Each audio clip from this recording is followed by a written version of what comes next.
Ladies and gentlemen, the officers and staff of Presidential One wish you a good flight and successful economic conference in Japan.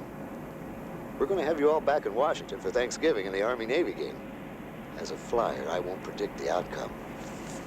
You going, Pierre? Certainly am. With the president, Mr. Secretary. He's looking forward to it. You know, I thought he looked pretty worn. He doesn't want to be in Dallas.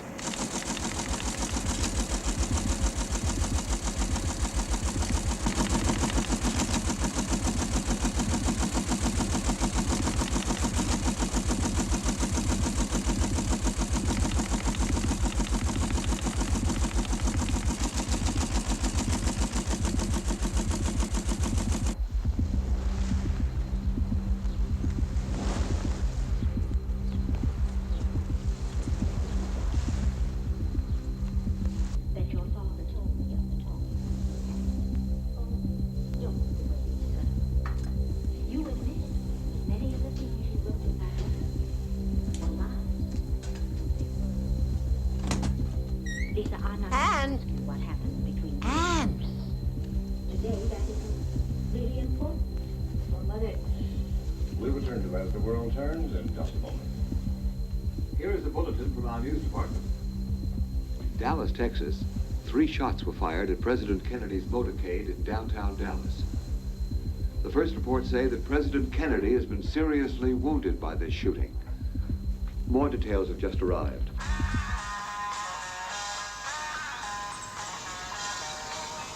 You know, before Jack came in, there were only 35 organized crime convictions. Just 35 this year alone, we've had 288. That noise bother you? As long as it makes them work faster. Sir!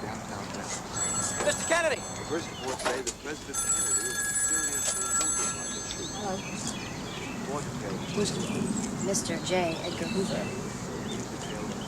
What does he want?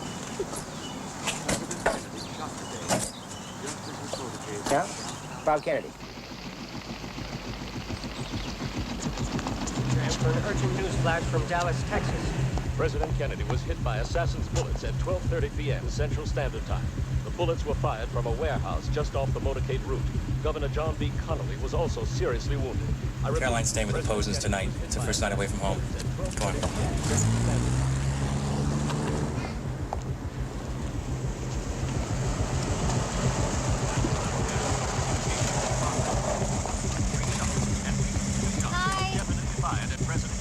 Hi, Caroline. Hello. Hi, girls. No, Caroline, please. Not at the moment.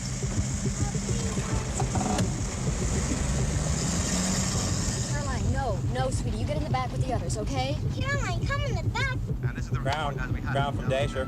Request immediate instructions regarding Lyric to the present situation in Dallas. Over. It appears as though something has happened in the motorcade route. Something, I repeat, something has happened in the motorcade route. Several police officers are rushing up the hill at this time. Stand by. Brown, moment, please. Brown from Dasher. Request immediate instructions concerning previous inquiry. Lines tied up. Stand by. We can't see who's been hit. We understand Governor and Mrs. Connolly. Something is wrong. Something is terribly wrong here. Turn it off. What do we do? No one knows right now how serious it is. Okay, keep going.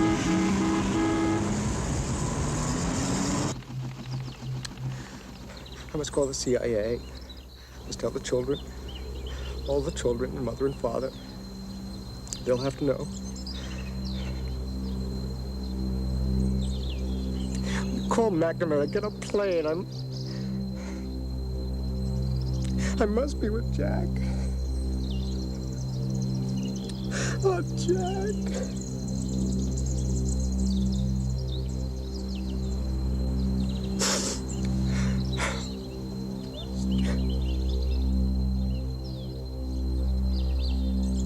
There has been so much hate. Let's go. Come on, Diane. All right, run inside now. Maybe we can have some ice cream. The president's been shot for sure. I don't know if it's a plot coup or what.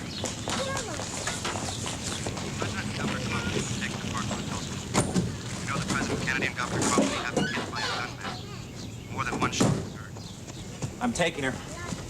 Why? Come on, Caroline, we have to go home. Are you sure? We have to go. Here's your bag. See you later, Mrs. Dawson. I'm sorry we have to go so fast, Miss Shaw. I'll tell you all about it later. We have a problem. I know. What do you know?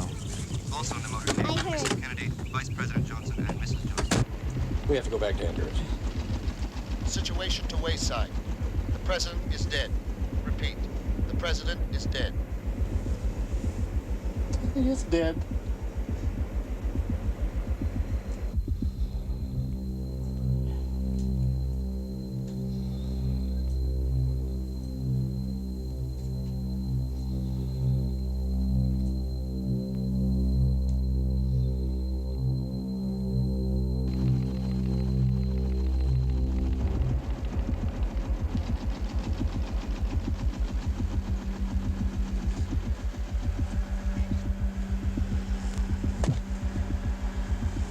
Dean, if I had only gone to Dallas with him.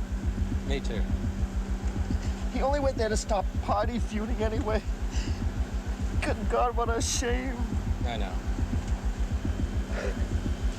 It's all so pointless. I'd better tell them it's confirmed. We received official confirmation that President Kennedy is dead. I'm sad to have to tell you this grievous news. We have a new president. May God bless our new president and our nation.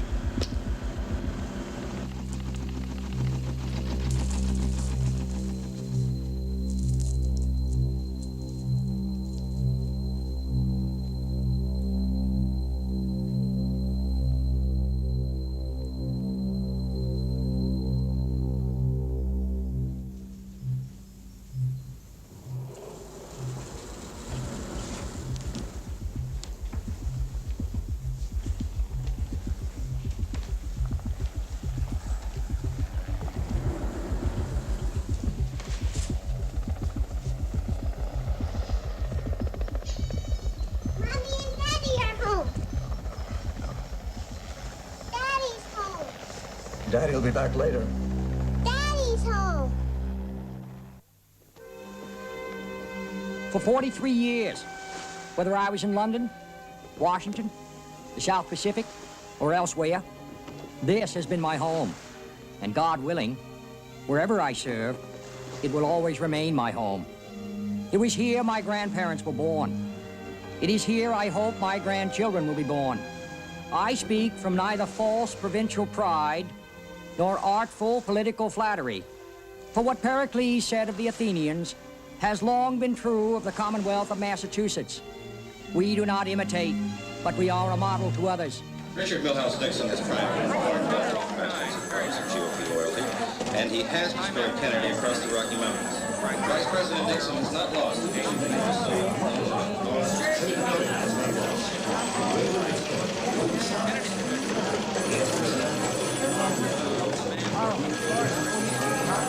New Jersey officials? New Jersey! Good. Rain over Detroit kept Kennedy voters at home. How we doing? Michigan. We're waiting on New Jersey! Yeah, wait for Cleveland! The total vote in Cleveland is lower. A plurality of just over 140,000, which means Kennedy is in trouble in Michigan. Middlesex, Mercer, and Brogan. Is he running better than Adelaide there? Kennedy has been beaten in Iowa. Nixon by 13.5% there. New Jersey by 0.7%. Good. And Jack, you know you won in Nixon, New Jersey. Yes, I know. I also lost in the town of Kennedy, New York. The Kennedy thrust at this time is weakening. Nixon has dramatic support across the Midwest and across the Rocky Mountains. Kennedy at this time must be troubled seriously. Where is Ohio? How many more people should I have given my hand to there? Well, you might have given them a couple fingers for souvenirs. They gave them your blood, Jack. You couldn't have tried any harder. No, I think we should have gone back there a seventh time. It'll be okay. Kennedy has got the black vote. The black vote all around the country has gone to Kennedy. Kennedy's handling of Dr. King's arrest has swung the black vote. Nixon would seem to have some 32% of the Irish Catholic vote. This in spite of Kennedy's ancestry.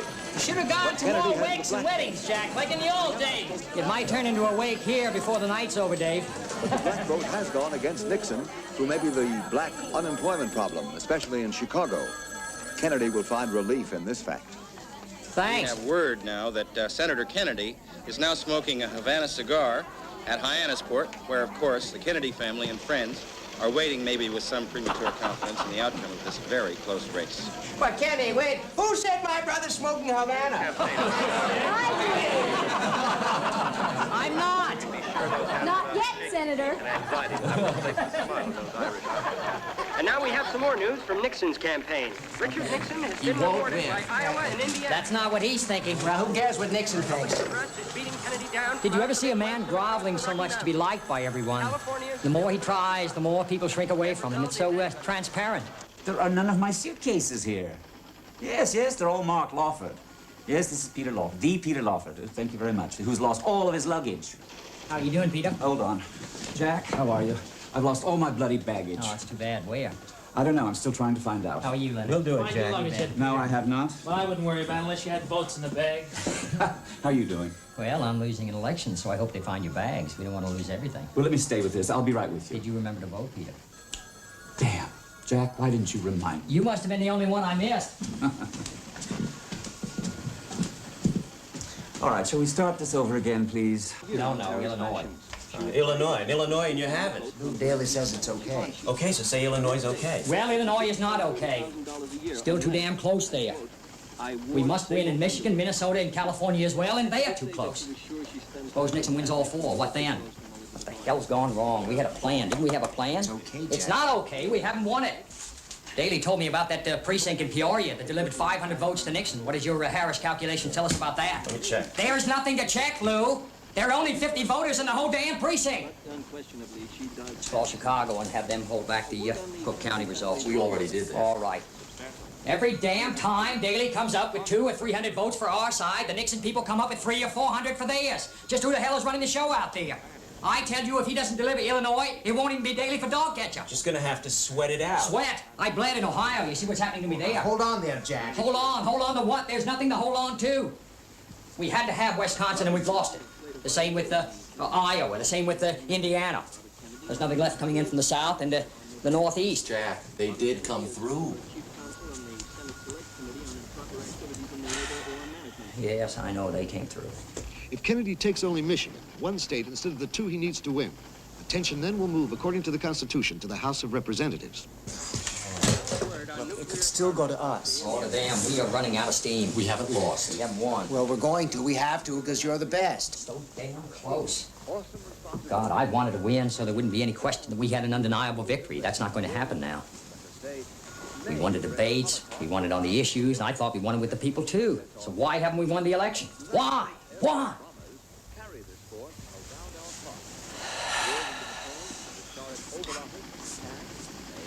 I'm sorry, gentlemen. You know, of course, I don't mean any of this personally. I'm going back to my house. I'll be back later. Thank you. Richard Milhouse Nixon has earned his place in history, and he is a man of destiny. Oh. Almost 80% of editorial support backed Mr. Nixon. Kennedy's Catholicism went a long way to remove trust in him. Stories have it that the Kennedy clan has purchased large quantities of scrapped cars for melting down to provide a rosary for the Statue of Liberty to be renamed Our Lady of Hyannisport. That's in very bad taste. It's total blasphemy. Must be benefiting from the religious issue. Religious? These people are Richard bigots. Nixon, Dick Nixon, born on January 9th, 1913, making him a Capricorn, has risen from a poor background. Former swimming pool janitor, former ice cream salesman, congressman, senator, vice president, is heading towards a sweep. We can be in no doubt Nixon is a substantial leader, and he's going far. What is this man talking about? Who says it's a sweep? The country must be mad. Look at that face. That nose. He's out of the bogs. The pretensions of this man revolt me. Now I'm going to waste any more of my time hating a fellow American. Certainly not a bum like that. I may have sold booze, but who ever heard of a president selling homemade ice cream? You can't hold that against him. I mean, would you buy ice cream from a guy who looks like Nixon?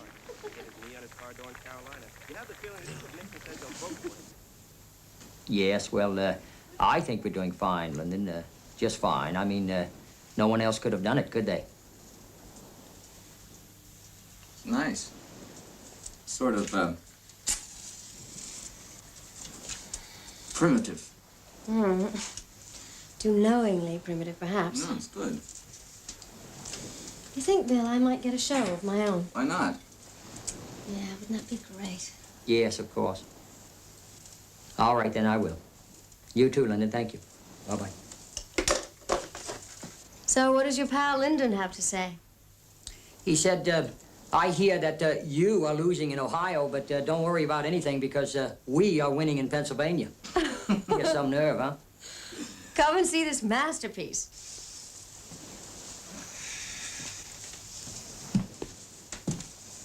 So, do you like it, Jack? Yeah. Only yeah. Well, Bill's the artist, not me. Don't you think Johnson's incredible? No, I don't. He needs congratulations like some people need love. He does. What about me? Oh, you're fine. Lyndon is a lot simpler. I mean, if there's nobody around to congratulate him, he'll congratulate himself. Oh, man's a Texan. Yeah. That's right. Anyway, he's not the only one who campaigned, is he? Yeah, you're winning on your own. I hope you're right. See you later. It's a great painting, Jackie. Really great. Makes you think. If he doesn't win, it'll be the whole family that loses. And you too. Well, no, not as much as the sisters. You know, they are not only alike, they look alike. Poor old Hubert Humphrey said he was fighting lots and lots of Jacks. Every time Ted or Eunice stood up in a stocking cap and a raccoon coat, everybody thought he is Jack. Strong family blood. Yes, I guess that's what it is. Anyway, thank God for the baby. I mean, I wasn't going to stand around coffee clutches and hot dog roasts all the time. Still, maybe I didn't do enough. What are you talking about? Everybody remembers Kenosha. Bill, now don't start. All I did was I walked into a supermarket, took up the manager's mic, and spoke to the customers. Attention shoppers, would you all please move to the produce That is not what I department? said. What I said was, let me tell you about my husband. Now, he was in the Navy, you know, and in Congress, heroics and all that.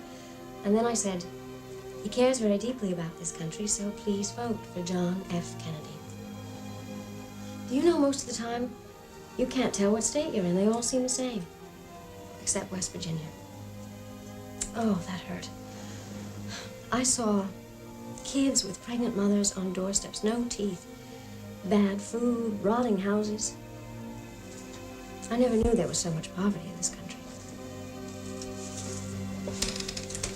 I don't think you want to underrate your contribution to Jack. It's good having an old friend around at a time like this. Anyway, if he wins, he's promised me a holiday. I don't campaign unless I get a holiday. And some clothes, lots of clothes. White House? Here, Salinger calling. Give me the president's press secretary, please. We've got a message from Ike. Are you sure? Hold on. Mr. Haggerty. Yes, please. Jim, it's Pierre. What's this about a congratulatory telegram from Eisenhower? I think we've done it. Has Nixon conceded? That's a funny sort of mistake, Jim. Does anyone have news of Nixon conceding? Not yet! California, Illinois, Michigan, Minnesota. If Kennedy wins just 2 of these states, Nixon loses. Nixon's gonna lose. Humphrey told me this funny story about a woman has 2 sons. One goes to sea, the other becomes vice president. And neither one is ever heard of again. All right, let's get on to Michigan. Right, and Southern California. Jesse, on. Right, I want more precise figures. I'm afraid Los Angeles is going to them. Let's have the figures.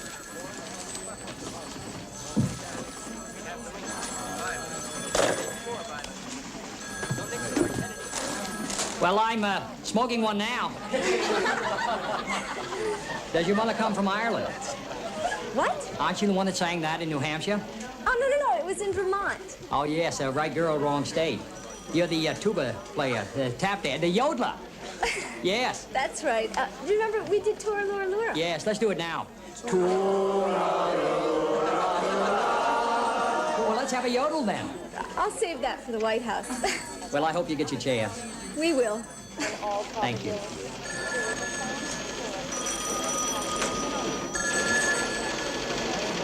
A question mark dangles tantalizingly over the religion issue.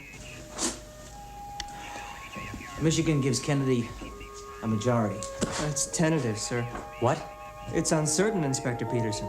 Now look, fella, for a Secret Service detail, a president-elect detail, there's nothing that's certain. okay? Now, we leave here in 5 minutes.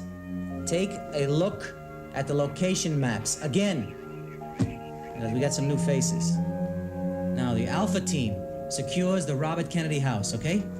Beta detail checks out the Joseph Kennedy place. Gamma detail handles President-elect Kennedy's house. The compound opens to the beach. The whole situation is sensitive to assassination attempts. Check your lists and weapons. And now we Hey, have Jack, some more watch news this. from California. We have an item here from the auditorium of the Ambassador Hotel, Los Angeles. Vice President Richard Nixon will shortly be making a Says statement. Nixon will be speaking in a very short time from now. Does that mean he will now concede?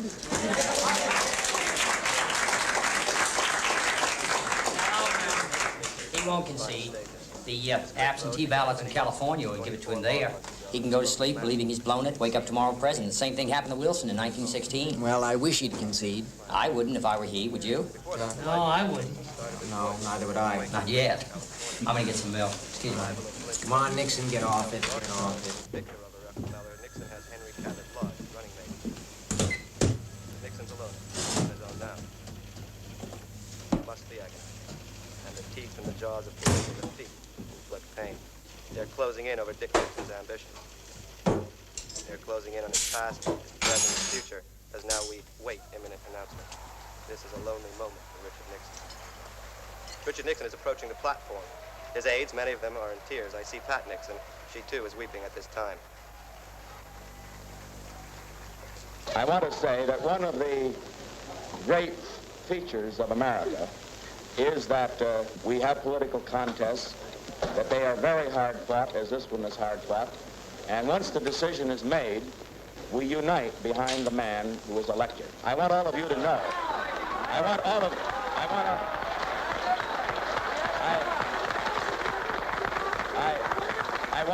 I want Senator Kennedy to know, and I want all of you to know that certainly if this trend does continue and he does become our next president, that he will have my wholehearted support and yours too. Celebrating, Jack? There was no milk. And no concession. Jack, the press at the Armory, they'd like an appearance. You want me to make an appearance like Nixon just did? You heard what they said about his wife. No thanks, Pierre. I don't want any part of that. Yeah, but the press know that the Secret Service are crawling all over the place. They must know something we don't. Now, I'll make an appearance when I know we've won. I think you won, Jack. It's a great day for the Irish. Thanks, Dave. What would you be if you weren't Irish? I'd be ashamed. Then can I have a statement? Use Dave. Nixon gave the West what they asked for. Well, we should do the same for the East. No, Pierre. When I'm ready. And now, I just want to say thank you to each and every one of you. Thanks very much. I think now you should all go home, get some sleep. That's what I'm going to do. And let's hope that tomorrow brings what we all want. Thanks again, and good night.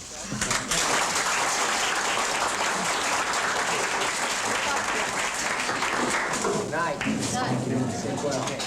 Thanks very much. Night. Thanks. All right, don't go away. Thank you. Ted. Well, I'm the one that needs to sleep. Somebody has to stay up, Bobby. Yeah, well, Nixon won't. He hasn't slept more than 4 hours in the last 48. Did he tell you that? Well, yes. Every time he falls asleep, he calls me.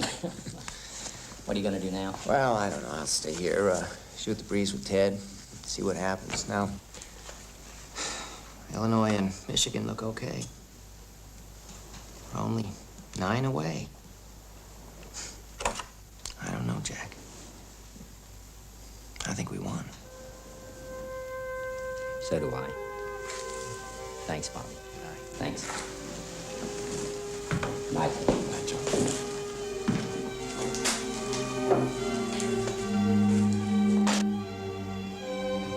Here he comes.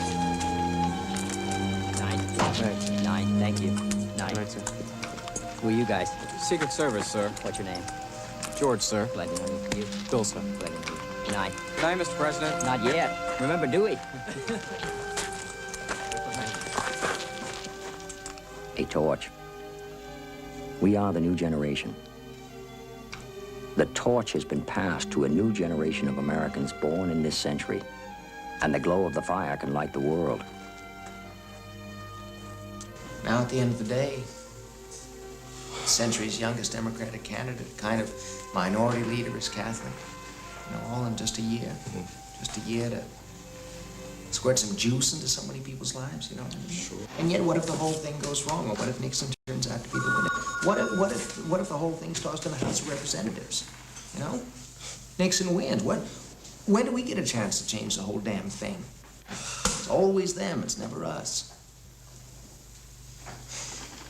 4:15 and we're still 4 short. What's, Dad gonna say if we've blown it? That it was rigged. Mother? I don't know. It was God's will. That the family gave everything. Dad said something. What? I knew he would. What? Every state I worked in, we lost. You realize that? Well, okay, we gave you the hardest states. Oh. You know, we gave you Nixon. Well, they didn't belong to him. We could have grabbed... Well, that's over with. Bobby, I don't like being identified with so much losing. Well, that's over with now. Don't worry. It won't matter once we've won. It'll be a family victory.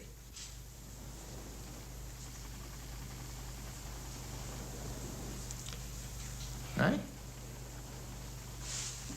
Call Michigan. Illinois. Dad doesn't forget. Well, he does not forgive. Well, he'll do both once we've won.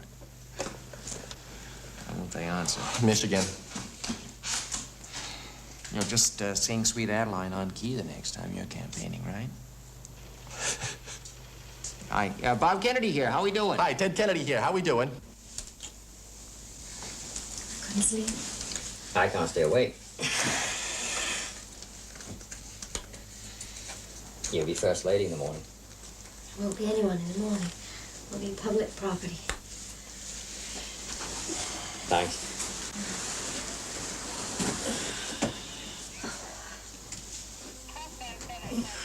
It's frightening, all these people. These Secret Service people. They're just doing their duty. If you haven't won, Then they'll all go away. you know what I'm saying, don't you? Yes. I'll be the only person in this country who isn't free to ask who I am, free to answer it myself.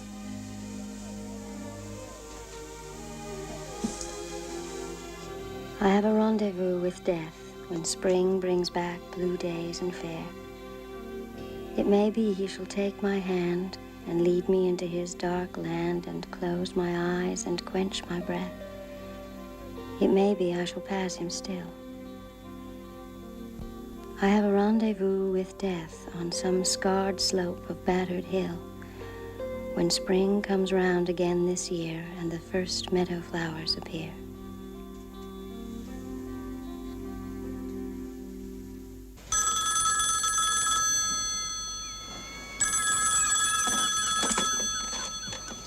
We want a statement, Pierre. What? From Mr. Kennedy. Who is this? Pierre, are you awake? This is Chuck, Associated Press. Good morning, Mr. Salinger. Your candidate is now president-elect, okay? We want a statement, please. You? All right, we're on our way. Any word from Nixon yet? Nothing. Yet. Well, we don't claim a win until Nixon concedes. I need him to give in. My God, it's so close. Why is it so narrow? Yes, but you won. Yes, I think of the problems we're going to have with the new Congress. But you have a mandate. I wish I did. A win by a single vote is a mandate. All right. God, Ohio hurts worse than my back. Who voted against us there? Well, certainly the Catholic issue, but also whites, women, high-income earners. Forget about Ohio. It's a win, and it's a miracle. Well, you can believe in miracles, but you can't always rely on them, Ted. I still can't believe we did it without California. Mr. President, can I have a statement, please? No, not yet. I need Nixon giving in, personally, with his face to the nation, and I see it. Well, who says Boston's Jack Kennedy's home? Who? The family is Boston. That's correct. It's ridiculous. He was at college there. He goes on vacation there. like he vacations in Florida. Look, in 46, why did he take rooms in a hotel when he was running for Congress? Because for 20 years he'd been out of Boston. Who is this woman? This is Charles. It's true, Joe. You forget that Joseph Kennedy was Ambassador Kennedy once bleated, "I was born here. My children were born here. Here is America. What the do I have to do to be called an American?" You see, he wants one thing and the other. If being Irish brings votes, Kennedys are Irish. But that's why he doesn't wear a hat, because he doesn't want to look like an Irish Paul. They've got the best president they've had in 100 years. Charlesworth. Still, she complains. Nothing changes. No, she's saying we're shanty-Irish. It's the White House he's going to, not the outhouse. Find out that woman's name and I'll have her hide. That's what we're talking about. Who has 72 short days to form an administration, around 80 top-level appointments, White House staff. Is this okay? Yeah. Likely disasters, recession, Still no concession from Mr. Nixon. Laos. Well, we know all this. Let's have a closer look at the new First Lady. That's fine, just fine. This is what you really want. You know it is. Didn't you realize it all along? Yeah, and that one day I'd be First Lady. I always knew that. But, Jack, you have to understand, I'm not Ethel or Eunice or Pat. I'm not a rah-rah girl. I can't shout to get heard amongst them. I married you. I didn't marry them. I am not Ethel. I don't tell a woman that because she has size 10 feet, she has clodhoppers. You could play football with those, kiddo. Now, that is what she said. Don't take it to heart. It's hard not to sometimes. I have to tell someone. Yeah. Promise you'll tell me. I'm not the politician. You can leave that to me as well. Seems to me like everyone has decided that already. Well, not quite everyone, but they will. Herb Klein, Mr. Nixon's press secretary.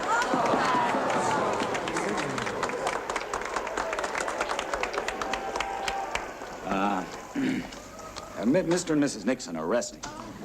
Accordingly, I am instructed to read from this telegram sent to Senator Kennedy by Vice President Nixon.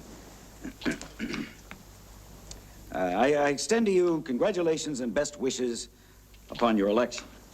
I know that you will have the united support of all Americans as you lead the nation in the cause of peace and freedom in the next 4 years. Well, that's it. Thank you. That's it.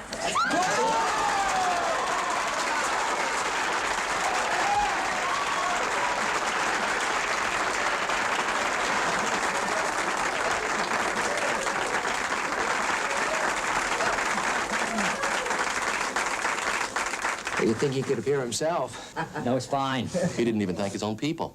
Or did he? Worse, he never thanked the people who voted for him, like me. Why hasn't he shown his face yet? Well, he's going out the way he came in. No class. Hey!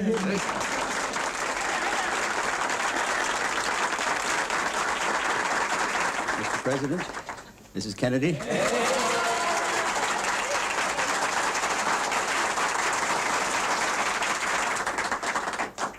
You here, our loyal, devoted, and greatly loved family and friends, you are all Kennedys.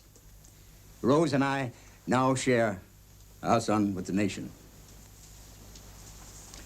I'm proud of you, Jack. From now on, I'll be about, but in the background. But I want to tell you, to confess that I am proud of you today, and I pray forgiveness for it. I'm proud of you all who share our name, Kennedy.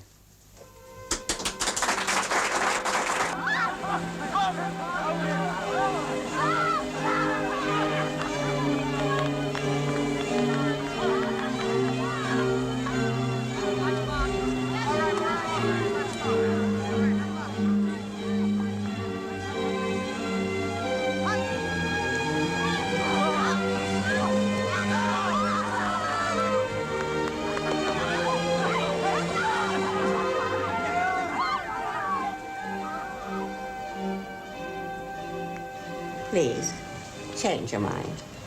Come to the armory. It's important. It's important to me. I don't want to be questioned and photographed. I don't want people to think I had anything to do with it. It's their generation now. I've had my day. Your family hasn't. Right. And you should be there, too.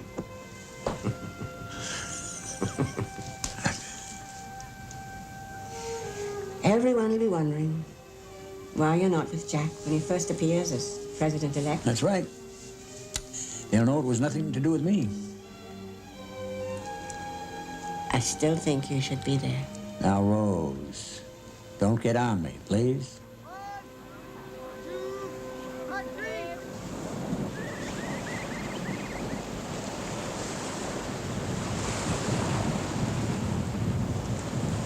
Strange drill, it's all over. It's just beginning. I couldn't have done it without you. You ever think about today? I mean, now, what it would feel like now if we'd lost it? Did you? I thought about it once or twice. I could never imagine. Never see us losing. Me neither. What do retired campaign managers do? Who says you're retired? There's an election in '64. It won't be the new frontier anymore. Well, maybe we'll find another one. Meanwhile, the one we've got isn't too bad, is it? I had a good time. Me too. But, Bobby, I won a Kennedy landslide in '64. Go and see Jack.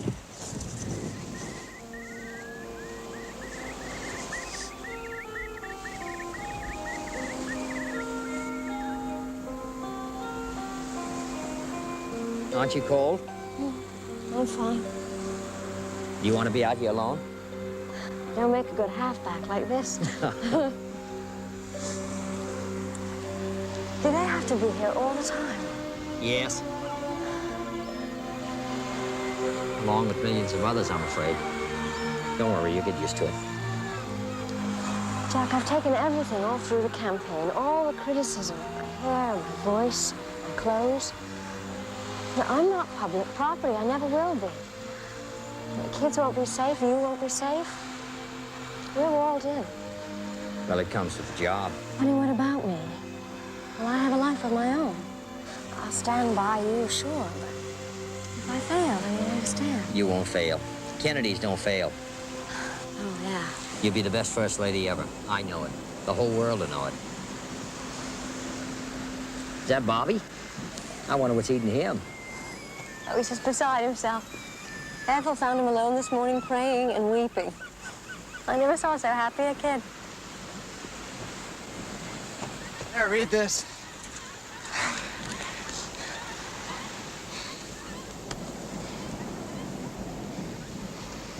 On the occasion of your election to your great office, I salute you. The thoughts and support of the free world will be with you in the challenging tasks that lie ahead. Winston S. Churchill. That's nice. And now we're beginning. Feels so good. So very good.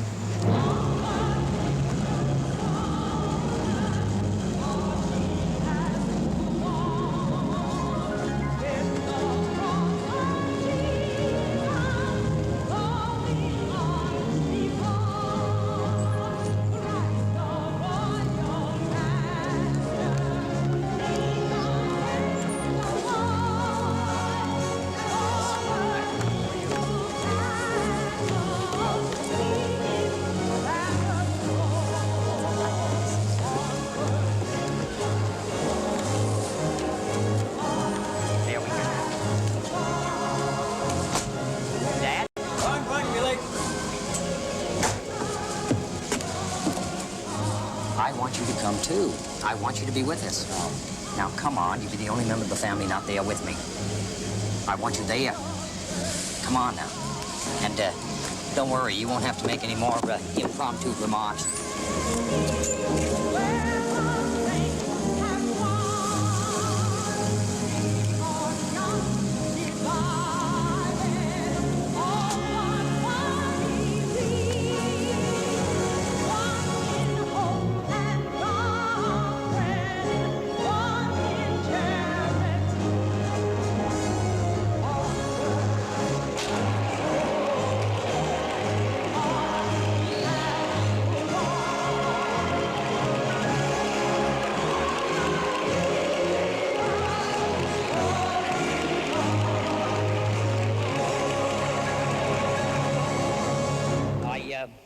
have replied to Vice President Nixon, I know that the nation can continue to count on your unswerving loyalty in whatever effort you undertake, and that you and I can maintain our long-standing cordial relations in the years ahead.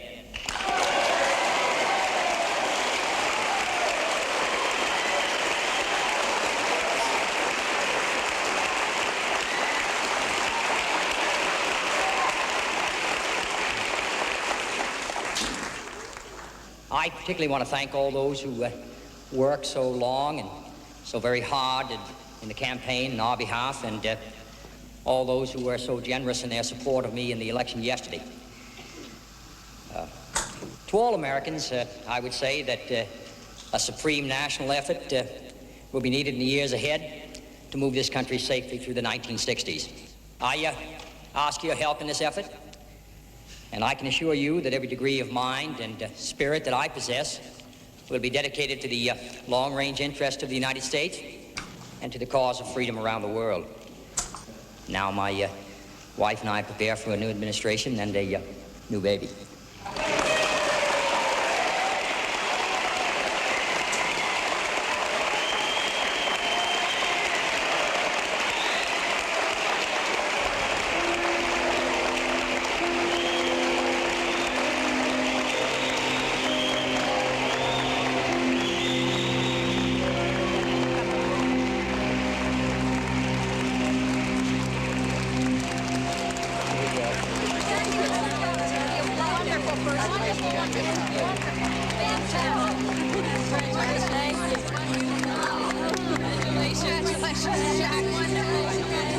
Mrs. Kennedy, how did you feel about awaiting the returns?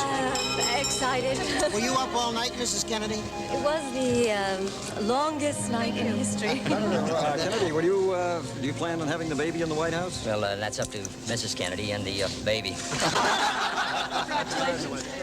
Pulse nigh to pulse and breath to breath, where hushed awakenings are dear.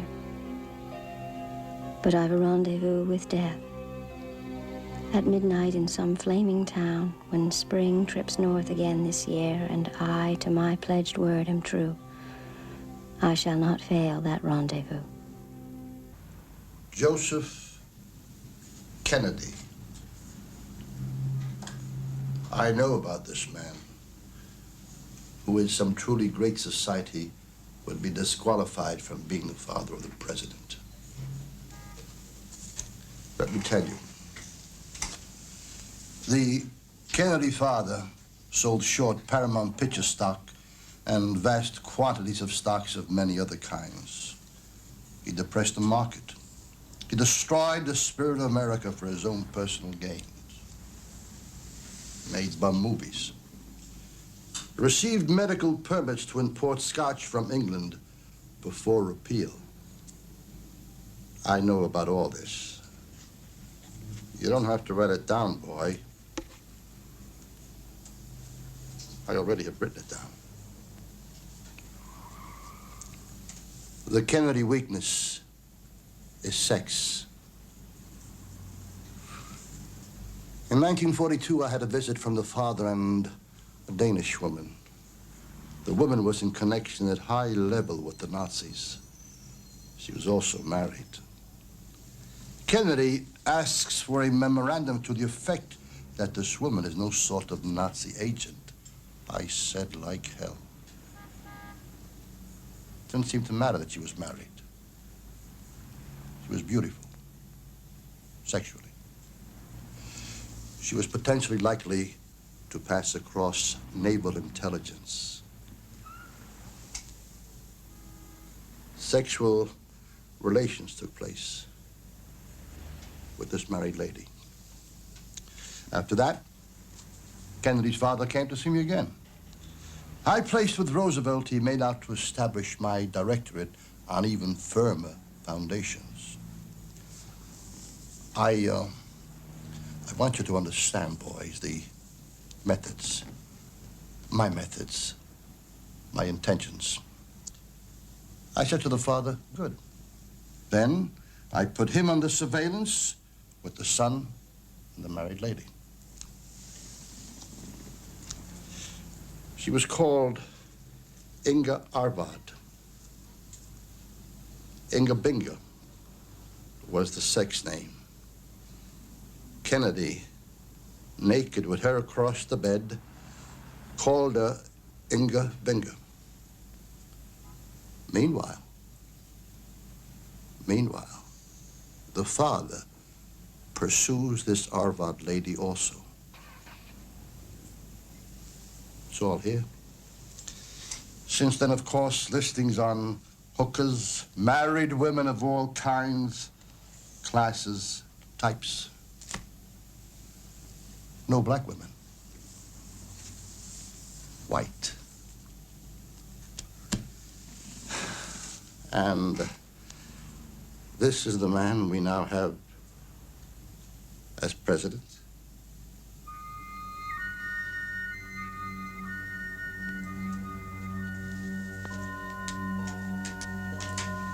Wait for me to stand up first.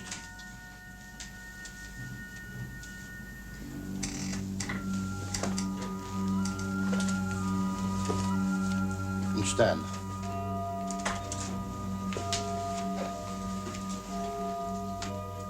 Open the door for me, boy.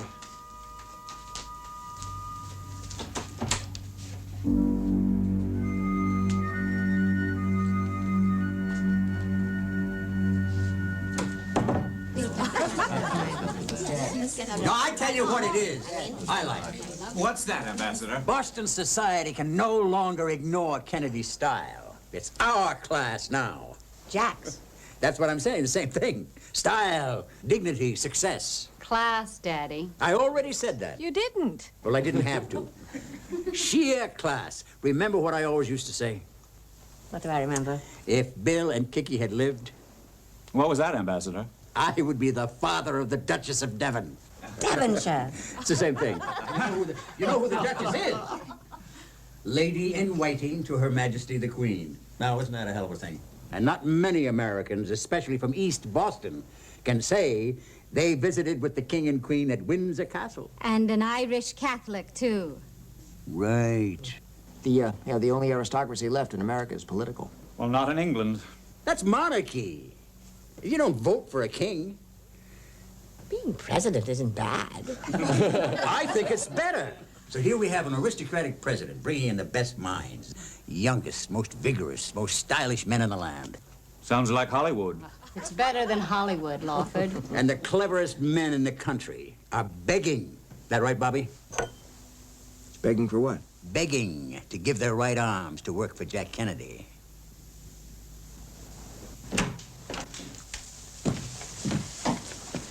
So, gentlemen, it's taken us every bit of a long, hard, fought year to win, and now we've just got 10 weeks to find the right kind of people to make it work.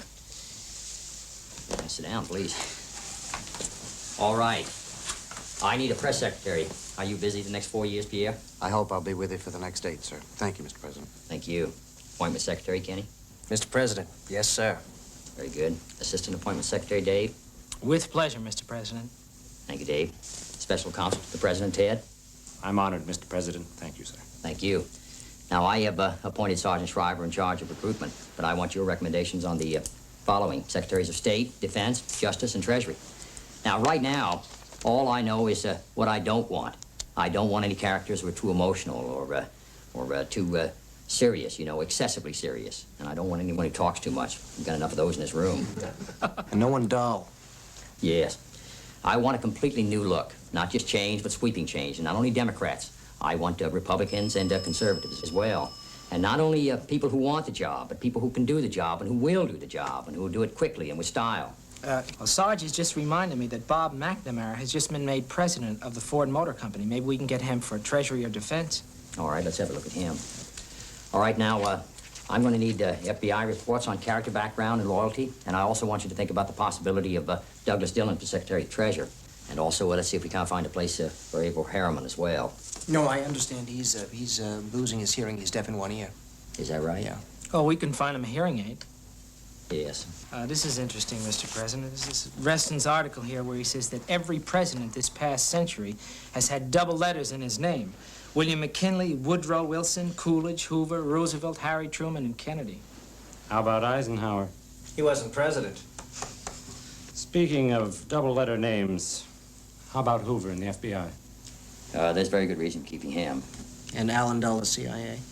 Yes, him as well. I'll be right with you. Yes, for the sake of continuity, I'm going to keep both of them. Well, that's it for now. Thank you. Oh, by the way, just as a matter of respect, I don't want to hear any personal criticism of President Eisenhower in public from anyone in this administration, and I want you to pass that word on to all the new people coming in. Thanks very much. All right. Thank you, Mr. Thank you.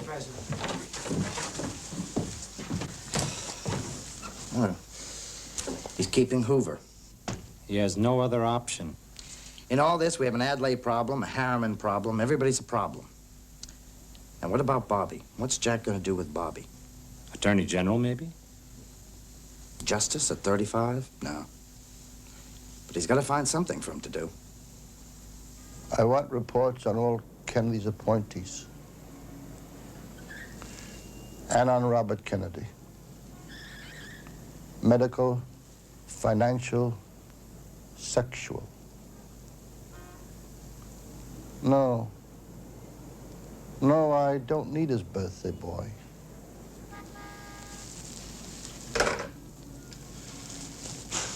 Born 1 year after I became director.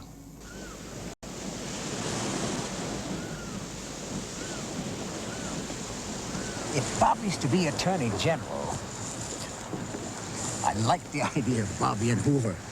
Hoover won't. What he won't like is not being able to put Bobby in his pocket. He's a crook. And he doesn't like women. Our women. He doesn't want anyone to even touch a woman. And women don't like him. You gotta be careful, Jack. You too, Dad. Hoover will try and wreck everything. He's not only a crook, he's a fag. And he knows a lot about us, Jack. He's made that his business. Are you joining us for supper? Yes. Yeah. Jack. I know things are different now that we don't have the campaign, but that doesn't alter the fact that I need you. Oh, I know that. I appreciate it. You know how I feel about too many Kennedys, too many Catholics. Well, we'll talk about it. And too much exposure about certain things. What things? You know, personal things. Those things have to change, Jack. Especially now as Catholic president. I'm sorry, I just felt I had to say that. I know. See you. Okay, I'll be there.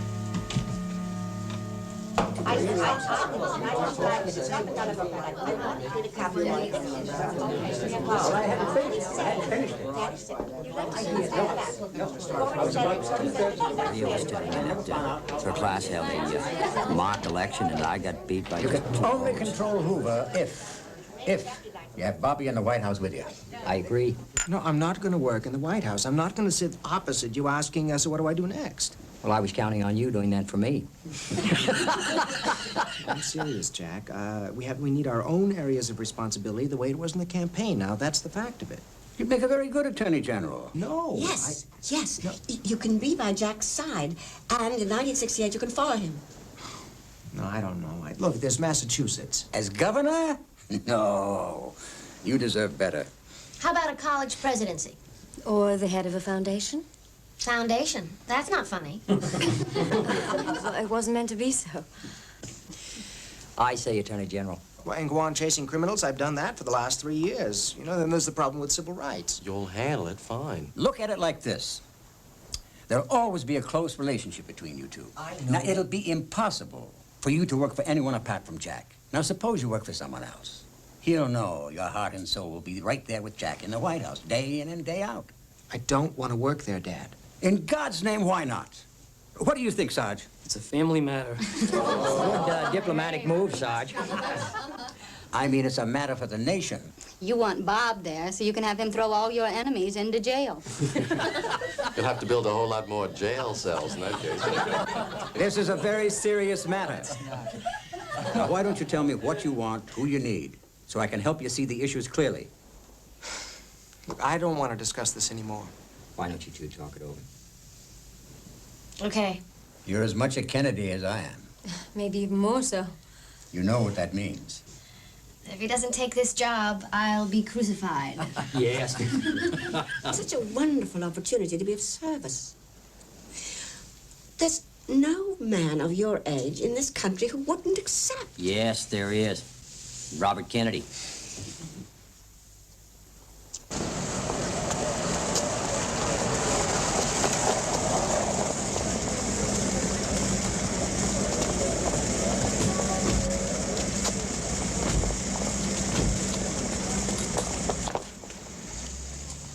Yeah, okay, she'll be right down. Come on, you're very late. They want me to go in front of those harpies from the press looking like a janitor's wife, too. You can't keep them waiting much longer.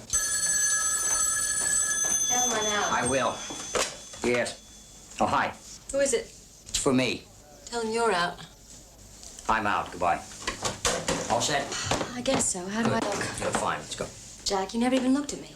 Jackie, I'm looking. You're fine. Well, I don't feel like I look fine. I don't like being photographed when I'm pregnant. A lot of people are interested in you because you are pregnant. Well, I know that, but I don't belong to them. Nobody's saying you do. Well, everybody treats me as if I do. I mean, this house is surrounded by people day and night. They never go away. I mean, how do they think I feel? I guess they don't think about it too much. Well, maybe they ought to, about me and the children. But I have a right to privacy, just like anyone else. I won't be kept prisoner in my own house. What about the hat? You wear it. Won't the burden of very large-scale White House entertaining be a terrible strain to so young a First Lady? Oh, yeah? Why don't you make speeches?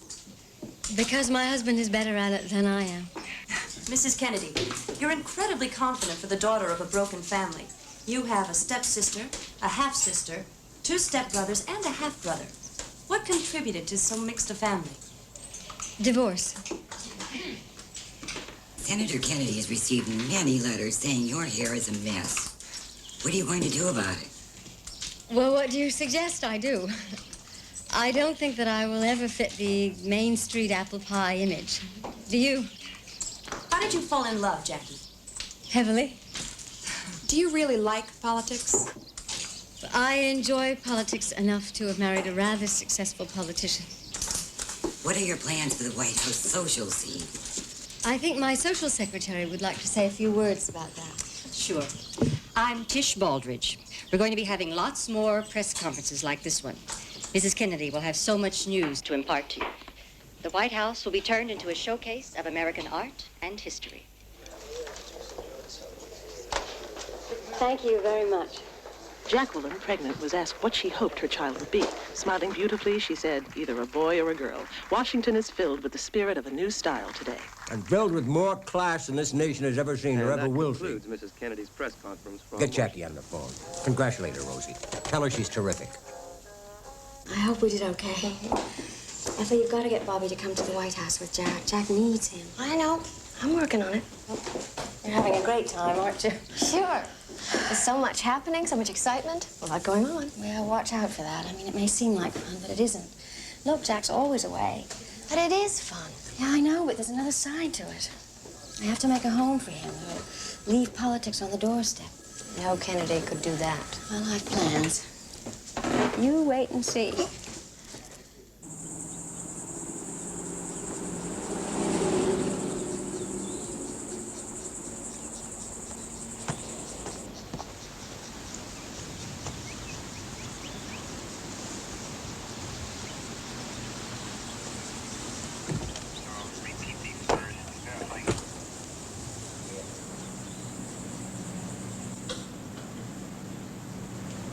All right, I will. Thanks very much, Orville. I'm very pleased. Goodbye. You got Orville Freeman for Secretary of Agriculture. Now all we have to do is find a postmaster and an attorney general. So far, so good. Yeah, so far, great. Does that mean you accept attorney general? Well, that's one you're not going to win. You know the definition of a loser? A Yale man. Behind the wheel of an Edsel. Or with a sticker on the bumper that reads Nixon.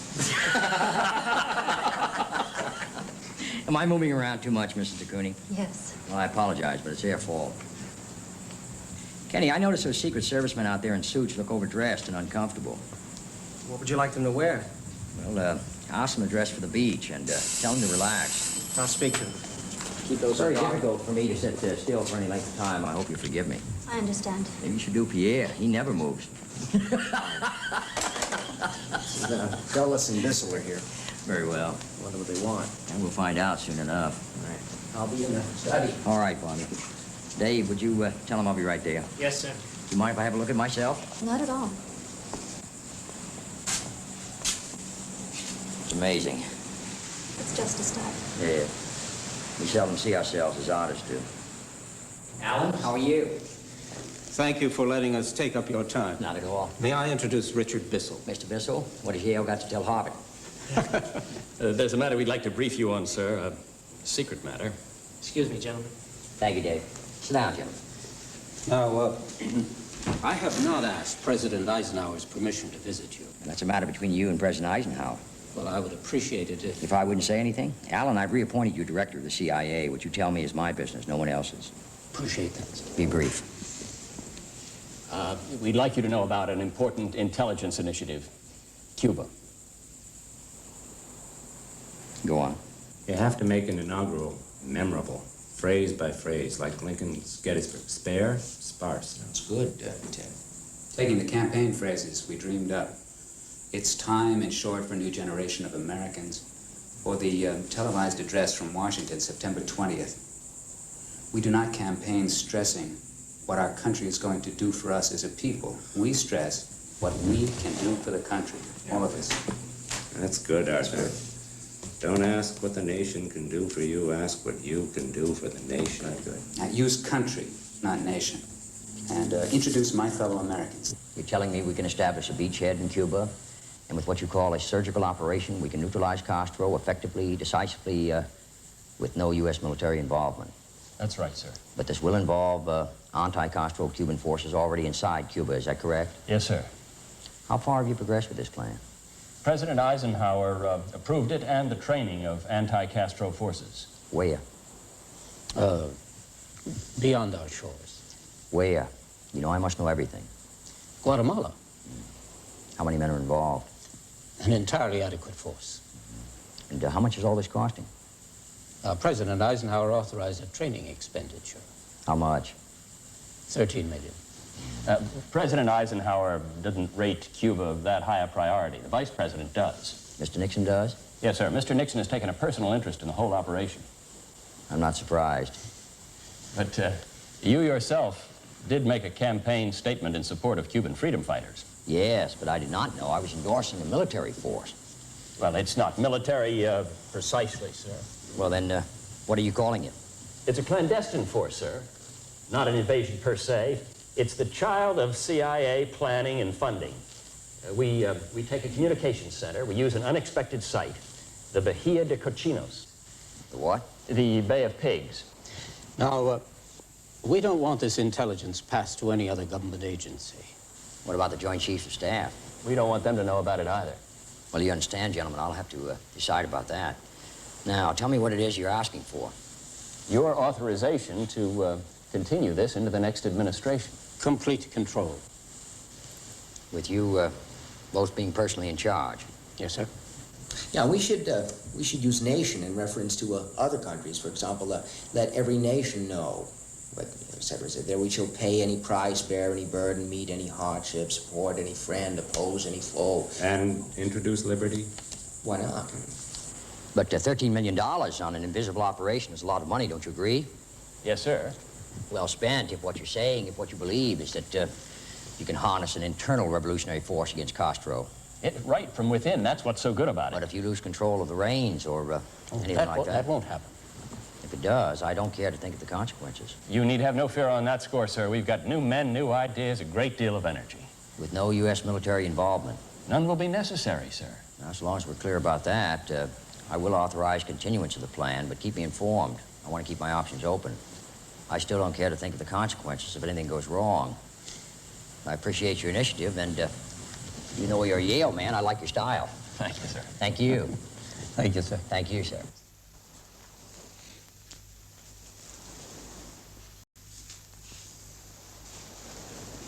Look at me, Bobby. I may be staying in the background, but for the rest of the family, it's different now. Everything has changed, especially for you. Oh, you think so? Oh, come on. You're being offered the second best job in the country. How old are you? 34. Okay. So what are most kids your age doing? Junior executives, junior professors, junior this, junior that. You're being offered a chance that those small people would die for. Just come off it, Dad. You're the one who's saying no to Attorney General. Think of what Jack wants. Well, what about me? What about me? I didn't spend $7 or $8 million of my money without thinking there was a part for you. This is very important, Bobby, to all of us. Your mother, your brothers, your sisters, the family. Yeah, I know all that, Dad. Okay. You never had to work. So tell me, Bobby, why do you think I arranged trust funds for all of you at 21? $1 million each. Because I wanted you to be above having to scratch your way up like I did. Isn't that what every father wants?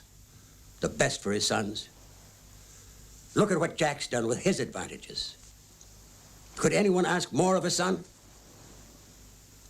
Show them you're not some sort of dumb rich kid with time on his hands. You know what I'm really thinking? What? You're showing a yellow streak a mile wide. Don't say that to me. Then don't let the United States of America say it to you either. Let Jack talk to you. Listen to him, like you've listened to me.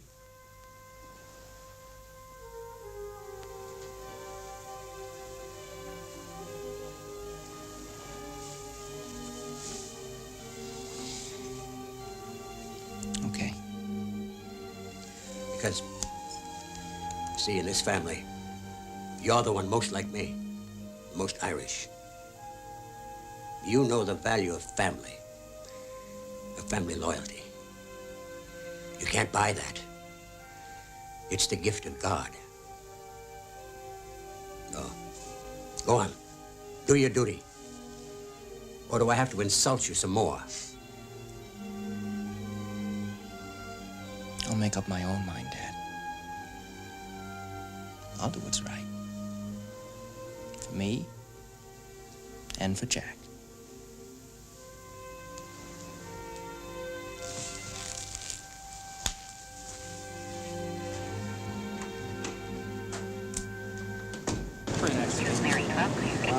Well, it was full-size 35. It was the full-size 35. They used to print up a little squarer. We're off to a great start with a lot of bright young guys. Are there going to be any women in the new frontier? Sure, there'll be some. What about Negroes?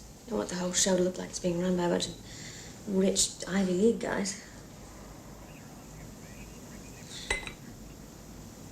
What's the matter, Jackie? Why are you so unhappy? I'd be a lot happier if you knew why. If you could just stop for just a minute and think why it might be that I'm unhappy. You could try and understand.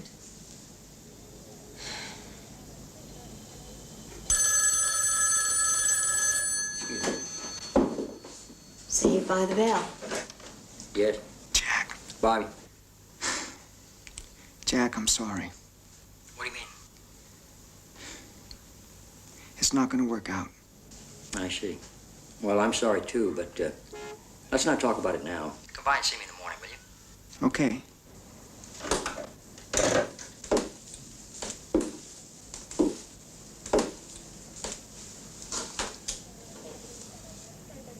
Bobby says no to Attorney General. Oh, just keep after him. You can persuade him. What makes you think so? Because you can talk anyone into just about anything. What about you? Me? Oh, well. I mean, how would you persuade him? You're the president.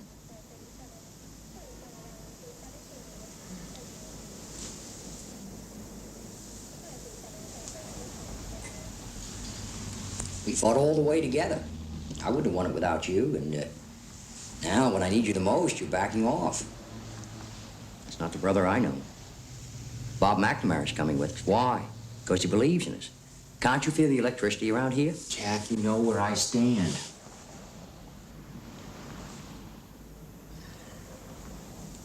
All right.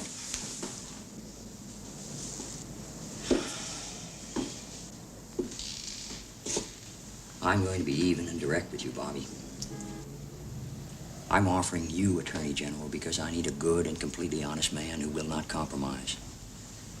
You are the one man in the whole world I totally trust, who believes in me, who loves me enough to tell me when I'm wrong. Jack, I have the wrong kind of experience. I've never even litigated a civil case. It doesn't matter. I don't want an Attorney General bothering with details. I want moral leadership in the Justice Department. I'm too young. I'm 34. They'll walk all over. Nonsense. Thomas Jefferson was only 33 when he drafted the Declaration of Independence. I thought he was 32. Well, that's even more impressive. Jack, there's no getting around the fact that this is political nepotism. Some will say that, but not those you know. I'm not just offering you a government job. I'm offering you a chance to make a difference in this country, to make a mark on history. What are you going to do if you don't accept it? What are you going to do when I'm in the White House? Just imagine living your whole life with the knowledge that you did not answer your country's call when you were most needed. You think about that.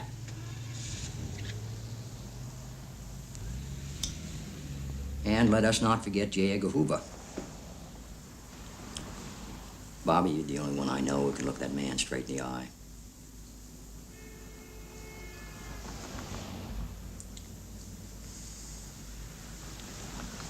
How would we go about telling everybody that you're appointing your kid brother as Attorney General? I mean, people are going to eat us alive. Now, you just leave it to me. I've got it all figured out. We'll wait till it's dark, then you and I will go out the front door, look around. And if it's all clear, we'll whisper, it's Bobby.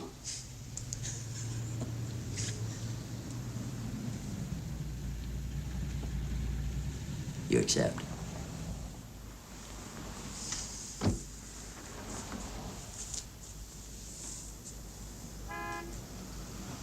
I accept. Yeah? Make that one. Let's make that one a strawberry. That's good news about Bobby. I'm happy for you. Yes, thank you. I'm not so happy with you, Jackie. It's not a good idea for stories like this to appear in the press. Oh, well, it's true. I mean, Mamie hasn't invited me to look over the White House. We do have two things.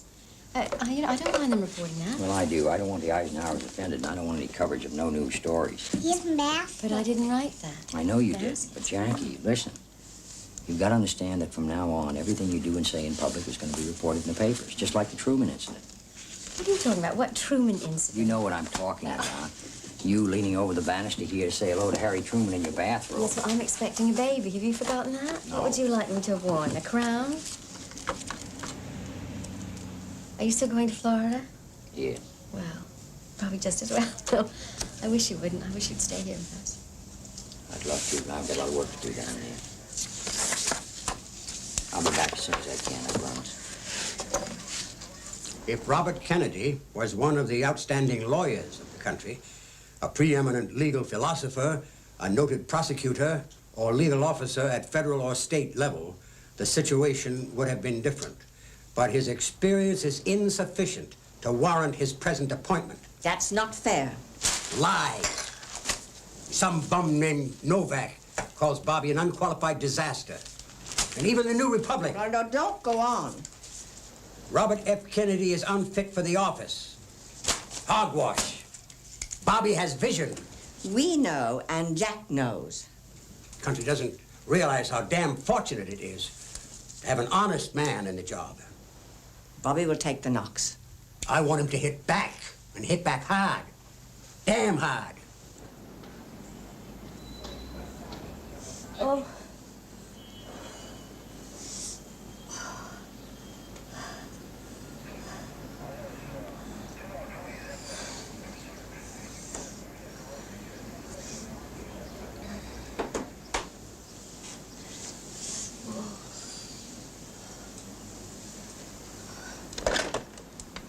Hello? Hello? Could you get me the doctor now? This full-scale emergency medical team suggests Jackie's baby is on the way. Of course, it may be that the child has already arrived.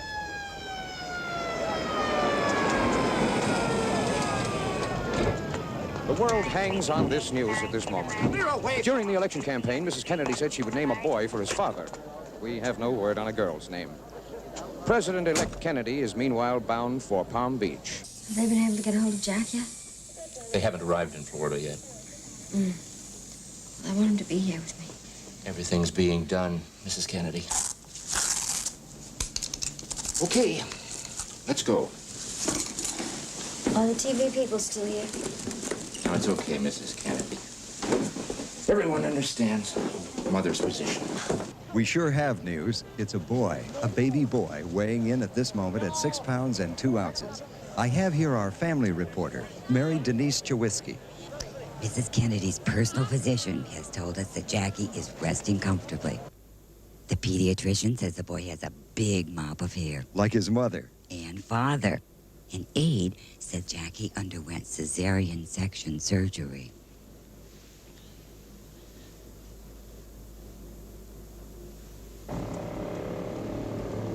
Let's go, Don. Move it. Yes, sir.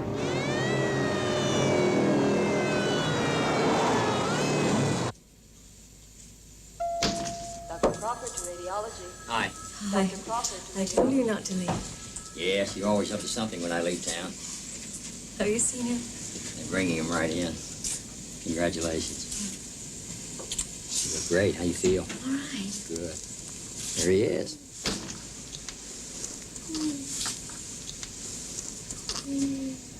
Isn't he perfect? Yes, he's beautiful. He's got your hair. You think? As soon as you're strong enough, we'll all go to Palm Beach together. Yes, I'd like that. Do you want to hold him? Sure. Got it, boy. I got There him. you go. Got it. There you go. Hello. What do you got to say for yourself? Looks like a Democrat to me.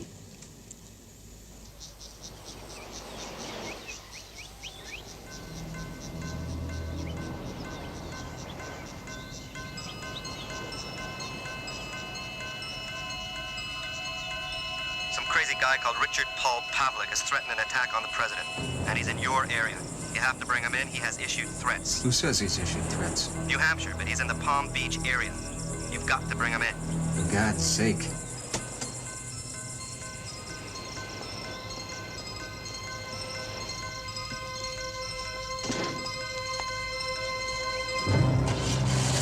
Check this, okay? Richard Paul Pavlik. 36 years old. 5 feet 10.5 inches. 160 pounds. Fair. Balding. Potentially dangerous. Carrying explosive.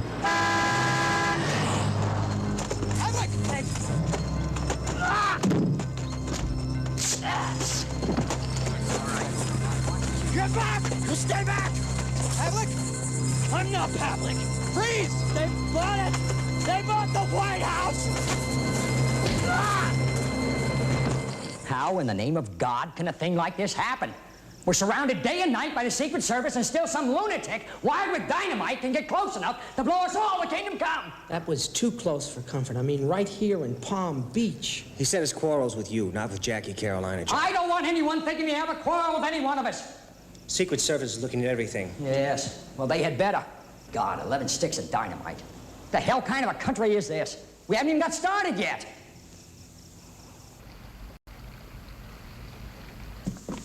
I have a wheelchair if you feel weary at all, Mrs. Kennedy. Oh, no, thank you, Mrs. Eisenhower. I feel fine. Okay. The White House budget enables the First Lady to get by. Oh, yes. You could do with a lick of paint here and there, but it's really very homey. You'll grow to love it. Children especially, they love the Easter egg rolling. Ike and I have dinner on trays here every night. Ike loves TV. You like TV? I don't get to see it that often. The food comes up from the kitchen. Yes, from down below. But there is a steam kitchen upstairs, and I've been known to heat things up, you know. By yourself? Oh, sure.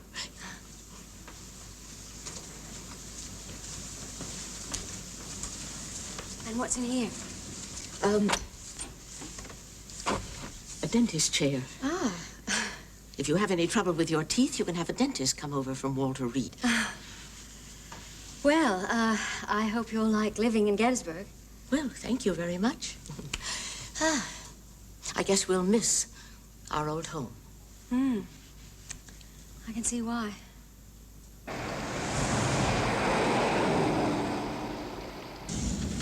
Could you turn up the heater, please? I'm frozen. Oh, Betsy, have you ever seen such a dreary place? It needs a bit of doing to it. Bit? It's terrible. It's just terrible. I don't know how we can be expected to live there. Well, it was just a little cold. I don't think a penguin could survive there. Did you see what I saw in the pool? What? I think that I saw a frog in there. You I'm didn't. serious. You I think I did. I didn't want to stay in there long enough to find out. The air was so terrible. It must be a health hazard. Well, if we're gonna have to live there, which I guess we are, we have got a lot of work to do. And if I'm not allowed to do it, we'll just have to get Jack to postpone the inauguration. Ted, let us never negotiate from fear. Out of fear. Out of fear. Let us never fear to negotiate. That's very good. Thank you. I know. You mind out, he doesn't catch cold. Well, you just wait till we get to the White House. Isn't it warm? Oh, it's as warm as a garden in No, Alaska. Ted, let both sides heed. Unite to heed. Unite to heed in all corners of the world the words of Isaiah. The command. Command of Isaiah. And what is the command of Isaiah? Undo the heavy burdens. Undo the heavy burdens. And let the oppressed go free. Very good, Mother. It's too bad you're not giving the speech. Is this going to take a long time? Not long. We're almost ready, Mrs. Kennedy. You okay? Well, no, not actually, Pierre. Can you try and speed things up? I'm not a model, you know?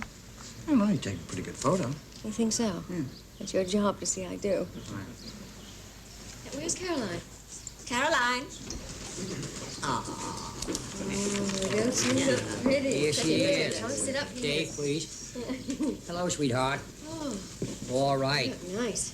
Let us begin. Can we clear away, please? We're ready to shoot. You can give us a big smile, sweetheart. Now what? Look right into the lens, please, everyone. Smile. That's nice. Look at those pretty eyes. That's wonderful. Thank you.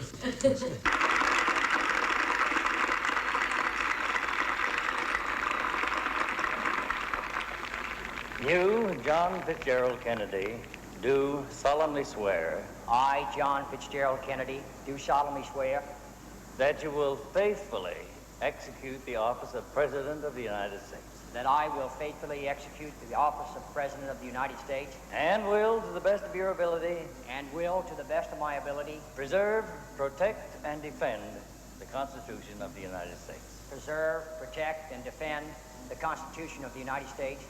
So help you God. So help me God. Congratulations.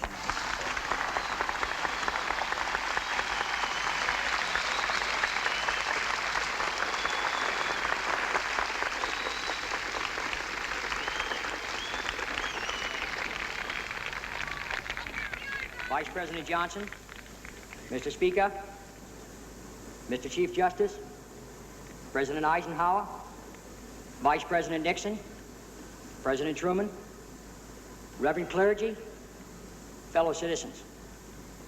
We observe today not a victory of party, but a celebration of freedom, symbolizing an end as well as a beginning, signifying renewal as well as change.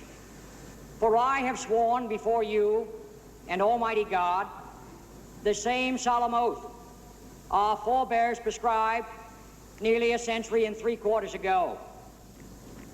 The world is very different now, for man holds in his mortal hands the power to abolish all forms of human poverty and all forms of human life. And yet the same revolutionary beliefs for which our forebears fought are still at issue around the globe. The belief that the rights of man come not from the generosity of the state, but from the hand of God. We dare not forget today that we are the heirs of that first revolution.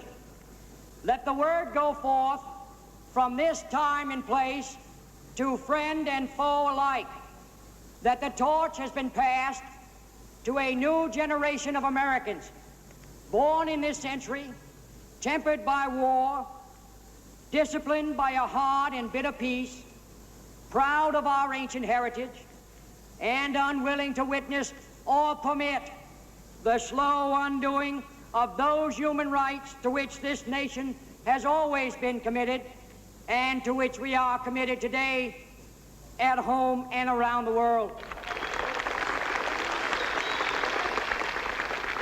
Let every nation know, whether it wishes us well or ill, that we shall pay any price, bear any burden, meet any hardship, support any friend, oppose any foe, in order to assure the survival and the success of liberty.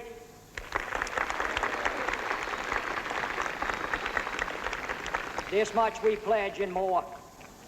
To those people in the huts and villages across half the globe, struggling to break the bonds of mass misery, we pledge our best efforts to help them help themselves for whatever period is required, not because the communists are doing it, not because we seek their votes, but because it is right.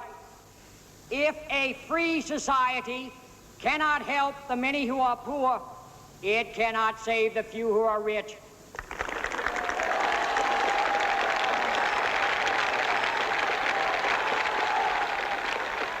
To those nations who would make themselves our adversary, we offer not a pledge, but a request that both sides begin anew the quest for peace before the dark powers of destruction unleashed by science engulf all humanity in planned or accidental self-destruction. Let us never negotiate out of fear, but let us never fear to negotiate.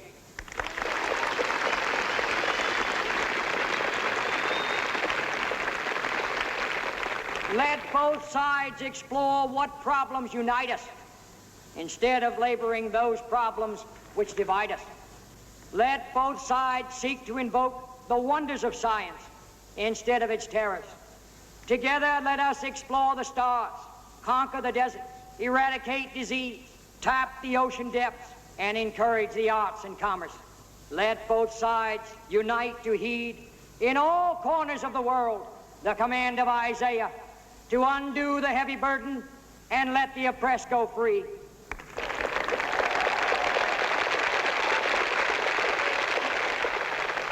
All this will not be finished in the first 100 days, nor will it be finished in the first 1,000 days, nor will it be finished in the life of this administration, nor even perhaps in our lifetime on this planet.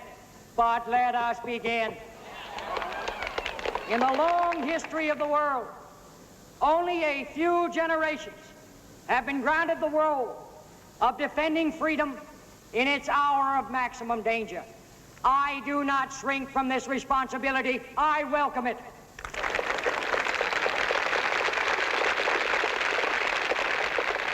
I do not believe that any of us would exchange places with any other people or any other generation. The energy, the faith, the devotion which we bring to this endeavor will light our country and all who serve it, and the glow from that fire can truly light the world. And so, my fellow Americans, ask not what your country can do for you. Ask what you can do for your country.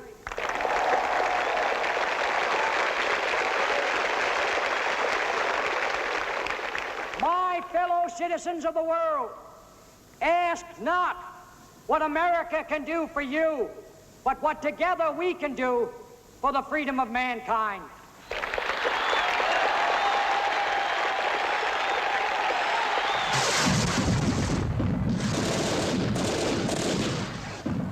My friends, the President of the United States of America. President of the United States of America.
There's nothing on Robert Kennedy, sir. Yet. Keep digging. We have hard facts on Kennedy's father, Kennedy's son. Now you go out and make the record on the brother, because men of that kind have women. There aren't any, sir. Then look at the wife. They have a whole lot of children, sir. I am not interested in children. I am interested in sex, in activities of disrespect to this nation. The Guard, the Bureau. Do I make myself clear?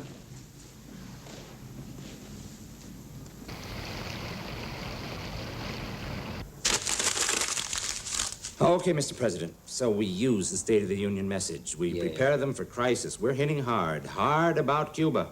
Yes, but we don't want them to think we are preparing them for the worst. We need something hopeful as well, something more inspiring, uplifting. Hope. The hopes of all mankind rest upon us, not simply upon those of us in this chamber. Yes, that's very good. And the FDR quote for the ending? In the words of a great president whose birthday we honor today, closing his final State of the Union message 16 years ago, we pray that we may be worthy of the unlimited opportunities that God has given us. Yes, it's very good for the ending. Maybe we should use it for the opening. No. Why? No, it's too sentimental. It's much better at the end. That's good. Okay, we've got an ending, we've got a middle. How do we open? We've got a problem. Maybe we should use something warmer. Say, you are my oldest friends in Washington, and this house is my oldest home.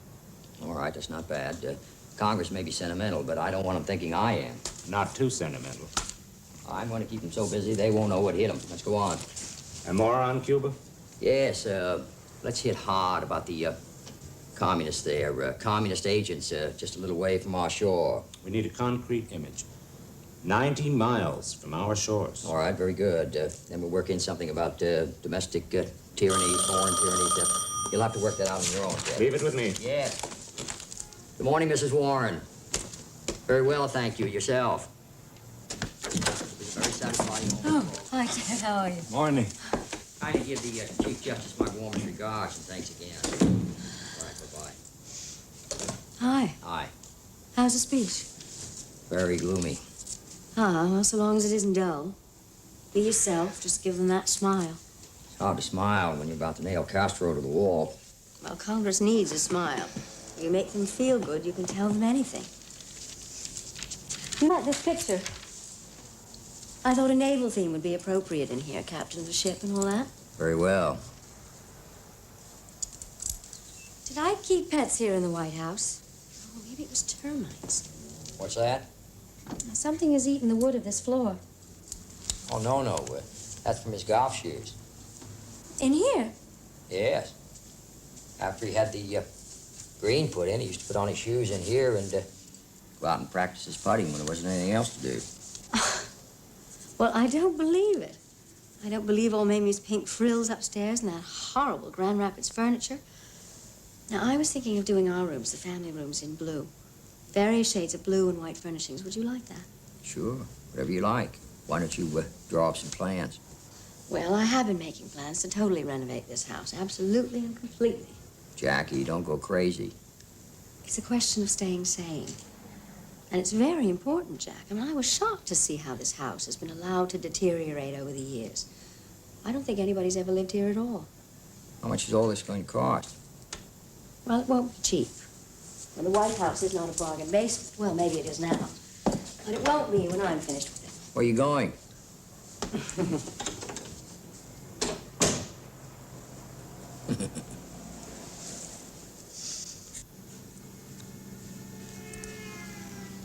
Do you endorse the Cuba plan? I do. Do you also advocate and believe it, Mr. Bissell? I do. So why do you suppose the president's had you come here to inform me of the position right now? He wants to be sure of the legal position. Well, it's obviously questionable.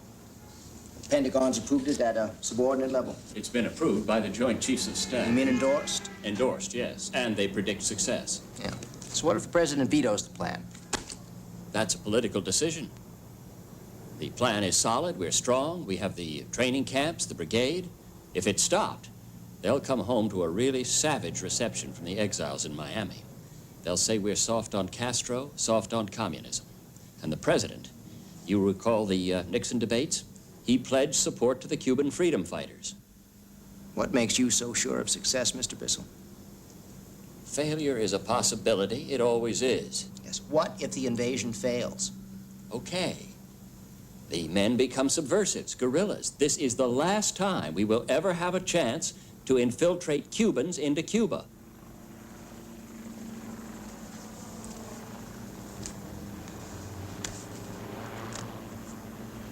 Out of 3, what chance is there of success?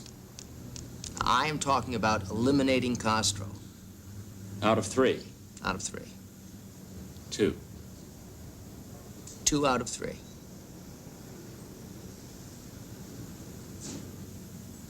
All right. We'll play on your team.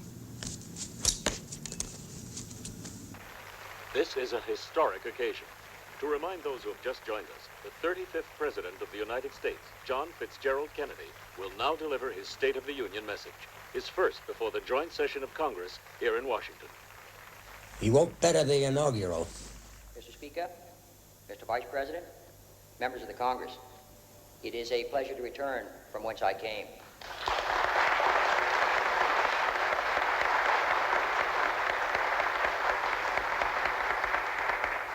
You are among my oldest friends in Washington, and this house is my oldest home. I speak today in an hour of national peril and national opportunity. To state the facts frankly is not to despair the future, nor indict the past. The prudent heir takes careful inventory of his legacies and gives a faithful accounting to those whom he owes an obligation of trust. And while this occasion does not call for another recital of our blessings and assets, we do have no greater asset than the willingness of a free and determined people, through its elected officials, to face all problems frankly and meet all dangers free from panic or fear. That's okay.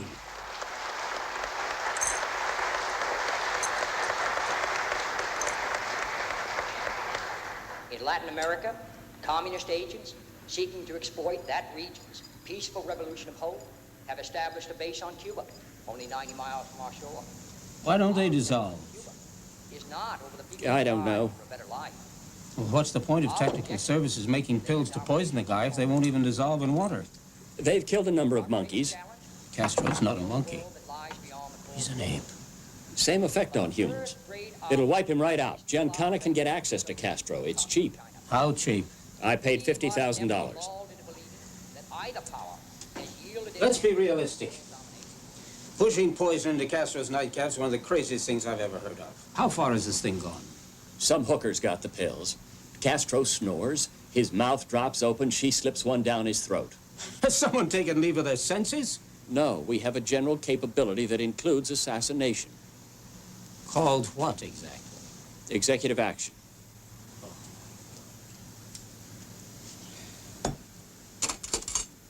On the presidential coat of arms, the American eagle holds in his right talon the olive branch, while in his left he holds a bundle of arrows. We intend to give equal attention to both. That's right. The president likes the spirit of a World War II operation. He was a war hero. Does he know about all this poison stuff? Not about the poison, no. And if he asks? But he's not going to ask if I'm having Castro poisoned. If he does ask? He won't. He bought our invasion hook, line, and sinker, he told me. But if he does ask, well, we'll just say it's another option. You know our commander-in-chief, he likes to have options. For as I said upon taking the oath of office, only when our arms are sufficient beyond doubt can we be certain beyond doubt that they will never be employed. The hopes of all mankind rest upon us, not simply upon those of us in this chamber, but upon the peasant in Laos, the fisherman in Nigeria. Stay here. The exile Listen to in the Cuba. president. The spirit that moves every man and nation who shares our hopes for freedom and the future. I want you to hear this. And This in is the better final than the analysis, inaugural. They rest most of all upon the pride and perseverance of our fellow citizens of the great republic. In the words of a great president, whose birthday we honor today, closing his final state Then of why the hell message, spoil it by dragging in FDR? we pray that we may be worthy of the unlimited opportunities that God has given us. He only mentioned God. FDR, not G.O.D. Rose Fitzgerald Kennedy. Let's not forget that. What did you think? It was extraordinary, Mr. Kennedy. Think the people will like it? Yes, sir. We have tough times ahead. Now, that's one of the best damn things I've heard today. I'm right. Oh, leave it on, Rose. There's a soap opera I want to watch. That's very attractive, Bill. Thank you. This is very good, though. It is, isn't it? We brought that with us. I think the only thing we found in these cellars is a subterranean lake of turtle soup. And crates of parsley potato balls. What are you going to do with them? What, with the potato balls? Mm-hmm. Invite the women's press corps in for lunch, I guess. Could start a new line in White House souvenirs. Parsley potato balls, fresh from the new frontier. Yes, we could do that. Just so long as we get rid of them, along with all that other stuff we're being sent for John. At last count, I think there was something like 5,000 pairs of pale blue baby booties. I'm not kidding. Oh, here's something you'll like. We were sent an embroidery from someone in Tallahassee featuring farm animals doing some very exotic things. What? Oh, I'm not going to tell you. Could I see it? No, you may not. We Please? got rid of it along with all the other stuff. Oh, shucks. The staff has been carrying things out in shopping bags. And I don't want to appear ungrateful, but... There's a limit, right? Yes, there is. Ah. Handy, isn't it? Yeah, it's very handy. Have you seen this chandelier? Yes, I saw the chandelier. That's quite unique. Oh, go look over there. There's a real treasure.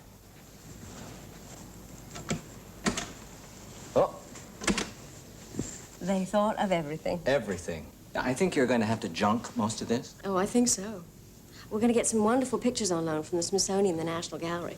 It's going to look great, finally. What does Jack think about all this? Oh, well, he's pleased, so long as it doesn't cost any money. I'd like to get the press to pay attention to changes in the White House rather than poking around the children all the time. Well, redecorating. It's a good diversion. You need diversions. So, Admiral Burke, you're saying you feel you ought to have been involved in the planning of this CIA operation, is that right? With respect, Mr. President, I believe that the CIA's excessive secrecy has prevented Mr. Bissell from seeking the most expert advice from other sources. Don't you think we can keep secrets, Mr. Bissell? We have done you the courtesy of informing you. Courtesy? I am not a discourteous man. Now, hold it. I have no obligation whatever. Take it easy, gentlemen. No quarreling here. Let's go on. So now, if we decide to land these men on the beach, what then? How many Cubans in Cuba do you think will join these freedom fighters? We calculate the organized resistance to be upward of 3,000. But there may be as many as 20,000 who will join in. Are those accurate figures? Judging by the request for arms drops, I think you can rely on them.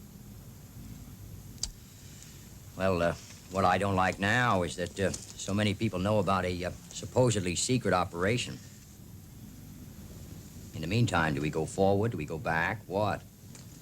Are we voting? This must be a cabinet decision, and this is not the cabinet. Well, I'm looking for a general consensus, I suppose. Mr. President. Senator Fulbright. I am against any involvement in... I understand that. I read your memorandum. No, I must insist, as chairman of the Senate Foreign Relations Committee, I have to tell you that we cannot morally sponsor an illegal invasion of Cuba. I suspect you're in doubt about it yourself. Well, in order to be certain about anything, you first must face your own doubts. I'm facing mine.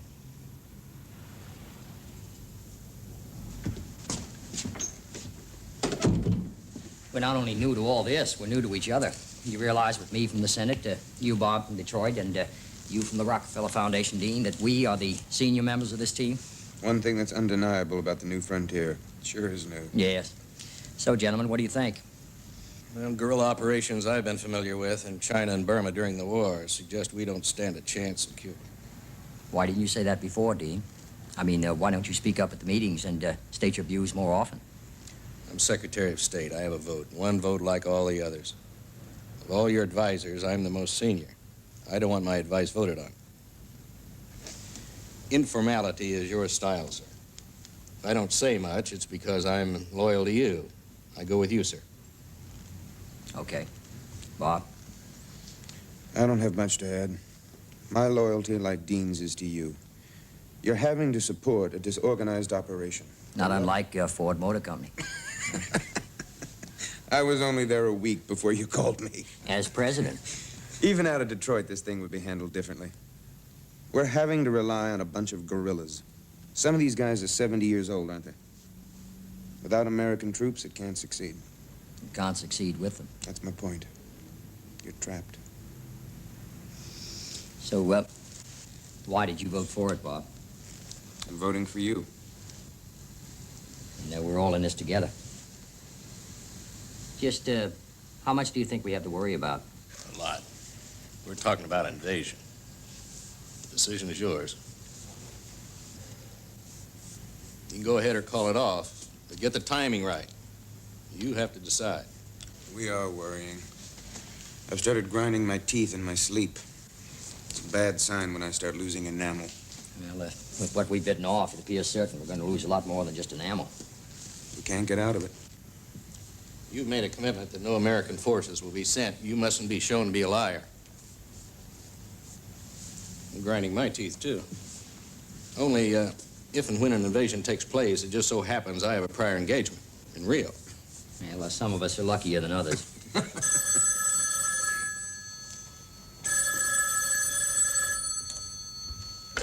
Yes? Premier Fidel Castro is further called on to sever links with communism. The official statement calls Castro a repressive dictator who'll deliver Cuba to the Sino-Soviet bloc and a threat to the United States. We'll be back with a report from Miami after this. Remember, only you can There is a prevent law forest fires. prohibiting both enlistment and recruitment for foreign military service. It's Title 18 U.S. Code, Section 958 to 962. It is also illegal for the United States to outfit any foreign naval vessel for service against friendly powers. So, I don't know. I mean, here we are in the first few months defying the law. Now, what is our position? Can you tell me? Around 6,000 personnel make up the Cuban Revolutionary Council dedicated to the liberation of Cuba. It's getting out of hand already. Meanwhile, training continues in Miami, Louisiana, and in Guatemala, suggesting that a military engagement against Castro's regime cannot be ruled out. Did you tell the CIA that you could still back out of this? Not yet, but I know I can. I know you can, but do you want to? I don't know what I want to do yet. Every intelligence report I've received so far assures me we can't lose, but I have my doubts. Did you read Senator Fulbright's brief? No. Listen to this. Where is it? Yes. To give this activity even covert support is of a piece with hypocrisy and cynicism, which the United States is constantly denouncing the Soviet Union, in the United Nations and elsewhere. But what if we succeed? We nail Castro. What do we say to Fulbright? We all make mistakes. We assume the responsibility for public order in Cuba. In the circumstances, this would unquestionably be an endless can of worms. The Castro regime is a thorn in the flesh, but it is not a dagger in the heart. You write swell. Yes. Just make sure that you hold the CIA and the military fully responsible. See, that way you can stay above it. What's the worst that could happen? Only total war. What are you going to do? What would you do? You have an armed group of patriotic Cuban exiles screaming, "Cuba for the Cubans, down with Castro." You can't blame them. I hate to admit it, but I dislike the man enormously myself. You have a World War II-like operation planned by the CIA with Bissell's private army. On the one hand, you are in the spirit of freedom and righteousness, but in the eyes of the law, you're in the wrong. Did you ever hear such a contradiction? Maybe Nixon's right. About what? He advised me to find a proper legal cover and move in.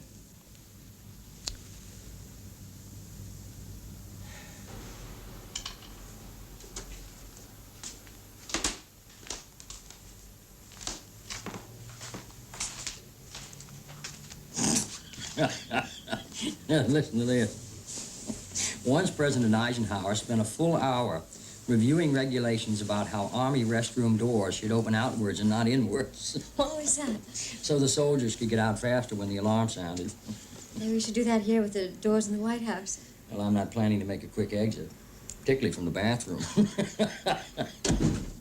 Well, I want you to get on it and get on it quickly and get back to me when you do. Thank you. Have you seen this, Pierre? Castro knows more about what's going on than I do. What good does it do to plan strategy if we're going to read about it in the newspapers? No one's briefing me, Pierre, no one. Well, maybe we can make a TV station. That's just what I want to avoid doing. It's incredible. I've blown it before we've even begun. I have to say that no Americans will be involved, that it's strictly a Cuban thing, and now I don't know. Well, maybe we can call this guy. No, it's too late now. How the hell did I ever let it get this far in the first place? Thanks for the report. Let's pray it works, huh? Mr. President? Yes. Will you state that this invasion is in accordance with the United States? What do you say about American involvement? There won't be any. Under any conditions? He said that. He said the government can meet its requirements to make sure there are no Americans involved in Cuba. You're quite sure he said that? That's what he said. All right. Thank you very much. This concludes the President's statements at this time. Afternoon. Oh, I like your hair, Ellen. Oh, thank you. I don't like these at all. You'll have to do a lot better than this. Well, how about this? Oh, it's too Hollywood. On this? That. It's too stupid looking. Maybe we can have a press conference without photographers. No, we did all that before. We had all those ladies in fatigue. They sat there scribbling away, asking me questions like, why didn't I play canasta like Mamie did? Well, at least they're interested. And they love Caroline, too. My God, they even love her pony. Pierre, that's not the point, is it? I mean, they can love us as much as they like, but we don't have to like them back. Oh, come on. You can get them to write about somebody else for a change. Get them interested in those Cubans. Do the Castros sleep without pajamas? Do they smoke in bed? The invasion brigade will capture the 3 enemy beaches. The paratroopers will take the swamp between the sea and the land. How soon before Castro strikes back? But we have a diversion about 300 miles away in the Oriente province, so Castro won't be sure what's it. Mr. Bissell, I'm asking when he will strike back. Oh, we'll be ahead of him by 72 hours. You mean so long as our infiltration remains inconspicuous? That's right, Mr. President. So, what about the Cuban Navy and the Cuban Air Force?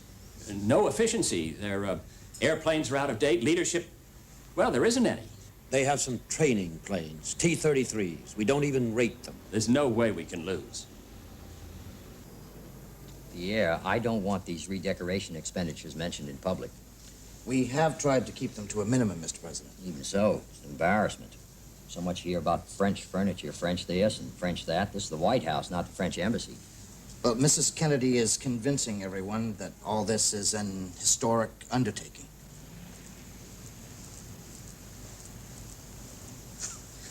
And are they convinced? Well, they seem to be, Mr. President. They keep on coming back for more. Yes, but steaming off wallpaper, redoing rooms that have already been done. The cost's fantastic, and I don't want it leaked. It won't. She succeeded where the Eisenhowers didn't even fail. She's transformed the place. Excuse me, Mr. President, we're very late. Yes, Dave. I have to go to Glenora. But I want you to stay here, Pierre, and keep an eye on these stories. I don't want people to think that we're redecorating this place for our own personal comfort at the nation's expense. I might gain some interior decorators' votes, but they won't add up to much. I'll see you later, Pierre. Thank you, Mr. President. Have a good game. Thanks. Don't hit the Secret Service, Dave. Where are they? You're not supposed to know. Good shot, Dave. What's the news? It's out of the bag. What do you mean? Cuban ambassador at the UN has accused us of invasion. Invasion? You have to call Bissell. We can't authorize a second strike. Can't have the Cubans at the UN accusing us of bombing Cubans. No. But, let's see how successful the first strike's been. Now, you want to go back to Washington? Not just yet. We'll have to carry on like normal. Not with the president playing golf. Nice, reliable old man sport. We don't want to panic anyone. Hang on a second.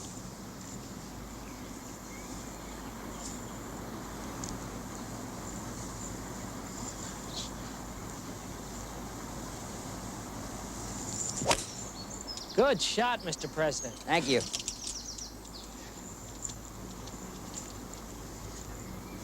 You have to go back there, Jack.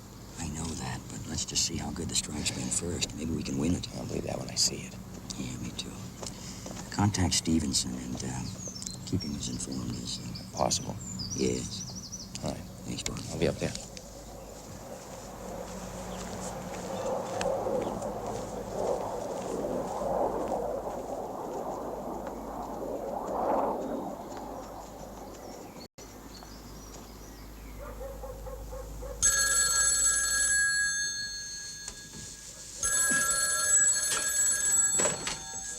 Yes.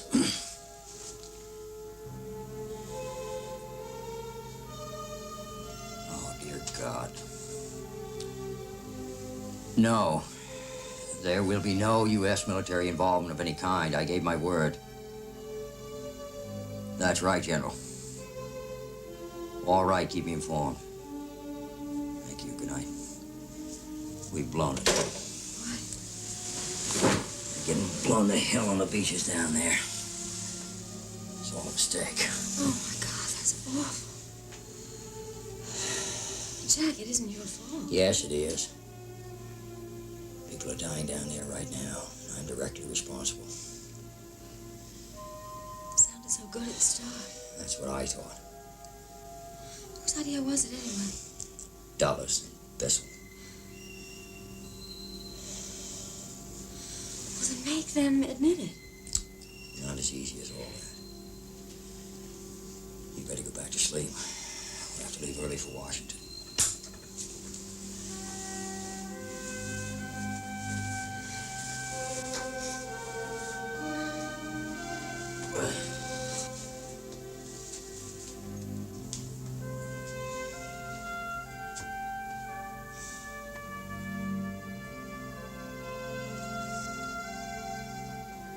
Where are the uprisings? You tell me. Well, aren't there any? Not that I've heard of. Well, what is Bissell doing? He doesn't say anything. Neither does Dulles. Is there any way out of it? I can't find any, can you? No. I suppose those men on the beaches still think we're going to start an all-out war against Castro, and we won't. Nevertheless, I guess I can go down in history as the president quickest off the blocks to start a war and the first president to ever lose one. And we'll just make sure you tell Bissell it's the worst thing he ever did. And tell him in front of the others. It's the worst thing I ever did. Yeah, well, don't let the CIA off the hook. They started it. Make sure they dangle from their own rope. Let's see, the White House bouquet room is to be called what it is, the flower room. I want 2 more Empire chairs in each of those guest rooms and the drinking fountain. I want the drinking fountain ripped out from the 3rd floor hall. Now it's about time. Oh, Mary, Caroline left her rag doll in Hyannis. Can you have it flown down? She misses it. And Betsy, tell the flower room, no more snapdragons, no more gladiolas. They look a little too funereal. I think that's all I have. What's next? Okay, letters. You're getting about 300 a day, and you will love this one. It's addressed Your Highness. Oh, no, you're kidding. Oh, no, it's Your Majesty. Your Majesty, my sister has a striking resemblance to your good person. In view of your husband's Irish ancestry, I humbly beg you to inform me if we are related in a family way. Your servant, Seamus O'Malley. Oh, isn't that sweet? Well, no, I don't think we are related. I don't think so, do you? Let me see. No. Your Majesty, do you believe that? Yes. They don't call Jack King. No, but someone called him Saint. Well, what does that make me? Is there anything else today? There could be as many as 20,000 of Castro's troops moving against us. What kind of troops? Infantry, How are they armed? tanks, artillery. Mr. President, Pierre has a lot of newsmen in the West Wing. Yes, well, he'll just have to tell them that the news is not encouraging. Yes, sir. Unless we move in, Mr. President, there are a lot of brave men down there. Yes, I know. We got to try to save them. I know. Can we send in the Marines? No, we cannot. Now, I want to know where those ammunition ships are. We don't know. What do you mean you don't know? You don't know if they've landed? No, sir. So those brave men down there have no ammunition, isn't that so? Yes, sir. No, sir. There is an ammunition ship. We think some of the ammunition has been unloaded. You think? How much? Perhaps not enough. Not enough ammunition. Obviously. Do you have any information, Mr. Dulles? No, sir. You know, of course, that Khrushchev has promised to help Castro. Yes, sir. I hope Khrushchev doesn't know more than we do. Well, I suspect he does. Excuse me, Mr. President. Yes, I know, Dave. I have to go now and host the congressional reception in that monkey suit. How appropriate. I want you to find out how many men have died on those beaches. Yes, sir. Keep your mouth shut and a smile on your face. That goes for all of you. I don't want anyone to know just how bad this thing really is. Sorry, Dave.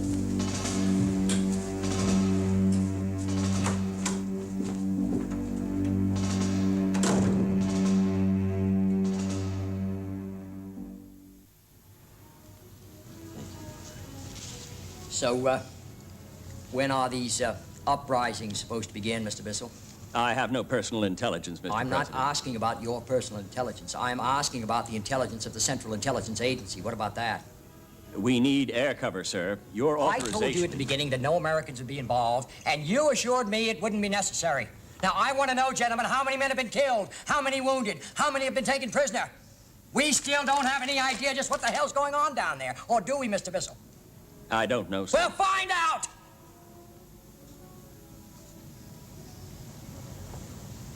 Let's talk about this beach, Admiral. Is it possible that an airstrike could still win that beach? I want the Navy to look into that. I want to know what's happening there. There's a lot of fog down there. Now, tell me what's going on. There's fog? You just said that, Admiral. Do something! I mean, my God, gentlemen, we're sitting around here like this while a lot of good men are being killed down there trying to retake their own homeland. Because we trained them, we armed them, and we led them to believe it was possible to do so. And there's one more thing we must consider here, gentlemen. We must consider who is responsible for this mess. We could neutralize all of Castro's tanks with a destroyer. General, I would not ask even one member of the United States Armed Forces to become involved in this ridiculous fiasco. We are involved. We have to go guerrilla. We can't. The hills, the swamps, all that stuff. The geography is in the wrong disposition. What the hell are you talking about, Mr. Bissell? Even if this geography were in the right disposition, how the hell can we expect them to become guerrillas when we can't even get them off the beach? We have to have air cover, Mr. President.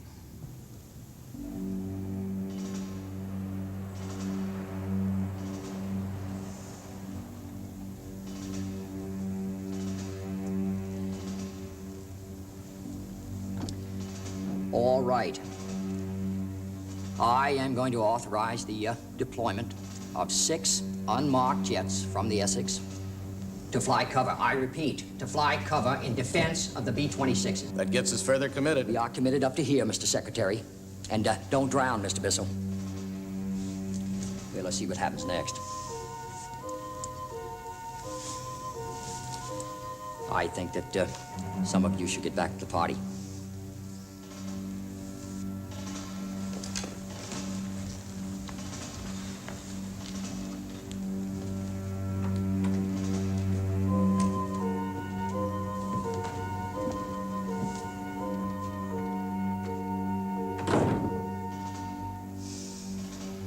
Well, as the man who said there would be no American involvement, I'll be shown up to be a liar, or I'll be shown up to be an aggressive bum. What's it to be? The latter. Aggressive bum. That's right. I agree. What do you want us to do? Well, if you have any ideas, Kenny, let me know. I might make you head of the CIA. A lot of those men on the beaches are going to get blown to hell, and Castro will take the rest. It's a catastrophe. Total and complete failure. Well, those guys have sat around and done nothing. Neither have I. Besides losing a lot of lives, we've also lost trust and leadership around the world. It's my fault. No, throw it where it started with the CIA. I'm the president. I must take full responsibility, and I think you should seriously consider taking over at the CIA. Not even you could persuade me to do that. Yes. It's Dad. Thank you. Dad. Lean on Bobby, Jack. I wouldn't give $100 for the CIA. I should have called it off. We can't win. You can't lose what you have. You can't lose the presidency. Dad, we're on the edge of war. Lean on the family, Jack. If you need me, I'll be down there on the first plane. Lean on Bobby. And don't crack in front of anyone except Jackie. Don't let Bobby see that. I don't know who to trust. Give me Bobby. All right, thanks, Dad. Let's talk to you. Don't leave Jack alone. Stay right with him. There'll be another day to knock the stuffing out of Castro. Okay. Thanks, Dad. Good night.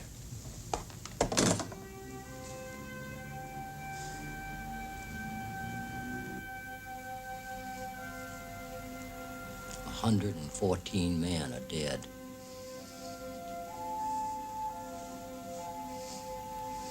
This thing got started with the Eisenhower administration, but that doesn't make any difference. Nobody's going to trust the Kennedy administration now.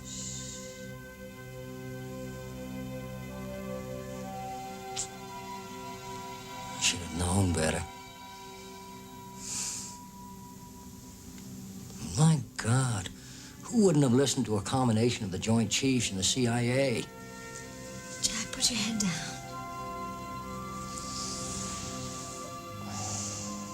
You gotta get some sleep. It's very late. I mean, at least they haven't invaded us. Might have been easier if they had.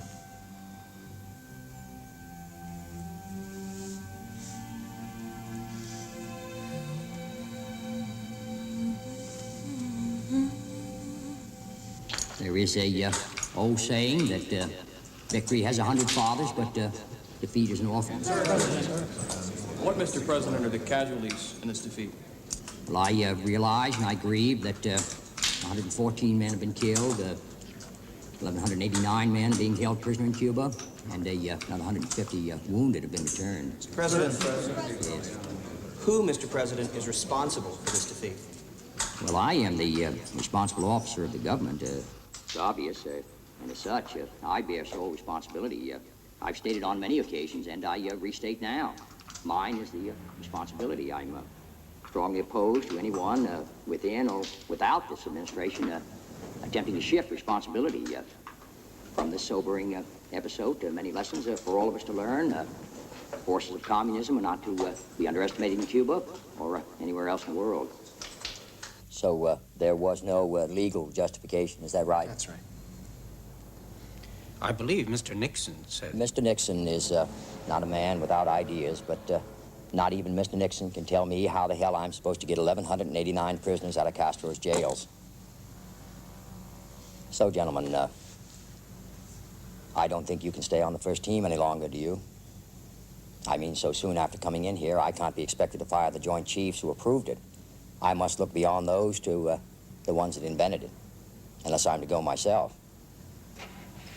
But I think the inventors have to go, don't they? Yes, sir, but you approved it. Mr. President, I'd like to take full responsibility. I've already done that, Mr. Dulles. I think it's time for us to call it a day.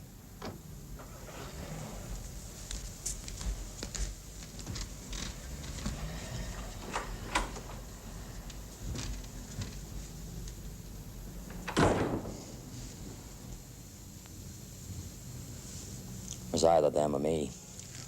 They knew that. I'd still like you to keep an eye on the CIA. They'll have trouble with that. What sort of trouble? I'll be more powerful than you. I'm afraid you're right. Jack, got to find a way to get those men out of jail.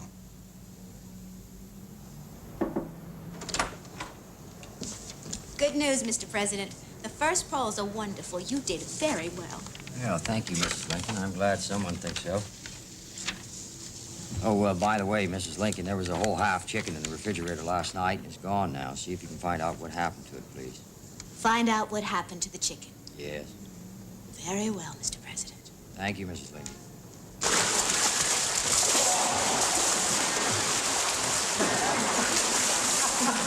Jack! Now, listen. Listen, I think we found a way of getting those prisoners out of Castro's hands. Like that? Well, there's a New York lawyer who's representing the prisoners' families, a guy named Donovan. Now, he's asking for our support for face-to-face negotiations with Castro in Cuba. Maybe that's the best way to go about it. Let's check him out. No, I have. He's okay. He's even donated his services. But he's warning us that any deal with Castro could be expensive. You can't expect Castro to just give him back. No, of course not. Tell Donovan he has our complete support. We'll do everything possible to make it work. Fine. But make sure he understands that we are not at liberty to make an official deal with Cuba. Okay, we'll keep it all unofficial. Very well, Bobby. This could turn the whole thing around. Maybe we can salvage something out of this mess after all. Well, it's a start. See, things are looking up already. Yes, just like Eisenhower. The worse I do, the more popular I get.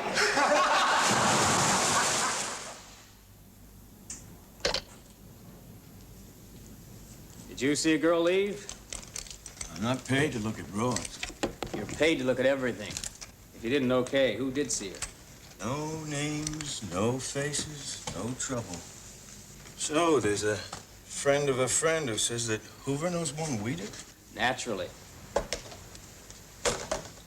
All I heard was a name.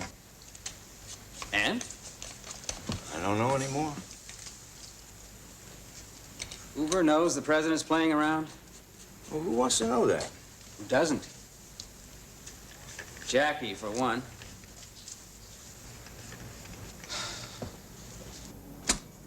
I'm going to be in Washington, Jack. I can make the usual time. I'll really look forward to it, Jack. Hear this. I'll really look forward to it, Jack. I want transcripts of that statement of intent and your commentaries on the meaning of that statement in full. Interpretation, a view of the morality of that word. I have my view. We have a president that is morally diseased. His conduct, if known, would be unacceptable in this nation. My vision of duty is not the same as his, and I'm going to prove that my vision is right by doing my duty. He's in danger of losing a great deal more than the Bay of Pigs.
What if the Negroes break the law? They won't. We can trust King. It's a non-violent movement. Yes, but it won't stay that way long.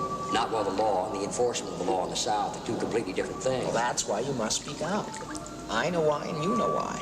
Yes, I do. You know, it's a moral and fundamental legal issue. I intend to make that clear. You must. I'm going to say in no uncertain terms, Pierre, that this country will not tolerate defiance of the courts or the Constitution. As soon as possible. Prime time. You got it. 17, 18. Are you hiding your eyes? 19, get ready. 20, ready or not, we're coming. Where's Daddy? Where is he? Let's go find him. Come on. Yes. Where is he? Is he back here? Mr. President, PT 109. Let's check under these chairs here. I don't think he's under that one. Maybe he's under here. What do you think? Well, you know, he said he had Irish magic. Maybe he's just disappeared. I see him there. Do you see him there? There he is! Oh! What happened to your Irish magic? You all right? Oh, that's not so good. Daddy needs a doctor, I think. Here is an update on the Freedom Riders' progress in the South. At this time, blacks and whites are seated together in 2 buses, integrated. White and black together in an attempt to test, in the southern states, the effectiveness of the recently passed desegregation laws. They will not meet violence with violence, a spokesman confirmed this morning. We expect violence, he added, but we come in peace and love. Confrontation, a police source said, is expected. Back now to It Is Well With My Soul. When the niggers get here, you got 15 minutes. That's all? That's what it said. 15 minutes.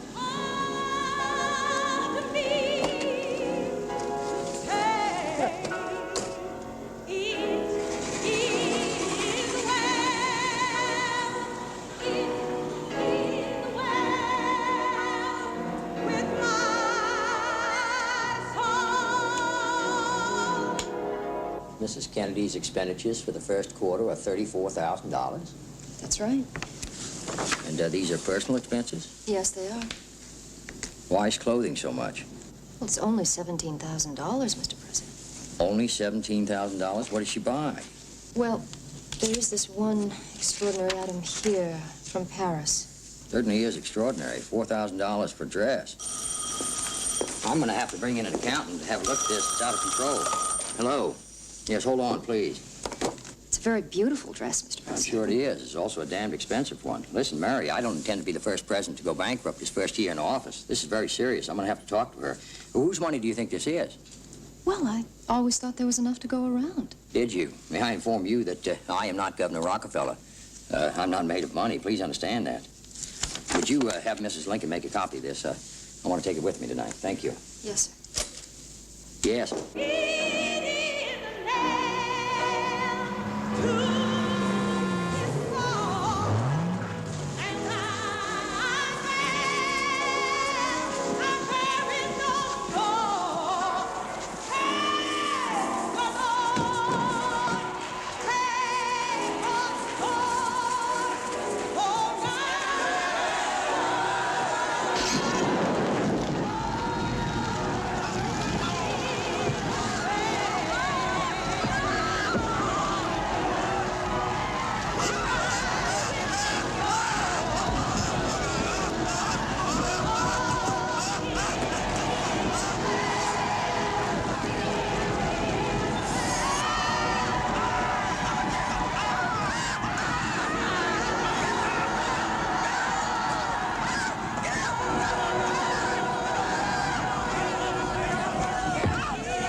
I have to say, I have to make it demonstrably clear to you that the Supreme Court is impotent. Their decisions mean nothing. They mean a great deal, Dr. They do not. They fail to desegregate the bus terminals. I wouldn't say that. I would. I do. I do say that. And I say you move very, very slowly. We ask for speed. Well, we ask for patience. We are trying. Come on, in the name of God Almighty. Why the delay? What purpose does it serve? Do you require martyrs? How far do we have to go? Tell me, I beg you. The law protects you, the law of this country. Me? You, your people, the Negroes. The law protects you, believe me.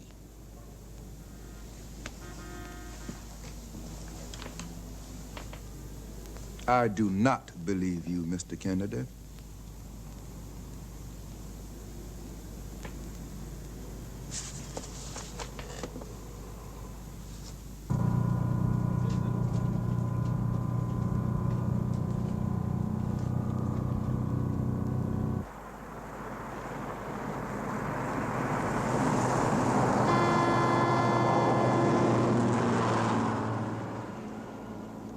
What freedom do the colored people have? The freedom. Yes. The Freedom Riders are free to ride. Today is Mother's Day. Do you know that? And the Birmingham Police Commissioner, Bull Connor, has rightly allowed his men the freedom to be with their mothers. And the riders the freedom to ride into Anniston. And the white citizens the freedom to express their views. The nigger will have freedom given to him. Freedom is a gift from God. A gift. You can't steal a gift. You can't buy a gift.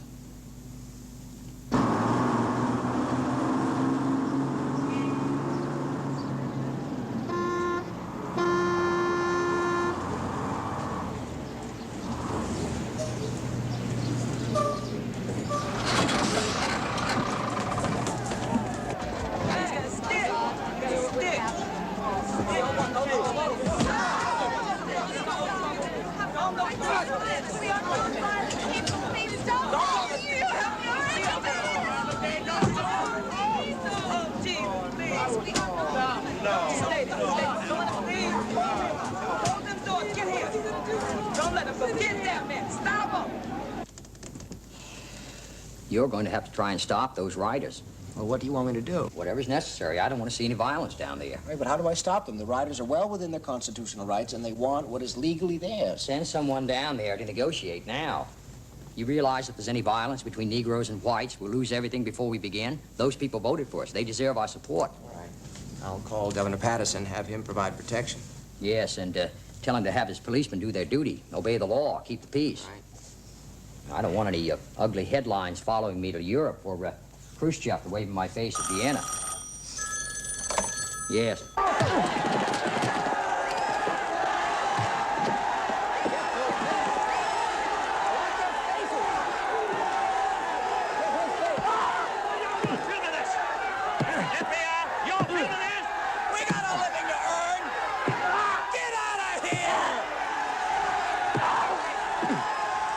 I propose we categorize expenditures under medical, food and liquor, jewelry, art, clothing, hairdresser, and gifts.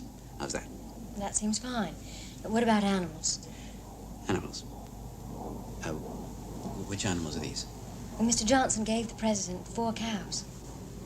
You intend to keep them around here? Oh, no, they're not official cows. I think at last count there were 3 calves and a bull. Well, perhaps we could go into beef production at Glen Oran, and that would be a good idea, wouldn't it? Surely. So how would we get a tax deduction on that? Well, we'd have to keep accounting. Grass, hay, feed, veterans' bills.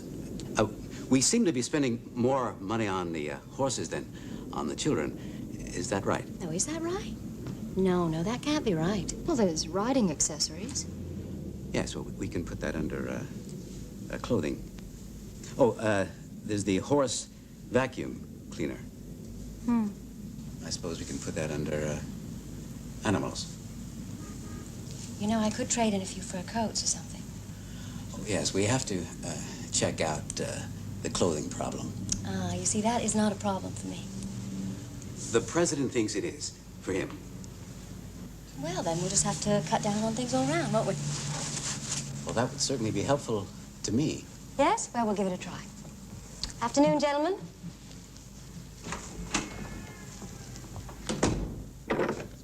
The local and the state police will do their duty and will be seen to do it. That's what we want. With Bull Connor there, who wants him beaten until it looks like a bulldog chewed him up, he wants to see black blood. He's always wanted that. How do you deal with a man like that? How do you appease a psychotic? By not using force. Keep calm. Oh, yeah. You know, and Patterson was a supporter of the Kennedy campaign. He was the first Southern governor to do so. He was with us. And why isn't he answering your calls? Oh, because he's changed his mind. The Klan supported his election. Now he's paying dues to them. Huh? Go down there, John. Right, you're a Southerner and a federal marshal. You talk to the Freedom Riders, calm them. Show them that we're with them any way you can. Dripping sorghum and molasses? Well, if you want. Well, what do I say to Patterson to make him understand? As what? Well, as he'd understand another Southerner. He doesn't understand me. Right? He doesn't understand the law. Explain the law to him. Explain decency. Right. You know, and tell the Freedom Riders that were with him that I support them, that the president supports them, that we're going to insist upon justice for Negroes and whites. Okay. You know, tell them that we're keeping our promises. Right. Governor Patterson's office again, please. Governor Patterson, you are saying that the Freedom Riders are asking for trouble. Asking? Is that right, Governor? The state of Alabama is not asking for this interference. Have you spoken to the Attorney General? He has not spoken to me. Does he believe the Freedom Riders are asking for trouble? I cannot be responsible for what the Attorney General believes. But you know as well as I know what these Freedom Riders believe. They follow Gandhi. They are saying, put on the pressure, create a crisis, and we will react. The people of Alabama have reacted. And the state of Alabama cannot be responsible for the safety of fools. As for Mr. Robert Kennedy, you have to ask him about his beliefs. You ask him. As a white man? As Attorney General. As a white man, if you like, if it makes a good news story. Why does Hoover consider me a degenerate? Tell me. I've heard he said the worst things about me and the president. You don't take him seriously. No, I do take him seriously.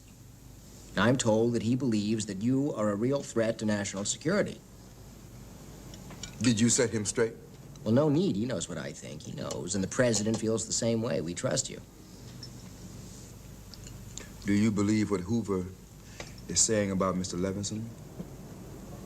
This man is my friend, my family's friend, has been for 5 years.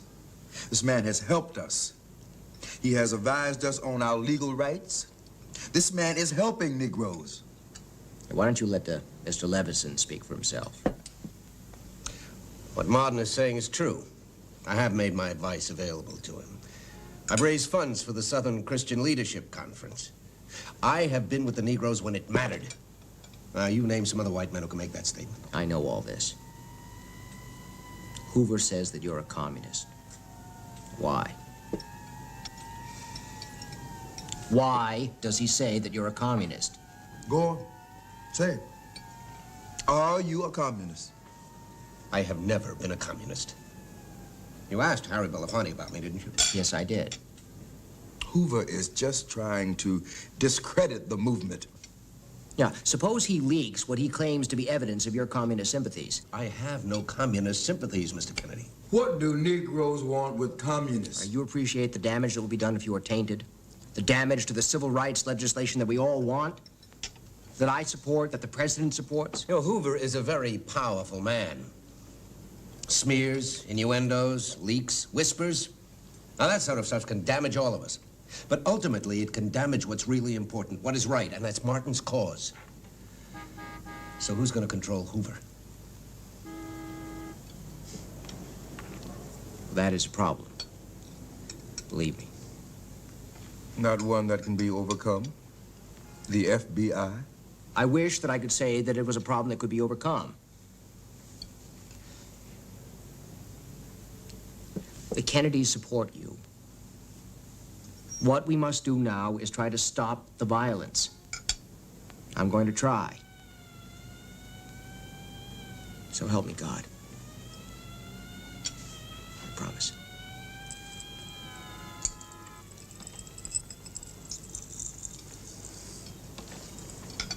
Go home! This is my hometown!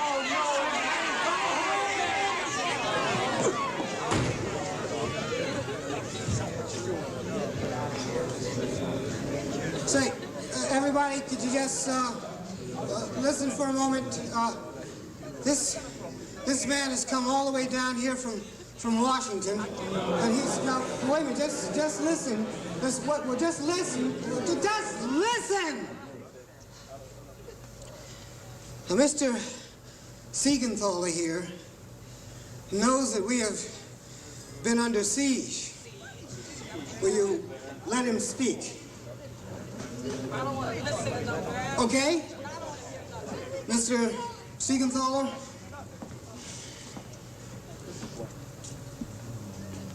We'll escort you in safety to the airport. We want to run. and we're gonna ride, okay? That's what we want, Whitey. I know what you want. I want what you want, too. Above all, I want your safety. Now, I will fly with you. I'll fly out of here with you. And we'll leave peacefully, okay? Where to, man? Fly where? New Orleans, or else? Or else. We are, not any of us, going to get out of here alive. Now, let's go. We have got to get out of this hell. I repeat, I am going to escort you out of here. We'll fly to New Orleans. And I will return to see the Greyhound bus to safety. There has been enough violence. I have instructions to see there'll be no more. Do something about them out there. I will not have a bus ordered out of here by the Attorney General's sidekicks. Do the people have a voice? Hear me. Do they have a voice? Is that the call? Mr. Attorney General, if one federal marshal sets foot in Alabama, there will be blood in the streets. If the force of law has to be applied, it will be. You understand? As governor. Now, I know you're the governor, John, and I know that you've been avoiding my calls. Now, I know that you don't like what's going on down there. Well, neither do I, and neither does the president. Mr. Attorney General, I am not used to being talked to like this. Well, then listen some more. If the force of law has to be applied, it will be applied. I take responsibility. You do? I do. And I will see that it comes down across the heads of all those who break the law. I want no violence. I insist you do as I say. Now, find Mr. Siegenthaler. Tell him to go to Montgomery. The president... Yeah, find the president. Well, let me talk to him. All right, fine, then I'll go to the White House. Governor, I'm going to speak to the president.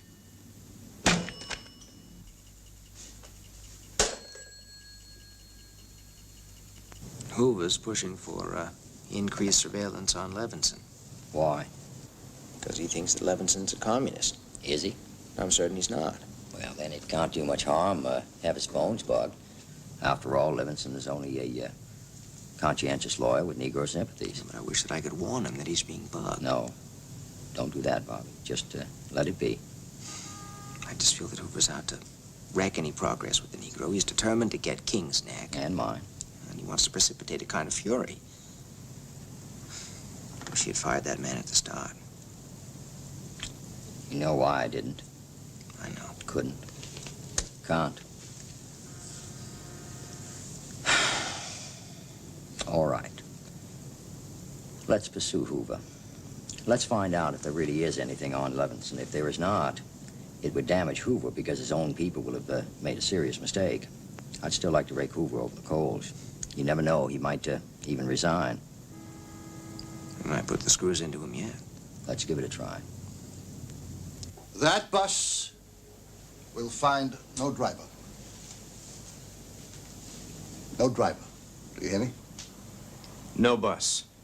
No bus. Those niggers will stay there. The people will show them that they can't parade themselves taunting the law. But if it's violence they want, good men will show it to them. They won't find one single employee to drive the bus. Any bus. Agitators. Communists. Why does no one listen? They will. Oh, they will.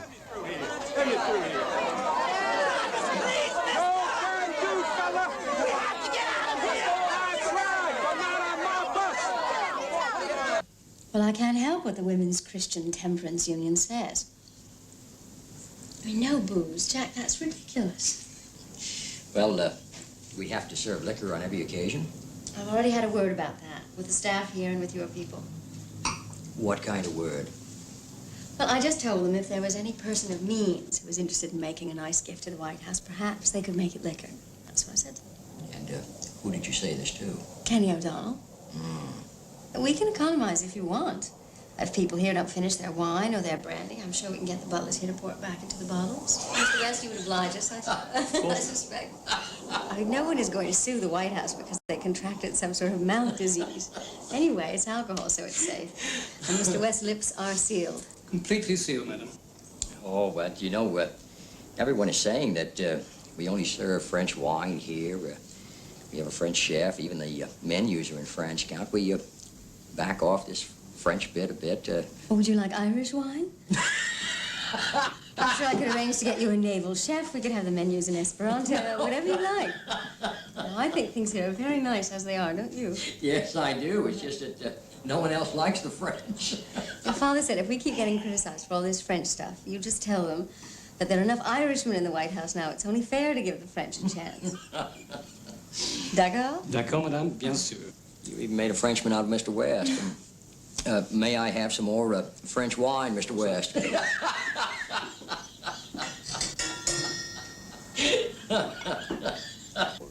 Hold it a second.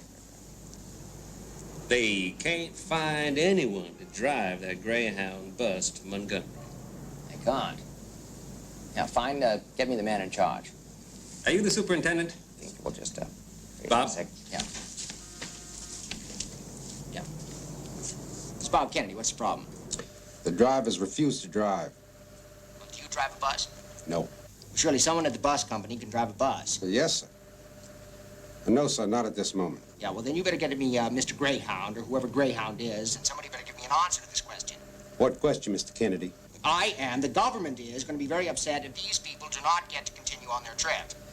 It's not possible, Mr. Kennedy. Under the law, they are entitled to transportation provided by Greyhound. Somebody better get in the damn bus, get it going, and get these people on their way. If you say so, sir. I do.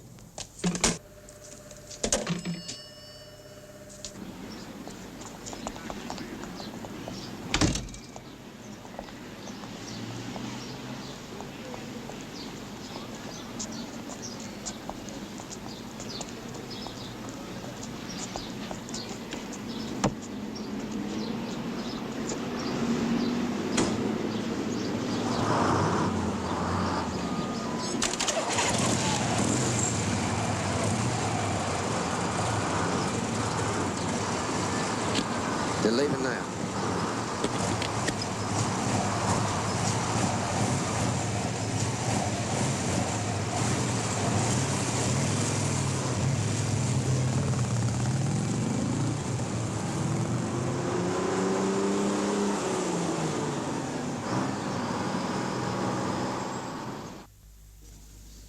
Hoover has to come to me for authorization to bug anyone, including King. What's the point in bugging Martin King? If Hoover bugs King's place, he's not going to find anything anyway. Say it gets out that you gave Hoover authorization to bug King. Think of the uproar. I haven't given him authorization, Nick. But you haven't stopped him. No, I haven't stopped him, no. I happen to believe in Martin King. I happen to believe that Hoover won't find anything on him at all. Hoover's just paranoid. Do you think there's anyone he hates more than me? I mean, he's mad. Who does he hate more than me? Martin King. Yeah. I suppose his files will show that we're both communists. Groomis, you think he's got a file on dogs? On red setters. Anybody know where Siegenthaler is now? They should be following the bus to the Montgomery terminal. When you're lonely,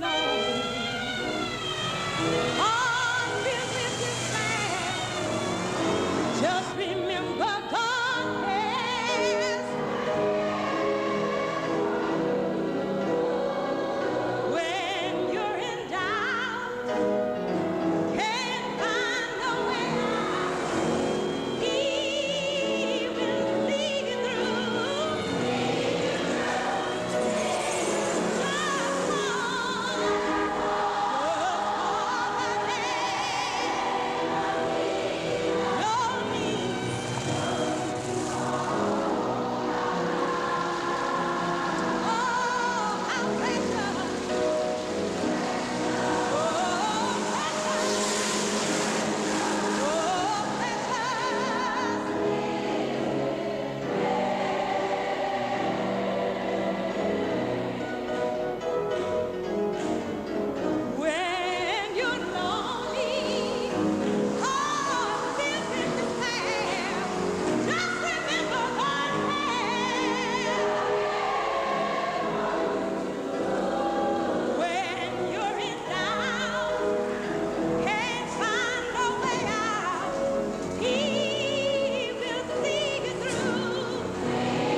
Now take a look at this, Bill. This is quite nice. This is from Prince Hassan.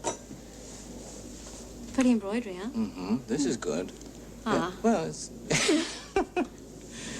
What about this? Oh, well, that's Argentinian. Oh, you're gonna wear it? No, I think Well, this is not. kind of Eva Peron. No. Come on, Jackie. It's New Frontier. It's a very old frontier to me. It's a pity not to use this. You think? Now look at this. This is really remarkable. This is from Haile Selassie. Isn't that a beautiful fur? Mm. Must have cost a fortune. At least. Mm. Oh, and this is from King Lule Hassan, this belt from Morocco. Do you like it? Can I have this? No, you may not. You can wear it from time to time. No, I want to use it like a rug. What in God's name is this? I don't know. But whatever it is, we're going to put it in the guest room, I think. Well, I'll stay in a hotel, thank you very much. No, I wouldn't fool around with it if I were you. It might kick, light. I don't know what it would do. Now, this is amazing. Isn't that amazing? You know, I think if I get one more of those elephant feet, I'm going to send them Caroline's finger paintings in retaliation. Actually, her finger paintings are too good.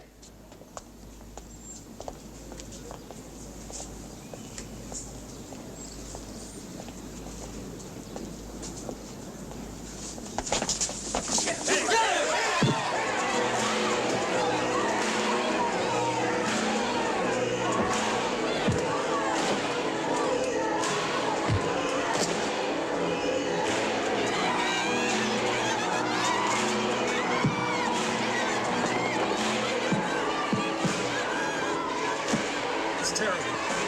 Drenching, bloody faces. My God, there's a whole gang. There are no cops. I have to go.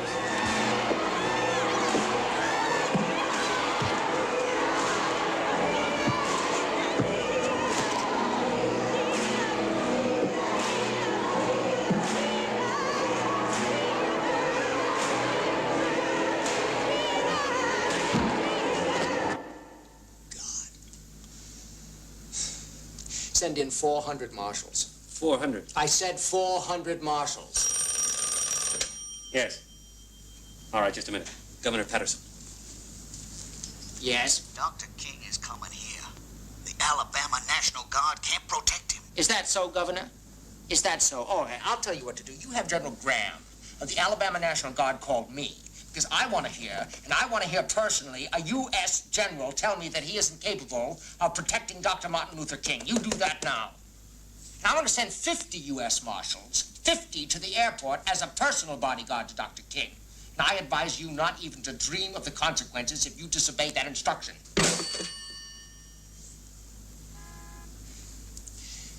Byron, you go down to Alabama, you count those 400 marshals. Angie, get me John Siegenthaler.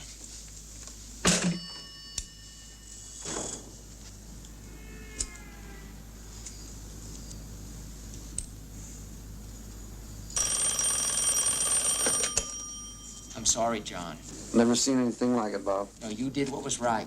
Can I give you some advice? Go ahead. Never run for governor of Alabama. Couldn't get elected.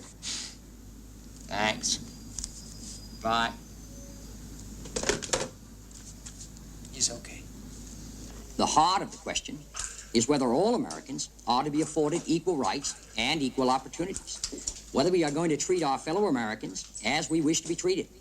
If an American, because his skin is dark, cannot eat lunch in a restaurant open to the public, if he cannot send his children to the best public school available, if he cannot vote for the public officials who represent him, if, in short, he cannot enjoy the full and free life which all of us want, then who among us would be content to have the color of his skin change and stand in his Yes. place? Who It's among us Dr. would King. be content with the constant patience and delay? Thanks. I want the riders out of jail. They stay. Now, be reasonable, Martin. We don't need martyrs. It's an issue of conscience, of morality. Perhaps it'll help if students come down here by the hundreds of thousands. Your country as much as mine. Yes, but I want our freedom. Yeah, well, that depends on what you and the people in jail decide. Now, if you want us to get them out, we'll get them out. They stay inside. Why do you let this go on? I've done as much as I can. 100 years of delay have passed since President Lincoln freed the slaves, and yet their heirs, their grandsons, are not fully free. They are not yet free from the bonds of injustice. They are not yet free from social and economic oppression. And this nation, for all its boasts and all its hopes, will not be fully free until all its citizens are free. Hogwash.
Dr. John Howard, the United States Permanent Representative at UNESCO.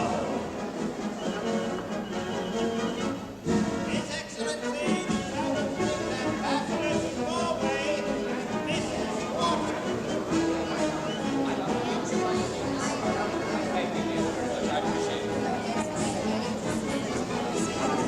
The Honorable Beaumont Taylor, I look forward at some point to making a tour of Africa. Oh, I think Mrs. Kennedy would enjoy a safari. Well, she's a very good photographer.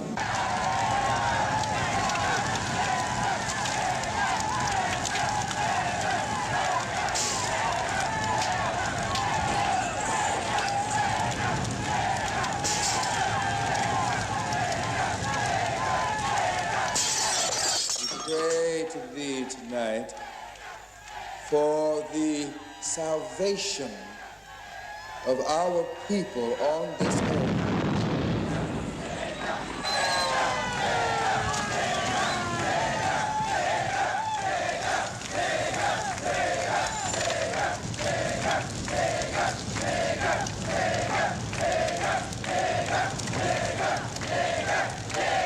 We pray that thou wilt forgive them that do not comprehend, that thou wilt replace the hatred, the bigotry, the evil in their hearts with thy love, thy peace.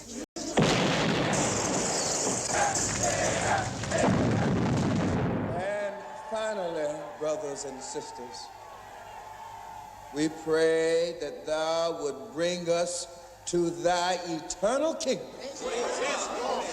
that we may walk together hand in hand through the gates of paradise.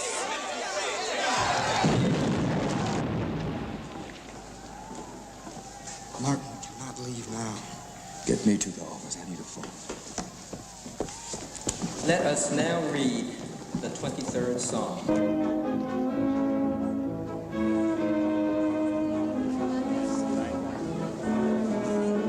I'm Lyndon Johnson. Where are y'all from? Nigeria, sir. Well, great. I hear that's a wonderful place to be from. This lady here's your wife? Yes, sir. Good. But I have not yet met Mrs. Ladybird. Well, you must. We'll do that right away. Come on. Bird? Oh, Bird. Mon français n'est pas parfait, mais c'est peut-être une question question d'accent. Non, mais vous parlez français très bien, madame. Ah, vous êtes très gentil, merci. I hope you're enjoying Washington as much as we are. Excellent. It is an honor for us to be here. No, the honor is ours, believe me. Mr. Kennedy, you cannot allow this to continue. In the name of God Almighty, have this stopped. I have my people in this church.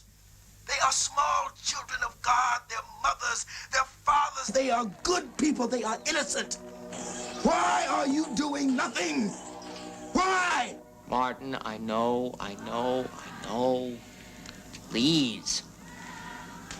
And please don't say I did nothing. You know as well as I know that if it wasn't for those U.S. Marshals, you'd be dead as a doornail.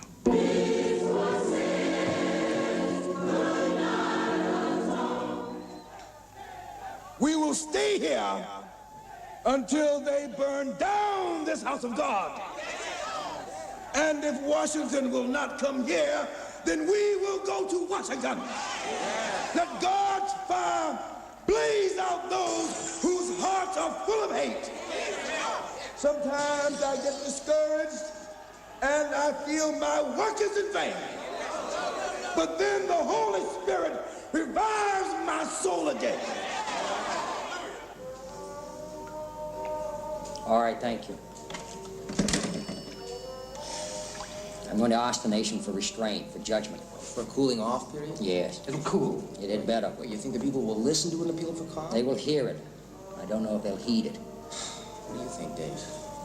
We gotta try. Try? I've been trying. I told King you'd be dead if it weren't for the marshals we sent down. What did he say? He doesn't understand. I don't think he understands us at all. What's important is that the nation understands. And that they understand that you're walking a tightrope. And we can't be knocked off. We won't be knocked off. There's too much at stake.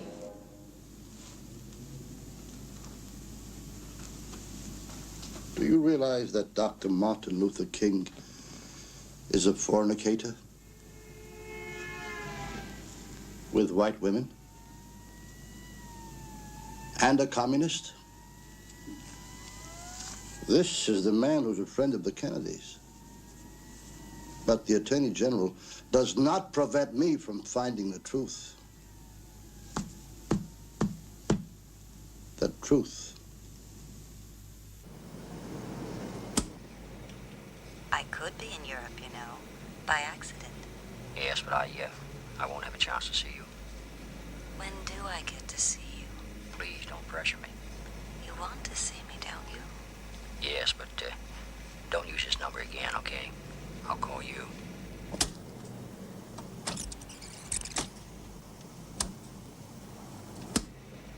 I could be in Europe, you know, by accident. Yes, but I won't have I want the file on the last 24 hours. Now? Now, boy.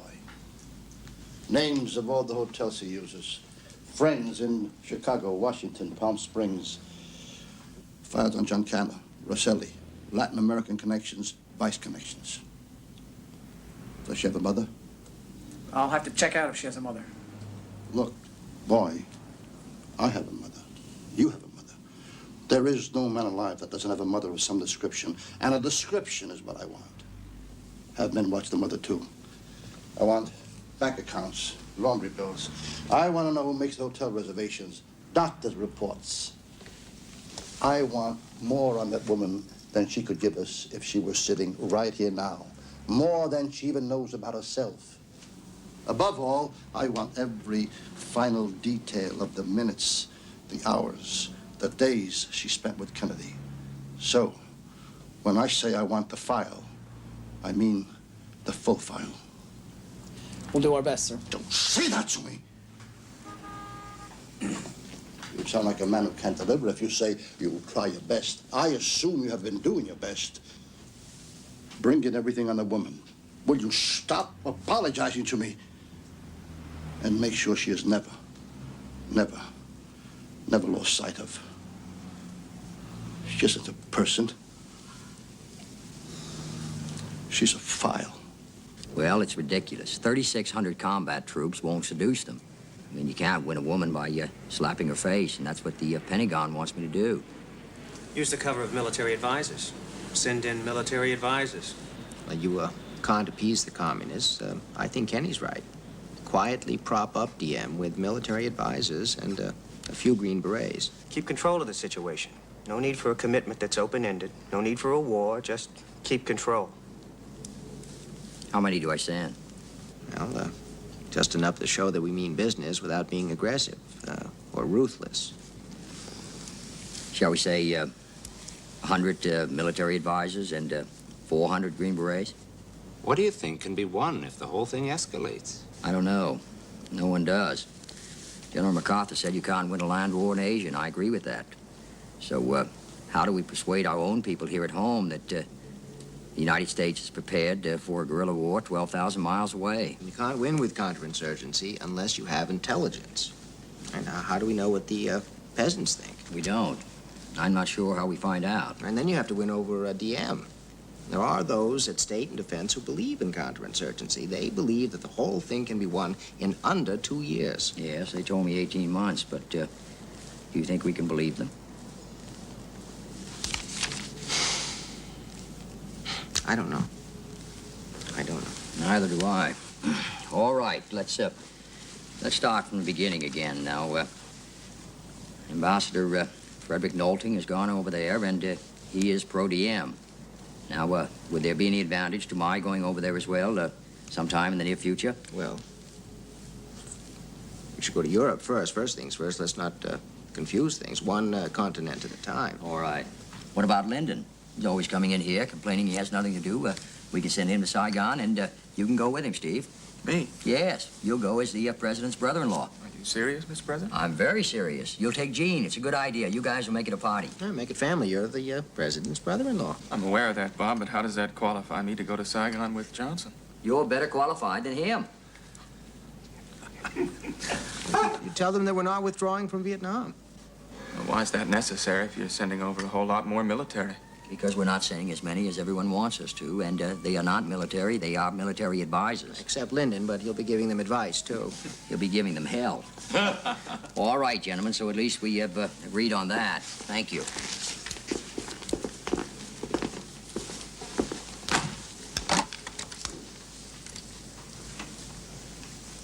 Yes, Mrs. Lincoln, would you please contact the Vice President and have him come to my office tomorrow morning at 10 o'clock? Thank you very much.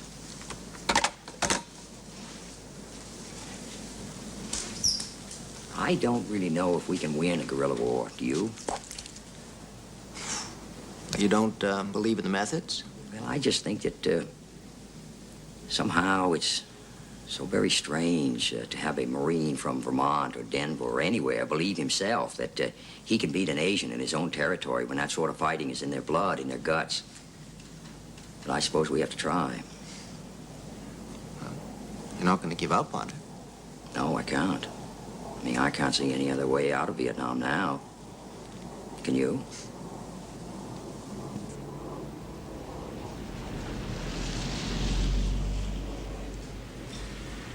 Mr. President, I'm not sure about taking the Smiths along, too. Why? Why not? It's only a gesture. Well, what do I call your brother-in-law? Whatever you like. Member of the family, the man from state, whatever. And his wife? Just call her the president's little sister, Jean. What do I tell Diem? Listen to him first. Find out what he wants. What about protection? Just let him know, reassure him that we'll help protect his country. That's not what I mean. I mean, what about my protection? I wouldn't be concerned about your career. It's safe, I promise you, Lyndon. Mr. President, I do not want to go. You don't understand. I know why you're sending me out there. That's all right. That's my problem. That's my career problem. But that's a dirty place, Saigon. There's a lot of people getting shot out there, and I just don't want to be one of them. I wouldn't worry about that, Lyndon. They're more likely to shoot Steve and Jean. Look, what we need to place there is your kind of down-to-earth approach and style, your kind of confidence. You can sell them on the Mekong Valley Project. Tell them you're an old riverman yourself. I can't think of a better man in this administration to help solve the Vietnam problem more than Lyndon Baines Johnson.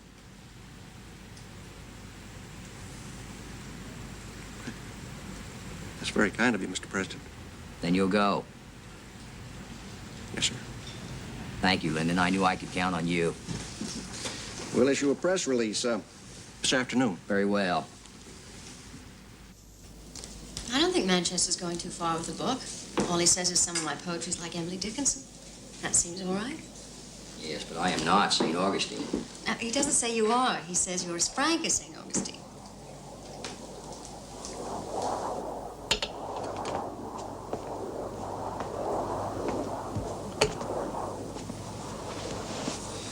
And, how frank was Augustine? Well, pretty frank, by all accounts. What was that thing he said about, make me a saint, Lord, but not quite yet? Yeah, well, maybe he meant something else. You ought to know. No, really, I don't think it's so bad. I mean, he compares you to Caesar and Napoleon, Tacitus, too. Oh, I don't want people believing that sort of stuff. Well, they're not going to believe it, but it's all right if they think it. He says you're a bad speller, He's right. but also that you have some kind of encyclopedic mind. So you see, the charm must still be working. You said that? No, that's what I'm saying. Oh, good. When the charm stops working, you let me know. You'll be the first to know. Yes, and I want a story that says the United States is far out in front of the Soviet Union with our rockets, and that we intend to put a man on the moon. You'll have it when you have a man in the moon. On the moon, Kenny. There already is a man in the moon, and he's not necessarily an American. What about the comments that the cost of space is astronomical? Well, let's leave out any mention of astronomy.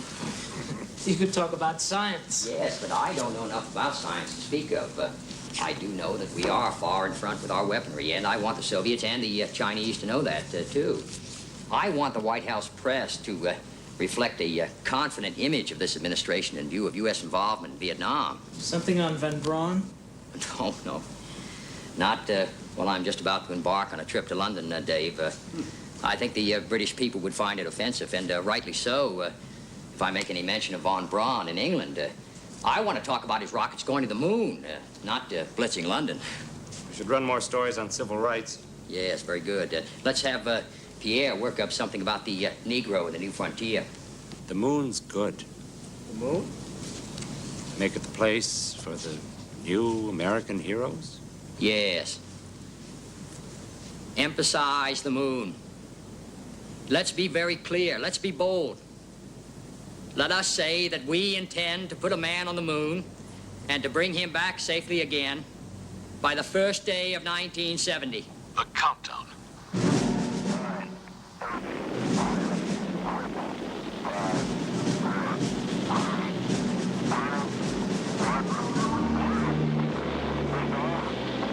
All right, lift off and the clock has started. Yes, sir, reading it loud and clear.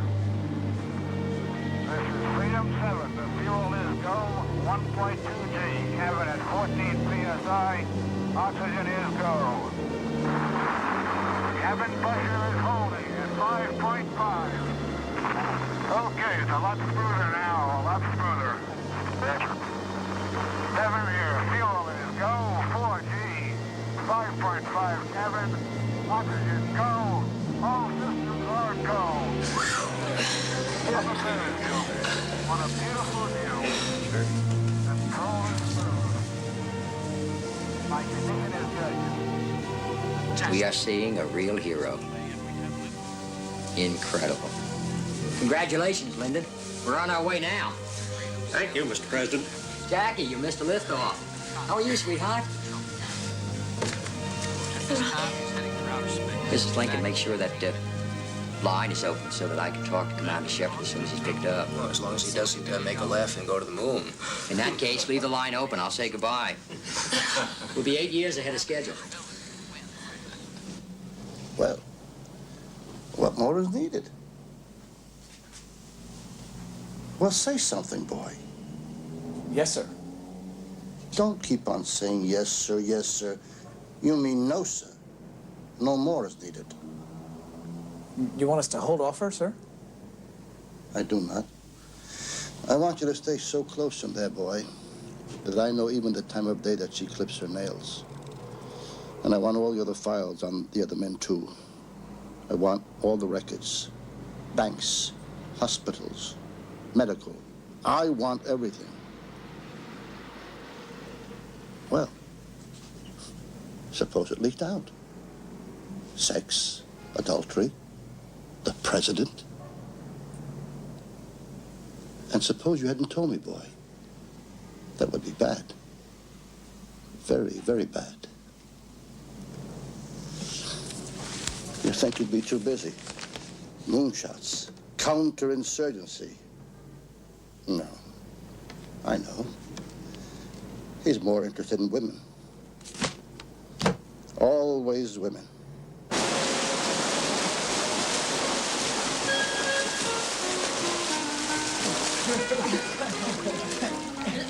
It's not fair. Somebody put their foot in my mouth. Well, for a change, it wasn't yours. Well, and then Johnson called DM the Winston Churchill of Southeast Asia. I don't believe it. He did.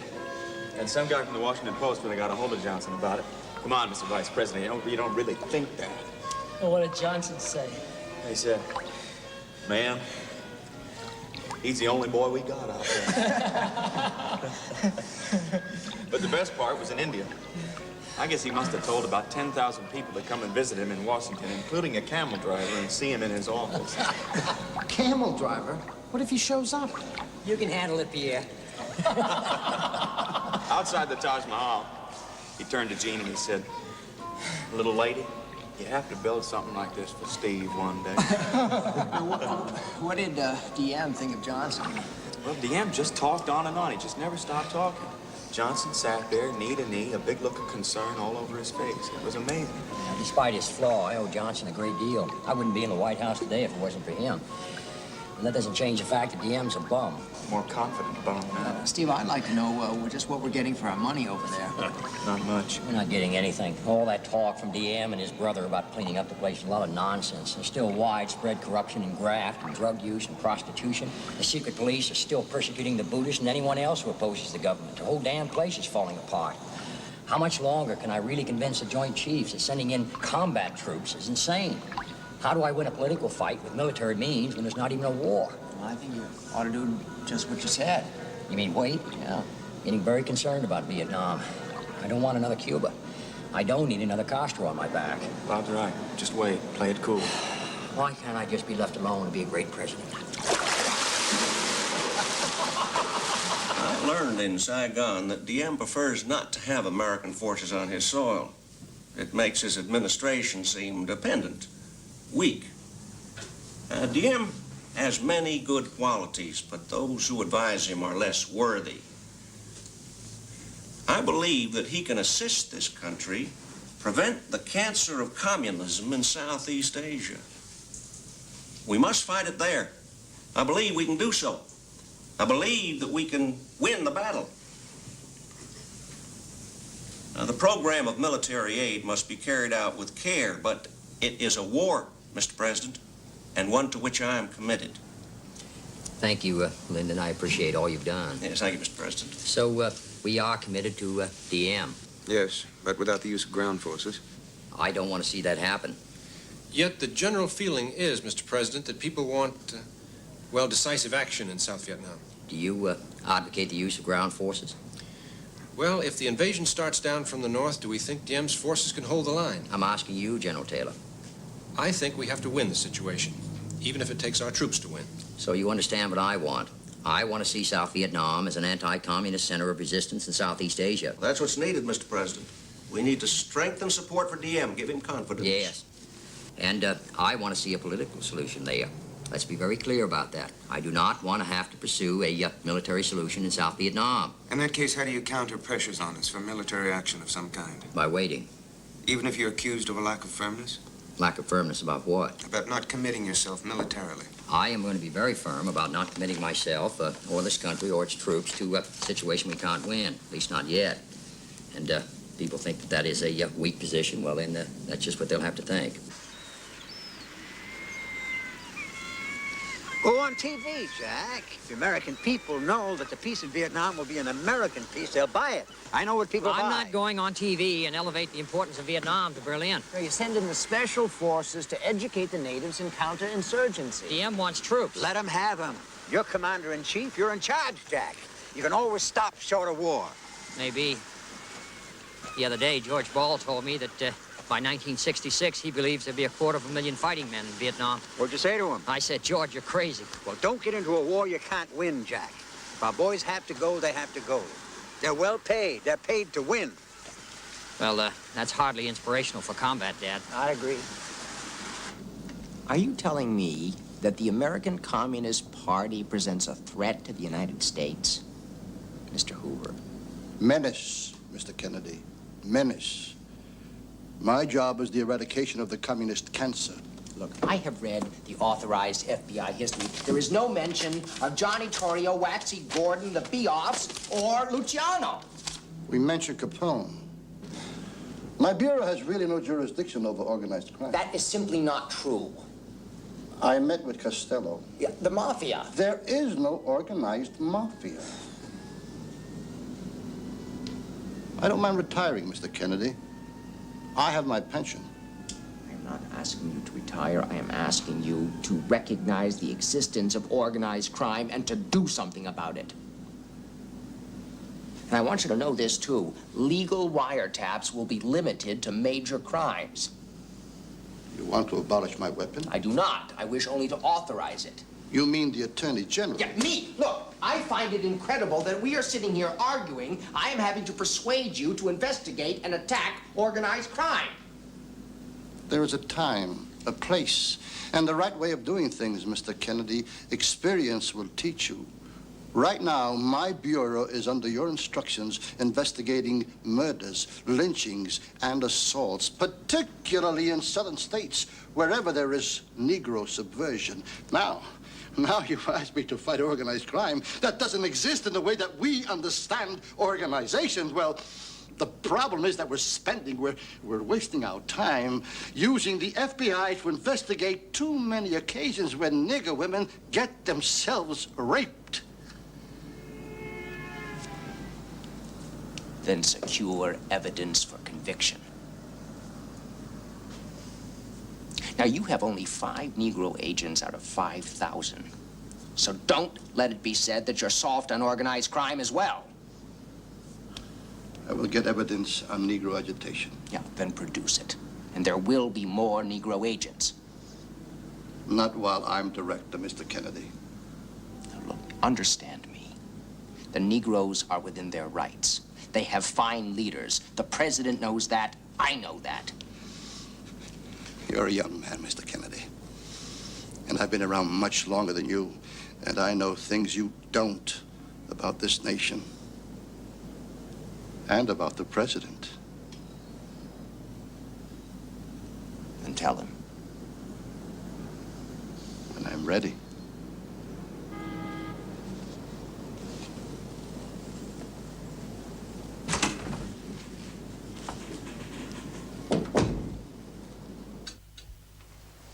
Jackie's going to be an international sensation in Europe. Macmillan, de Gaulle, the royal family, even the Germans. I know these people. They understand class, and that's what Jackie has, class. Chic. What? Chic. We had that and class, too. I like to think so. I think you ought to go to Europe with them. I'm going to be in Paris anyway. That's what I mean. Let's have the State Department involve you in the entire trip. Why not? I'd love it. I'll call Jack. Did you see this? Look, corset. See? Jack has to wear a corset for his back. They don't have to print it in the paper. Now, what are the French going to think? An American president wearing a corset, that he's some sort of pansy. I don't like this. The French understand a wounded war hero. But corsets don't get votes. Not on a man. Jack is only 44. He's young. President. Corset. Damn it. I don't wear a corset. Well, let's see. We can use this for Buckingham Palace, I think. I like this. Oh, and I can put those diamond clips on the shoulders. Yes, of course. The dress in which the First Lady will be presented to Her Majesty the Queen, who I am sure will be very much taken by the tightly cut bodice and the flowing skirt. We want you, you see, to look truly, truly regal. Well, it is beautiful. I think half an inch out of each dart. Yes, it's too big in the waist. Right. Need to bring it in. The fabric is wonderful. Of course it is. has been created as a work of art. Notice, please, the stitching. Precise, delicate, very, very British. He will experience style. Ah, well, the hem has to come down a little. Done. And otherwise, I think it's fine. Fine. Incroyable. Oh, you know that I'm having Givenchy do the de Gaulle dress. Yes, I'd heard. Now, let me show you what we have for les Français. Look at those. Les voilà. They're marvelous. With perhaps a hairstyle in the style of Louis XIV. That's a good idea. I have a feeling that Monsieur le Général will adore it. Paris, France. At the start of their European tour, Jackie reminded France of the liberation as she and President Kennedy took the French nation by storm. La Belle France showered warmth on La Belle Jacqueline and gave the Kennedys a film star's welcome. And there's a new word in Europe today. Jackie. Jackie. That means vibrant beauty, for Jackie is without a doubt the most original and exciting American import into Europe today. Monsieur le Président, vous êtes en France le très bienvenu. Tout y concourt. The president quipped, "I am the man who accompanied Jacqueline Kennedy to Paris, and I have enjoyed it. And so has the world." Le président des États-Unis qui vous assure ici la meilleure amitié possible, les circonstances difficiles. Premier de Gaulle, now in his 70s, seems to agree.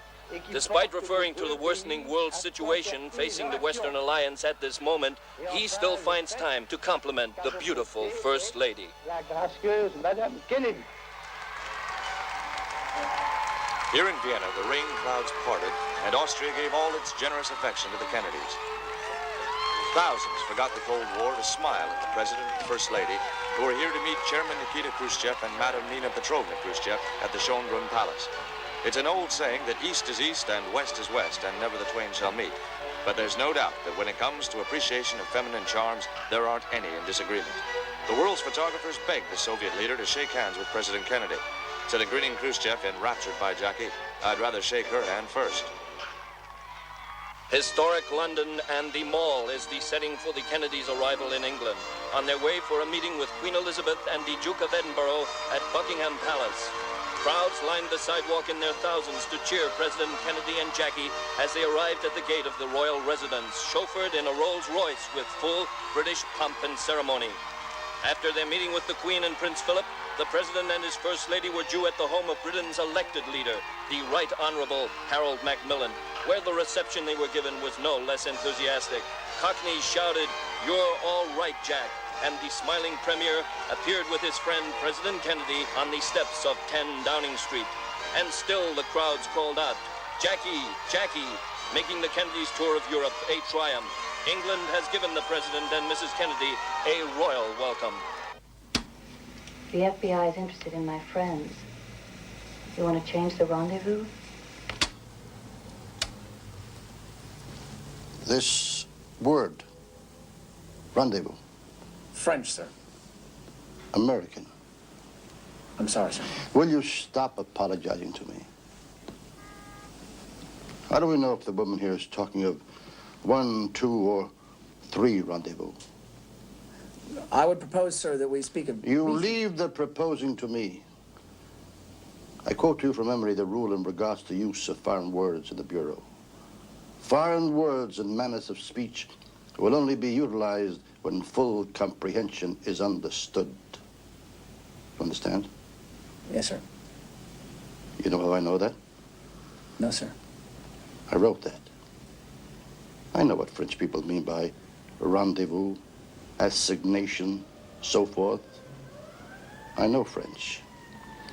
What I don't know, and what you will do, is go from here and find out whether this means 1, 2, 3, or innumerable rendezvous in plural.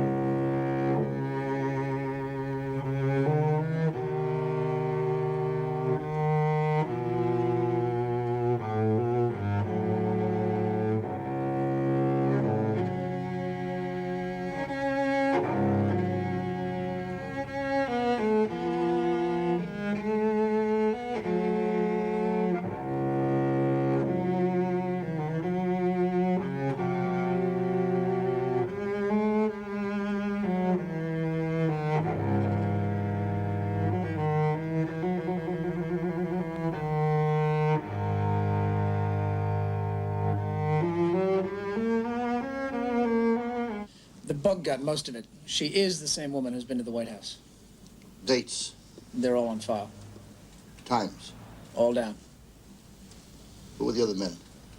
There are several. Has she had sexual relations with them? We can't be sure. Either she has or she hasn't. Get me names. I want evidence.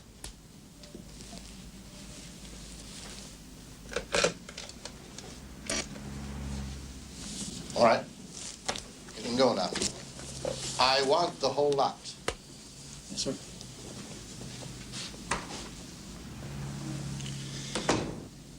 Get my man on the White House detail. Here. Now. After him, I want the agents on the Attorney General detail. And after him, I want the man on King to call me.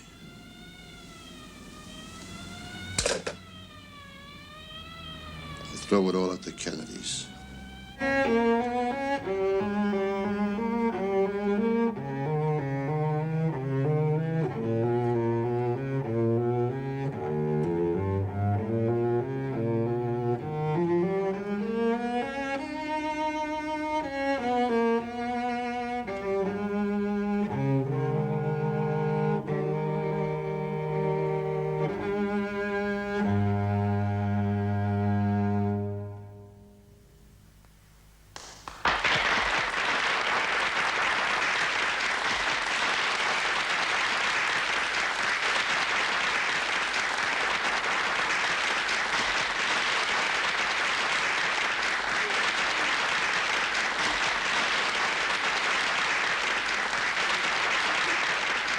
Take my advice.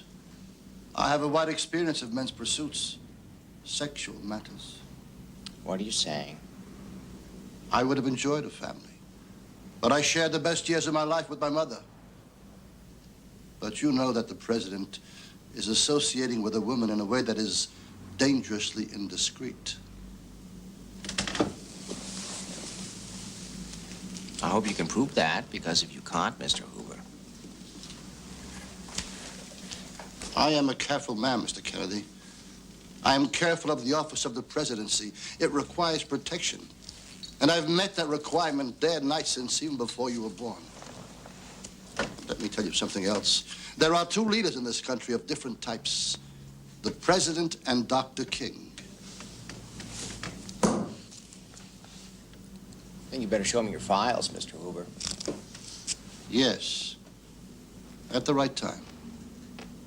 It's a tone of blackmail in what you say. That wall, sir, is government property you're destroying. Good night. All right.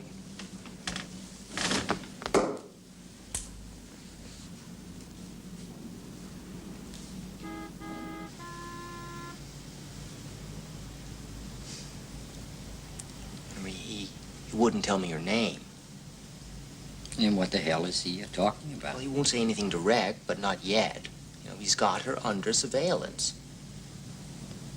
Not in here. Well, he doesn't have to. Don't think there are people around here who keep their eyes shut, Jack. Please.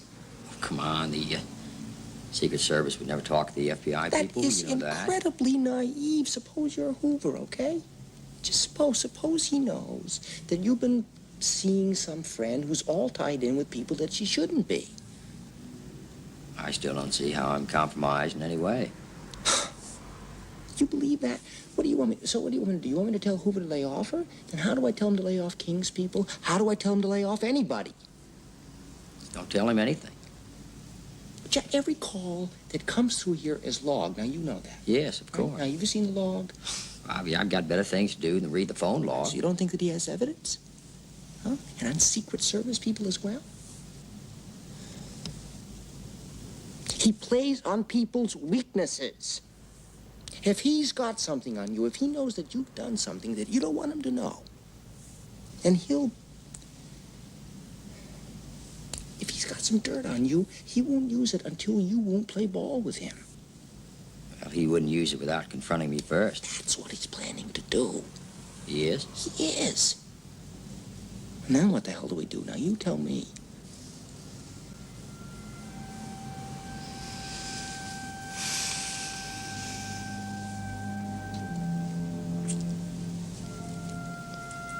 Suppose he does bug Dr. King. He won't find anything. Well, then. You think I should let him bug King? That's up to you, Bob, but as long as he doesn't hear anything, I don't see why it matters. Do you?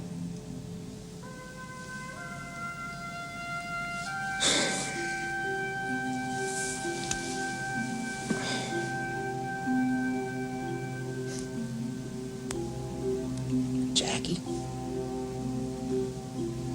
How does all this affect Jackie?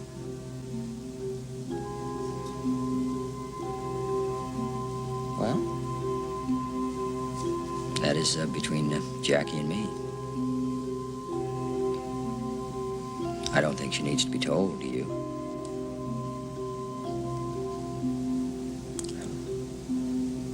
She won't hear it from me.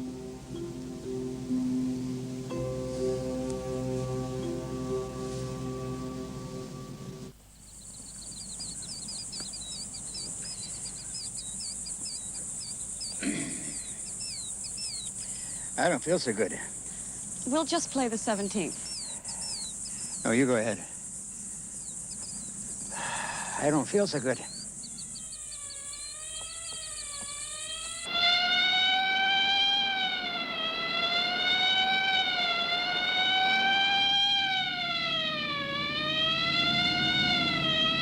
Ambassador Kennedy has suffered a blood clot, hemorrhaging in a brain artery. His chances of making it, I'm sorry, it is a serious stroke. Are you telling me that he's dying? He's holding on to life by a slender thread. Mrs. Kennedy, I wish I could say more than that. The Viet Cong have got South Vietnam by the throat. And sending in more American troops that I'm severely pressured to do is not the answer, so what is? Okay, we stall the military. Send Taylor and Rostow out there. Taylor is for neutrality in Laos. Everyone knows that. Rostow is for counterinsurgency. The military will listen to them. But for how long? I don't know. They'll have to heed. Look, if the South Vietnamese want their independence, they're going to have to get it for themselves. What we have to do is find a way to make them realize that the solution lies there in the politics, in the social reform, in economic strength, not with a lot of red bandits killing defenseless villagers and trying to sabotage the government. How long can you stall? Well, until we find that solution. The majority is opposed to stalling. Yes, and that majority happens to be the military itself. Have they forgotten who is commander-in-chief? It would appear so. Remind them, Bob. Remind them that I am the one who is responsible for what we do and what we do not do in Vietnam. And I do not intend to become involved in a war in Southeast Asia. Excuse me. Yeah. Jack? Bobby.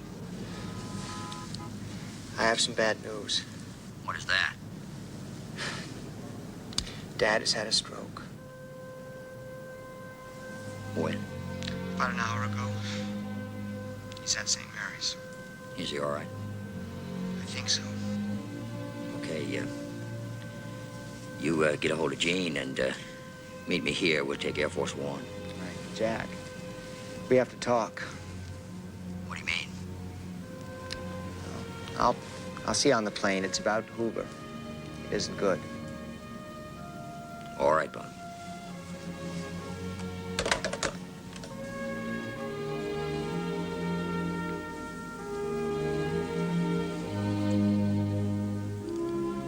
You know, he'll never be able to talk again, Jack. We'll find someone to help him. I gotta go, Dad. God bless. I'd like to stay a minute.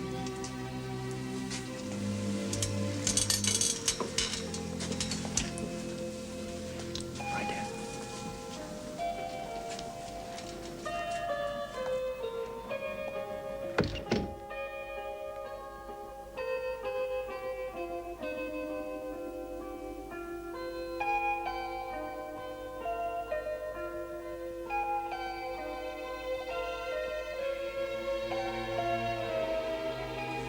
You were the first person that ever said I had a mind of my own. I never told you how much much that's meant to me. You used to say how much I was like you, and I think that's true.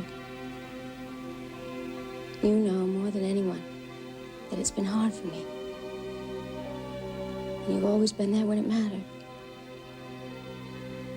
I want you to know that I love you for that. See, in my life, there was Jack, there was my father, and I love them. And I love you, too. It's very strong. And I think from that strength, you could gain some quiet and some peace that might help you now. And I want to help you. Can you hear me? Well, if you can, please know I love you.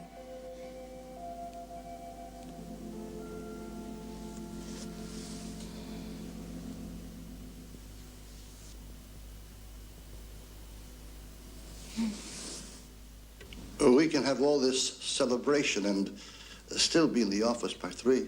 Sure. There's lots to do, sir. Yes.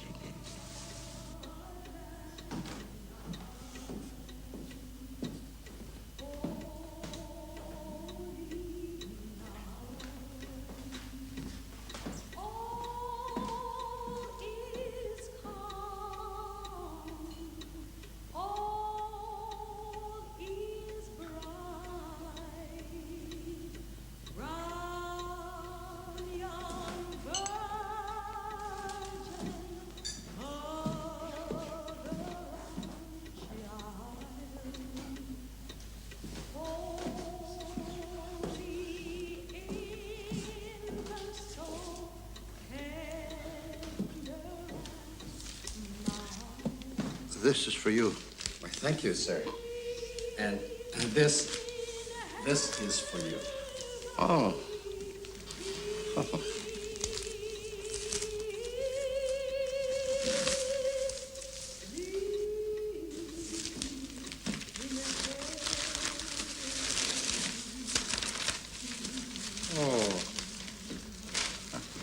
I have this already, but I appreciate the thought. It's the outstanding movie, G-Men, with a great performance by Mr. James Cagney.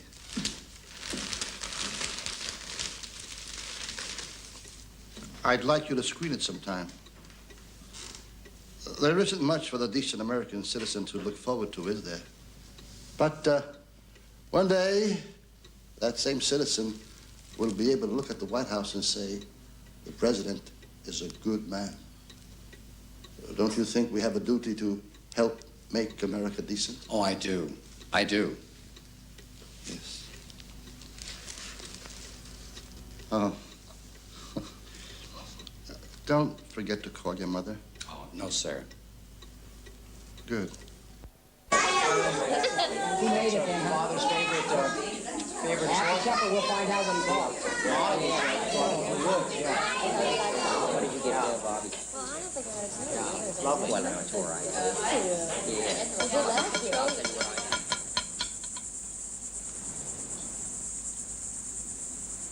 Let us all give thanks to our Heavenly Father for the blessings of family and for the blessing of life and for all those good fortunes that have been bestowed upon us.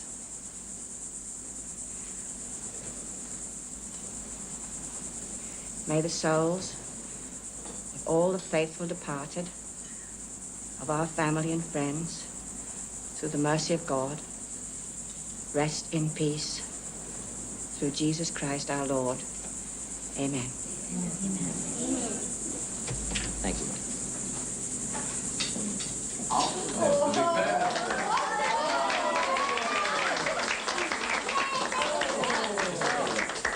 Thank you very much. That looked Very well. You Trying to give you this responsibility too, huh? That's good. Well done. Yes, that's for you. Yes, that's it. This is the Christmas of James Thomas Davis. This is the Christmas when I have committed 2 helicopter companies of the Army to South Vietnam. Have the press objected? No, they haven't, Jack. Is anyone in Congress worried? They haven't said so either. The Pentagon wants a full-scale war. So soon after the Bay of Pigs, so soon after leaving Laos. I wonder if I'm setting myself up for another knockdown. Who's this James Thomas? Is it Davis? Yeah. It's all right, man. It is not a name any of us should forget. I'll tell you who he was. Just 3 days ago, on December 22nd, 1961, a young soldier from Livingston, Tennessee, Specialist 4th Class James Thomas Davis, became the first American combat casualty in South Vietnam. And I'm responsible. I just wonder how his family is spending this Christmas.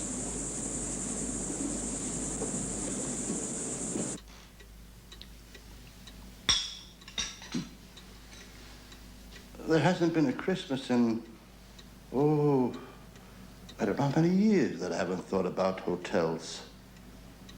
Yes.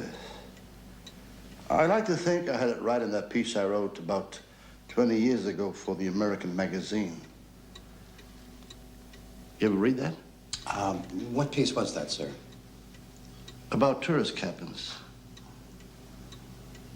And now we have the motel age. Homes of disease, rape, murder, thievery, places of illicit relations. And now we have a Casanova in the White House. This isn't the holy country anymore. And I can, and I will stop any man from using the White House as a motel. Even if the occupant is the man who holds the most responsible position in this United States of America and on this earth. I'm being told North Vietnam is an easy target for conventional bombing. I'm being told to send in more troops. To hell with it. Tired of getting advice from the military on how to solve a political problem. I'll send in more troops, and everyone will cheer. A few days later, they'll all forget, and I'll be told to send in more troops. Well, there doesn't seem to be any way out of it. I don't know about that. I'm gonna go see Dad now. We'll join you later, too. Has the girl backed off? Which one? I'm serious. So am I. Tell me, Jack. There's nothing to tell, Bobby. Let's go. All right, you two, that's enough politics for today. It's time for presents. Oh, here comes Santa Claus. Can you carry it? Oh, I've got something for you. Oh, is that for Daddy? It's too heavy for Oh, me. thank you. Give me a... I thought so. Thank you, Jackie. This is for your collection. Oh, thank you. Thank you very much. Merry Christmas. I've got something. Yours is under the tree. Yes, the one around I got a little one here for you. Thank you. Sure, well, thanks. Now, let's see what we have here. This is for you. Yes. I wonder where that could be. Oh, a Monopoly set. Yeah, well- Thank you, Caroline. Just what I wanted. Here. Look at this, Bobby. Now we got something to play with in our spare time. I'm serious, Jack. I know that you are, and so am I. But don't worry. The girl is backed off, okay? Okay, fine. Did you get my gift for you over there? I just got it. 5,000 years ago, Moses said to the children of Israel, pick up thy shovels, mount thy asses and camels, and I will lead you to the promised land. Nearly 5,000 years later, Roosevelt said, lay down your shovels, sit on your asses, and light up a camel. This is the promised land. Pull in. Here. I want to hear more from that sap. But now, Kennedy is stealing your shovels, kicking your asses, raising the price of camels, and taking over the promised land. Who has a private line to the Vatican toilet? Who has a profile and no courage? Don't I know you, sir? No, boy. You support the struggle against Kennedy? Support Castro. Support Castro. Drive on. Support Castro. I'd like to know what the people are thinking. Clothes on. I mean, are you sure? I'm sure. Leave it to me. There's somebody I can speak to, okay? Important enough to put a stop to this.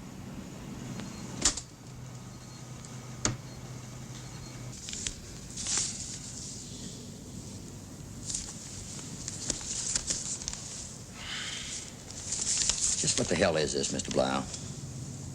I am giving you the courtesy, Mr. President, of telling you the news. We are at this moment increasing the price of steel. By $6 a ton, and you call that a courtesy? Yes, Mr. President. Well, I am very confused, Mr. Blau. Did not the Secretary of Labor, with great care, with great skill, with great success, negotiate a settlement that was acceptable to the Steelworkers Union just a short time ago? Yes, sir, I remember. I'm glad you remember. And did not the steel industry accept that agreement as well? Yes, but... Yes, but what?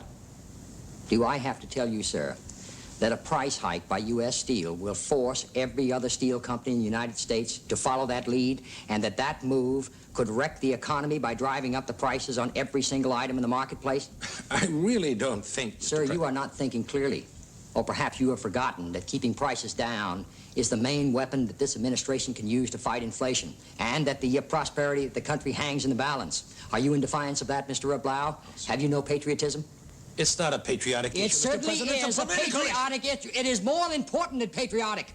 It is a moral issue. Just 4 days ago, we had agreed to restrain wages, and now 4 short days later, you come waltzing in here after concocting this blatantly dishonest scheme behind my back. I think that's an inappropriate judgment, Mr. Sir, President. you are hardly in a position to judge what is inappropriate.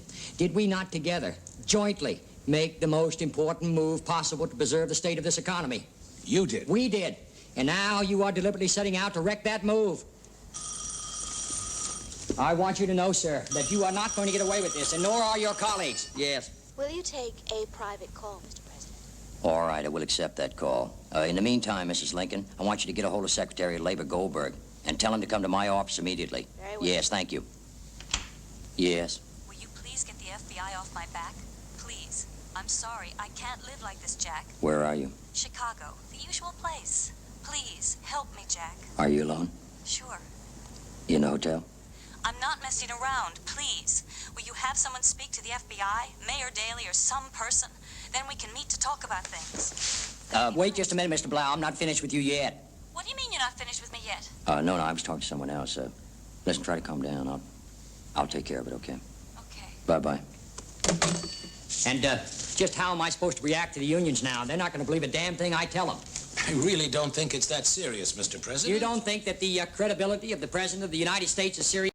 You're in for a very harsh lesson, Mr. Blau. Yes, Mrs. Lincoln. Mr. Goldberg will be here in 10 minutes, Mr. President. Very well. Now, would you please contact the Attorney General? Have him join us, too. Very well, Mr. President. Have a seat, Mr. Blau. You are in for a very long evening.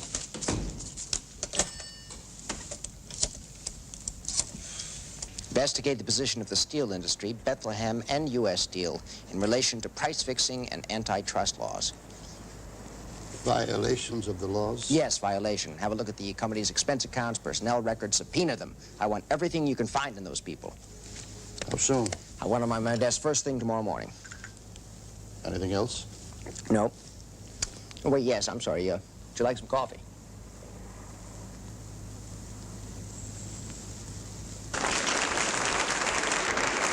The simultaneous and identical actions of United States Steel and other leading steel corporations increasing steel prices by some $6 a ton constitutes a wholly unjustifiable and irresponsible defiance of the public interest. In this serious hour of our nation's history, when we are confronted with a grave crisis in Berlin and Southeast Asia, when we are devoting our energies to economic recovery and stability, when we are asking reservists to leave their homes and families for months on end, and servicemen to risk their lives, and 4 were killed in the last 2 days in Vietnam. Mr. President? Just a minute, I'm not finished yet. We are asking union members to hold down their wage requests at a time when restraint and sacrifice are being asked of every citizen. The American people will find it hard, as I do, to accept the situation in which a tiny handful of steel executives whose pursuit of private power and profit exceeds their sense of public responsibility and shows such utter contempt for the interest of 185 million Americans. Sir. Some time ago, I asked each American to consider what he would do for his country. And I asked the steel companies. In the last 24 hours, we've had their Mr. President. Yes. We have a specific instruction to stop surveillance of the girl from the Attorney General.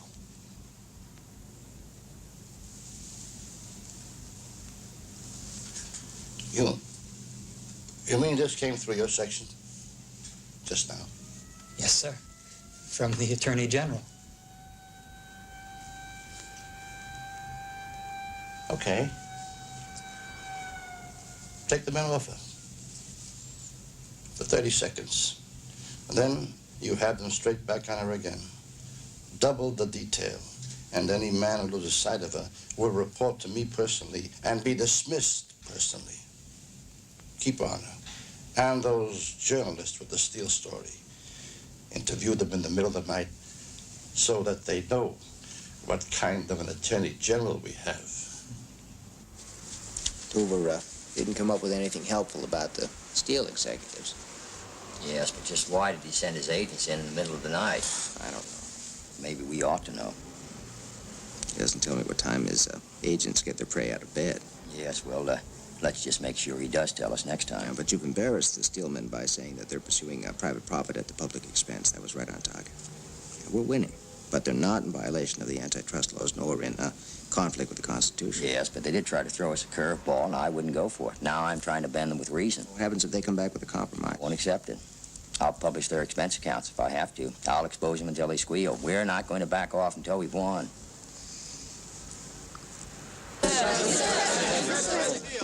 What is your attitude as of now, Mr. President, toward Bethlehem Steel? I have received a kind letter from them. Will you reveal its contents, Mr. President?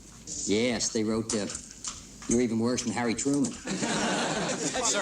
Are you not concerned that your relationship with the steel industry is at a low, and with industry at large also, Mr. President?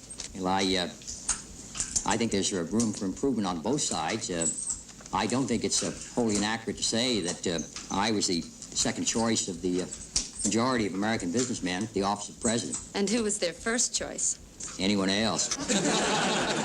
We have received our report on Premier Castro. What are you prepared to tell me of the Soviet position? That, naturally, we are in sympathy with the people of Cuba. Well, we know that, Ambassador Dobrynin. And that we are not sympathetic to any move by the United States government toward aggression against Cuba. Lessons have been learned in the past. I think you will agree. Yeah, well, I think the American people will be the judge of whatever lessons they may choose to learn. I simply wish to have informal assurance that in no way whatsoever will the Soviet Union support anti-American aggression from Cuba. But you have my formal confirmation that the Soviet Union has no intention of starting a war. You may pass that on to the president. I hope you will. I certainly will.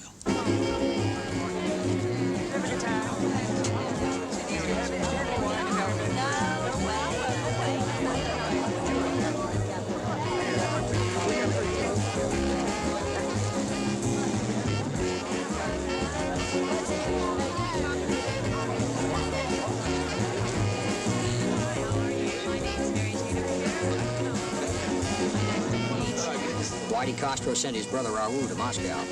To where? Moscow. You know, the capital of Russia. But did he do that? Yes, he did. Whitey supposed the Soviets are moving their ships out of the Baltic and the Black Sea ports. Put yourself in Khrushchev's shoes. Well, they wouldn't fit the vice president. Khrushchev's a peasant, Castro's a peasant. Their kind helps each other. What do you think? I just told you. They love each other so much they'd feed off each other's garbage. I don't know if I'd phrase it like that. Nobody's saying you would, buddy. Now, let's not argue, boys.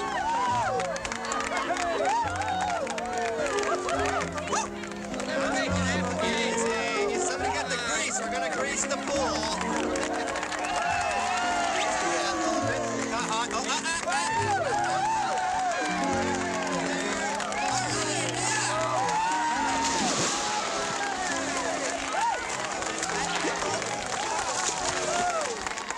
Well, the way you've been campaigning for him, Mother, he really doesn't need any more help. Now, don't worry. Ted's going to win that seat, and he's going to win it on his own. What's this? Cuba. Soviet. Let me finish. So how's Dad? The doctor seems hopeful, but it's hard on your father.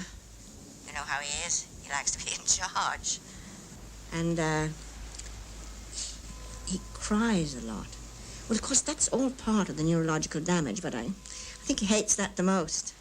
Well, I'm very sorry to hear that. Would you please give him my love and tell him I'll call again tonight? I will. That'll cheer him up. I have to go now. Bye-bye, Mother. Bye-bye. These are the latest U-2 photos of Cuba. The Soviets have sent missiles to Castro. Are we certain of that? Yes, sir.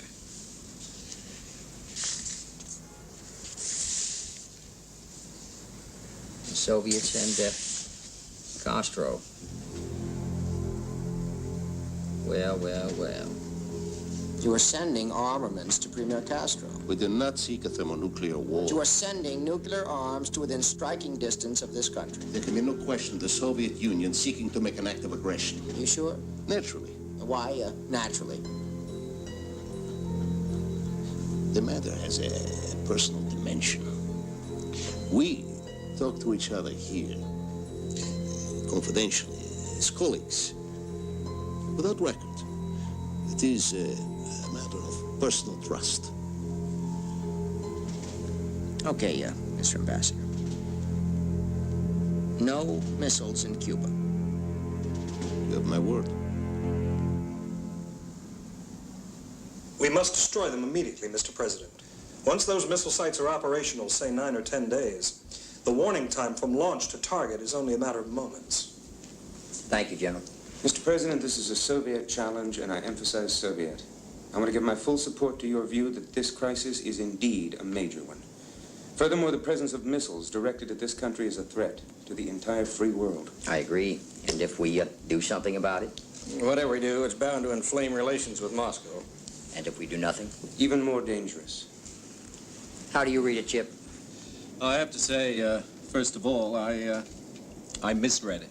You mean you still find it hard to believe that Khrushchev would trust Castro with offensive missiles in Cuba? I didn't think he would trust him, but he does. Castro's attitude since the Bay of Pigs has to be belligerent, to say the least. And you don't think that Khrushchev may have given much thought as to what our attitude may be in response? Oh, I'm sure he thought about it. But I'm sure he's doing this to take the heat off his own political problems in Moscow. Well, maybe he's playing another game. Maybe he's aiming to trade his missiles in Cuba for ours in Italy and Turkey. Soviets have never before trusted their own satellites with this scale of missile. So it must be part of a bigger strategy of aggression. I agree, Mr. President. And if we don't act firmly, we make the Rio Treaty and the Monroe Doctrine appear absolutely worthless. And the longer we wait, the more Khrushchev has to gain. I agree. What kind of surveillance do we have going on right now? 2 U-2 flights a week. I want those increased to 20 flights a week. Yes, sir. I need more detailed photographs, more information, more evidence. Very well, sir. Thank you. What do you want said about this? Nothing, and I do mean nothing. Nothing to wives, nothing to secretaries, nothing, period. Dean, I want you to find out what kind of support we can get from the OAS and NATO. Yes, sir. Thank you. Bob, I want you to draw up a detailed plan for a full military assault on the island of Cuba. Yes, sir. Thank you. Gentlemen, this is a, sit down, please. This is a secret committee, an executive committee of the National Security Council. There will be no disclosures of any kind as to the presence of these missiles in Cuba, not until I decide what we're going to do. This time, things are not going to get out of control. This time, we are going to dictate the course of events. Thank you very much. You'll be notified about the next meeting.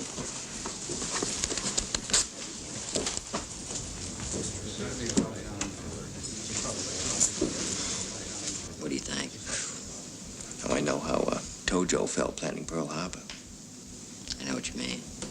What about your schedule? Should we cancel the trip to Chicago? I'm not sure yet. No, I think maybe you should go. See, I think everyone's intimidated by your presence. I think they say what they think you want to hear.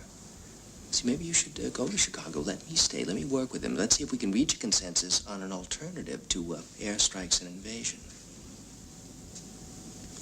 That could be the way to go. We'll proceed as scheduled. Let's give it a try, and let's include Dean Acheson as well. All right. Thanks very much, Bob.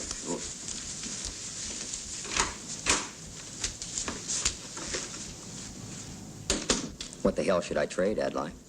There must be a peaceful diplomatic solution. If you pull our missiles out of Turkey, then most likely they'll pull theirs out of Cuba. Why the hell should I be dictated to? I mean, why should I be forced to act under a threat? Because they put you in that position. The alternative is war. Then we're one move away from total obliteration. What for? The removal of some missiles? Is that the basis for starting a final war? I don't think a sudden airstrike is wise. On the contrary. I understand. And believe me, I appreciate your point of view. Don't put me through that Bay of Pigs all over again. No, that was an entirely different situation. And in the long run, it didn't do us that much harm. But this time, there aren't that many choices. Can't you spell out the danger at your foreign policy press conference? When is it? Tomorrow. That's right, of course. I'm not going to say anything to the press. I'm going on with my speech to Chicago, and I'm not going to cancel any campaign appearances yet. I'm sure that's wise, but remember, we're facing total war. There isn't anything else more serious. I hardly have to say that, do I? No, you do not. And no affront to you, Adlai, but those missiles must be neutralized. I'm sure I don't have to say that either, do I? Thank you, Adlai. You have something, Dave? Yes, Mr. President, this just came in. Very well. Thank you, sir. Thank you.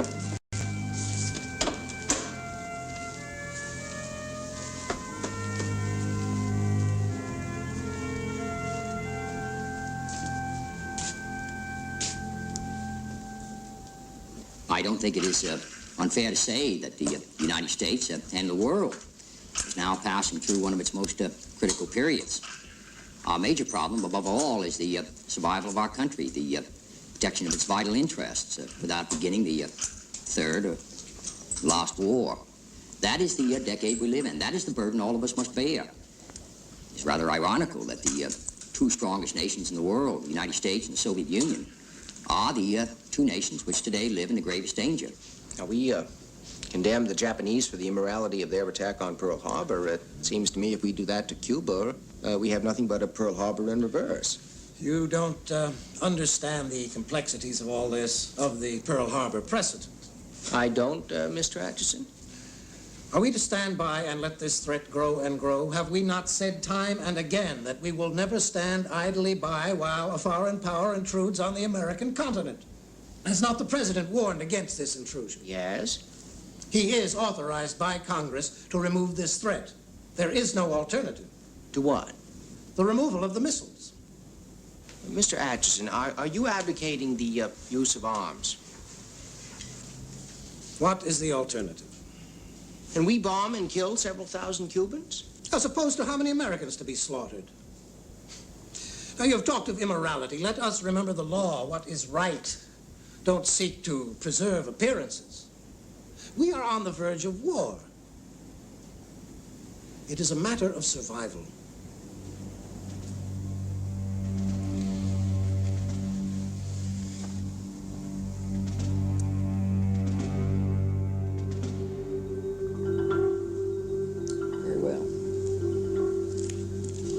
In my absence, you advocated military assault? I wish to emphasize strongly, in view of our now knowing if those missiles are triggered against us, it will mean the certain death of 80 million Americans in around 4 minutes.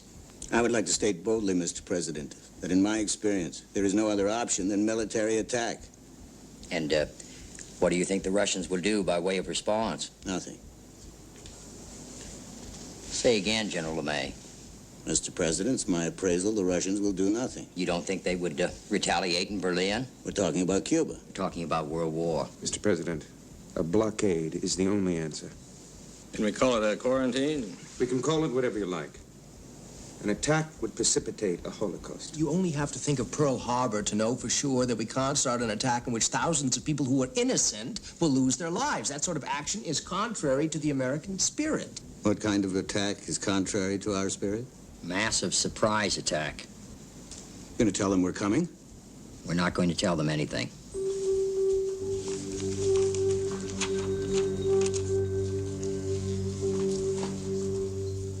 No, sir. A single airstrike will not, definitely, destroy all the missile sites in Cuba. I propose diplomacy. You mean trading? If that's what you wish to call it. Mr. President, I speak of diplomacy. I feel sure that the Russians will see that the removal of our missiles from Turkey, the evacuation of our Navy from Guantanamo Bay is a fair and just trade. It is hardly fair or just. I cannot pull even one missile out of Turkey without severely weakening the position of NATO. I will not deal while this country stands on the brink of annihilation, and my decision is final. We will proceed with the blockade, and if that is considered an act of war, then so be it.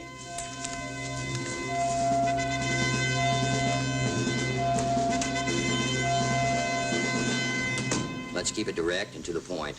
I will say that all the missiles must be dismantled. And removed. Yes. I want the speech coded and sent to the American Embassy in Moscow, along with my personal letter to Chairman Khrushchev, and they must be delivered 1 hour before I begin speaking on TV. Okay. I also want letters sent to de Gaulle, Macmillan, Nehru, Fonfani, Franco, both Brandt and Adenauer in Germany, and Diefenbaker in Canada. And we must warn the Organization of American States. We're going to need their support as well. Pierre can't keep the Post-Times and Herald Tribune silent much longer. It's all right. I already spoke to them.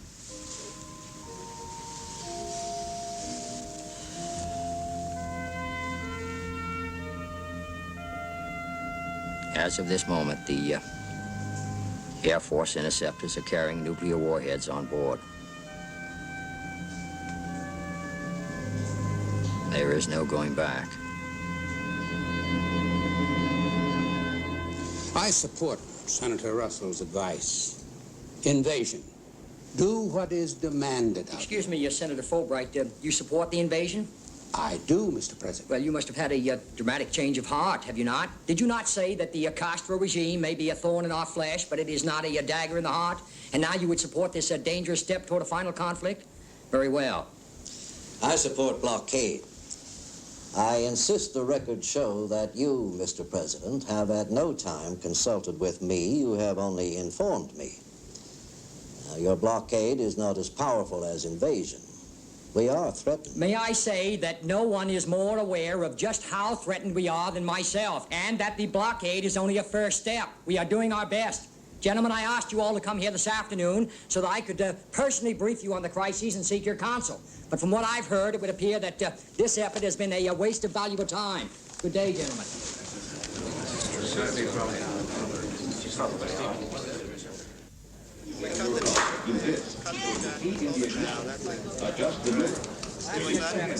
Okay, move it over to the right. Yeah, take it out, take it out. That's it. Can you get out of the way, please? Ladies and gentlemen, the President of the United States. Good evening, my fellow citizens. This government, as promised, has maintained the closest surveillance of the Soviet military buildup on the island of Cuba. Within the past week, unmistakable evidence has established the fact that a series of offensive military sites is now in preparation on that imprisoned island. The purpose of these bases can be none other than to provide a nuclear strike capability against the Western Hemisphere. This sudden, clandestine decision to station strategic weapons for the first time outside of Soviet soil is a deliberately provocative and unjustified change in the status quo, which cannot be accepted by this country if our courage and our commitment are ever to be trusted again by either friend or foe. The 1930s taught us a clear lesson. Aggressive conduct, if allowed to go unchecked and unchallenged, ultimately leads to war. This nation is opposed to war. We are also true to our word. Our unswerving objective, therefore, must be to prevent the use of these missiles against this or any other country and to secure their withdrawal or elimination from the Western Hemisphere. Acting, therefore, in the defense of our own country and under the authority entrusted in me by the Constitution, I have directed that the following initial steps be taken immediately. First, to halt this offensive buildup, a strict quarantine on all offensive military equipment now in a shipment to Cuba is being initiated. Second, I have directed the continued and increased close surveillance of Cuba and its military buildup. Third, it shall be the policy of this nation to regard any nuclear missile launched from Cuba against any nation in the Western Hemisphere as an attack by the Soviet Union on the United States, requiring a full retaliatory response upon the Soviet Union. Fourth, I have reinforced our base at Guantanamo, evacuated today the dependents of our personnel there, and ordered additional military on a standby alert basis. Fifth, we are calling tonight for immediate meeting for the organ of consultation under the Organization of American States. Our other allies around the world have also been alerted. Sixth, under the Charter of the United Nations, we are asking tonight that an emergency meeting of the Security Council be convoked without delay to take action against this latest Soviet threat to world peace. Seventh and finally, I call upon Chairman Khrushchev to halt and eliminate this clandestine, reckless, and provocative threat to world peace and to stable relations between our two nations. I call upon him further to abandon this course of world domination and to join in a historic effort to end the perilous arms race and transform the history of man.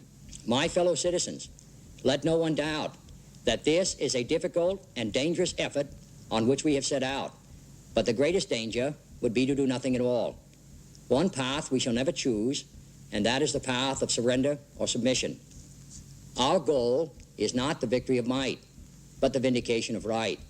Not peace at the expense of freedom, but both peace and freedom, here in this hemisphere, and we hope around the world. God willing, that goal will be achieved. Thank you, and good night.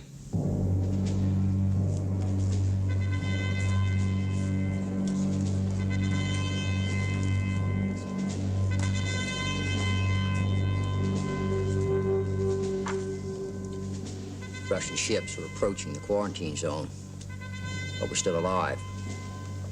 There is still no Soviet activity in Cuba. Yet. What if U-2 is shot down? Then what?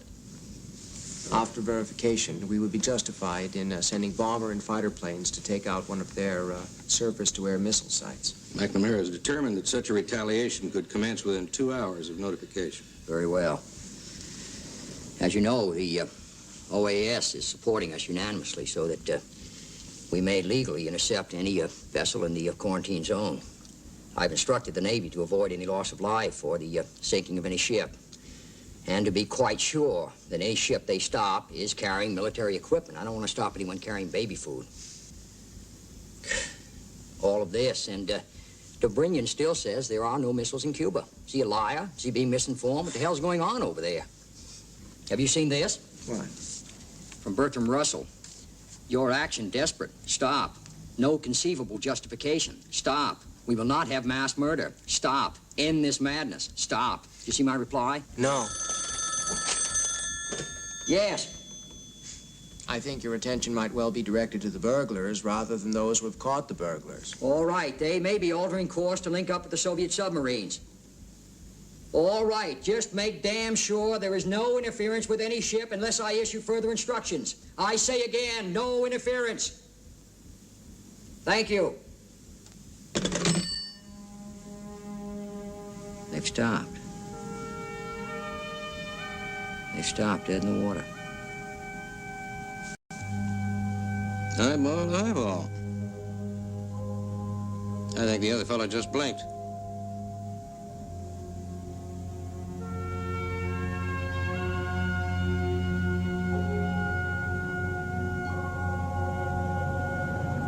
Let me say something to you, Mr. Ambassador.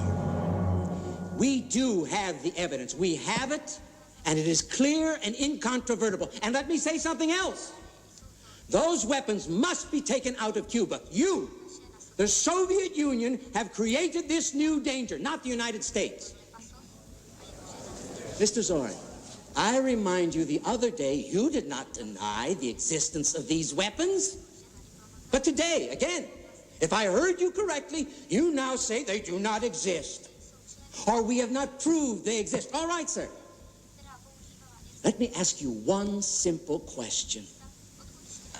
Do you, Ambassador Zorin, deny that the USSR has placed or is placing medium and intermediate range missiles and sites in Cuba? Yes or no? Don't wait for the translation. Yes or no? I am not in an American courtroom, sir, and therefore I do not wish to answer a question which is put to me in a fashion in which prosecutors put questions. In due course, sir, you will have your answer. We are in the courtroom of world opinion right now, and you can answer yes or no. You have denied they exist. I want to know whether I've understood you correctly. Continue with your statement. You will have your answer in due course. I am prepared to wait for my answer until hell freezes over, if that's your decision. I am also prepared to present the evidence in this room now. We know the facts, and so do you, sir, and we are prepared to talk about them. Our job is not to score debating points. Our job, Mr. Zorin here, is to save the peace. And if you are ready to try, we are. Look, I'm just a newsman, right?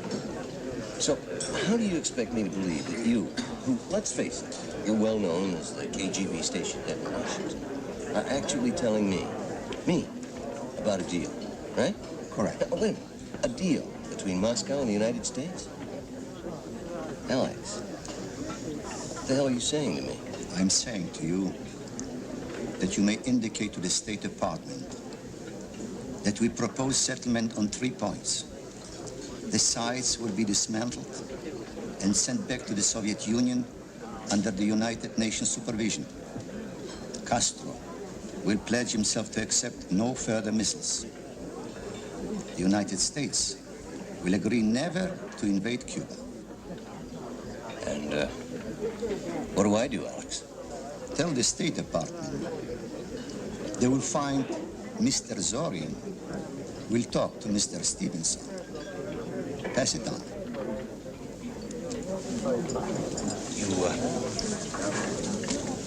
You mind eating alone?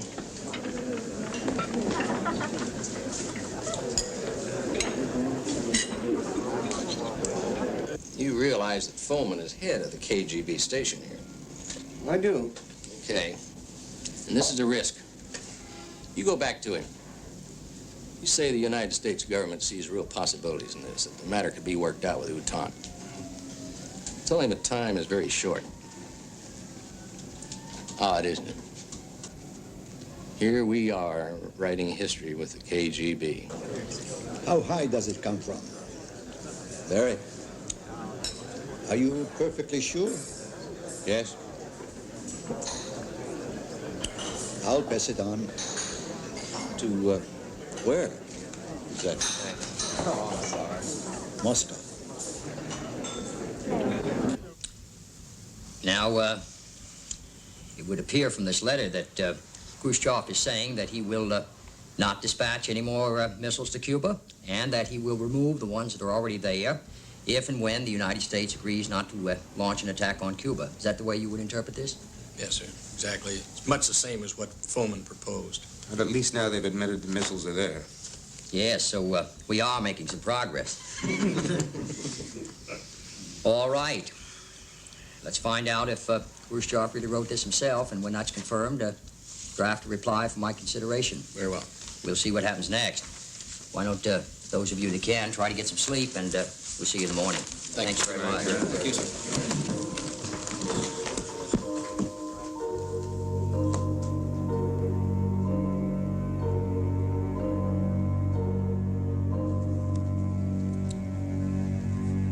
Why this second letter in the middle of the night? Why does he contradict himself? Doesn't even have Khrushchev's style. Ambassador Thompson, is it possible that Chairman Khrushchev could have been overthrown? I doubt that, Mr. President. It can only be a supposition. But I think it probable that the back corridor exchanges at the UN about a Cuba-Turkey deal have persuaded the Kremlin to hold fast for precisely that. I will not betray our NATO responsibilities by trading off any missiles anywhere. I once gave instructions for the removal of those missiles from Turkey, and for some unknown reason, they are still there. If they were not, the Soviets would not be in a position now to try and barter them. Kenny, I want to know why. I really want to know why those missiles were never taken out of Turkey. I want to know when I initiate that instruction. I think it was this past August, wasn't it? I don't know, Mr. I think it was. Find out, Kenny. Yes, sir. Pull out all the files from the National Security Council if you have to and report back to me. Yes, sir. Thank you, Kenny.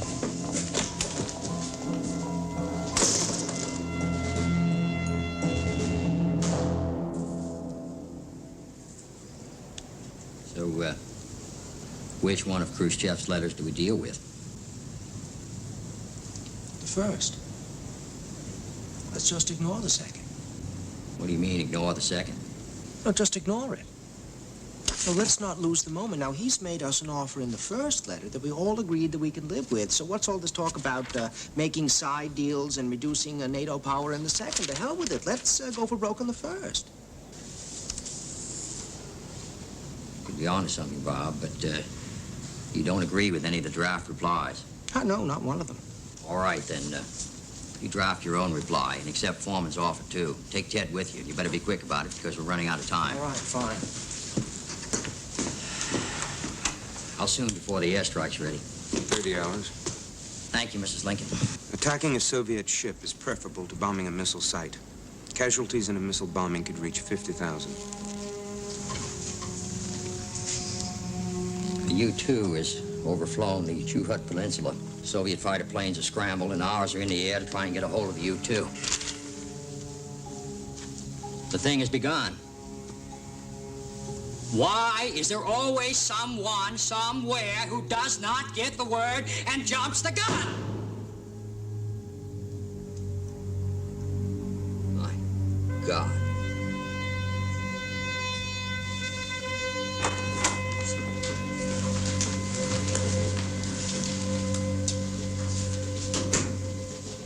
Thank you.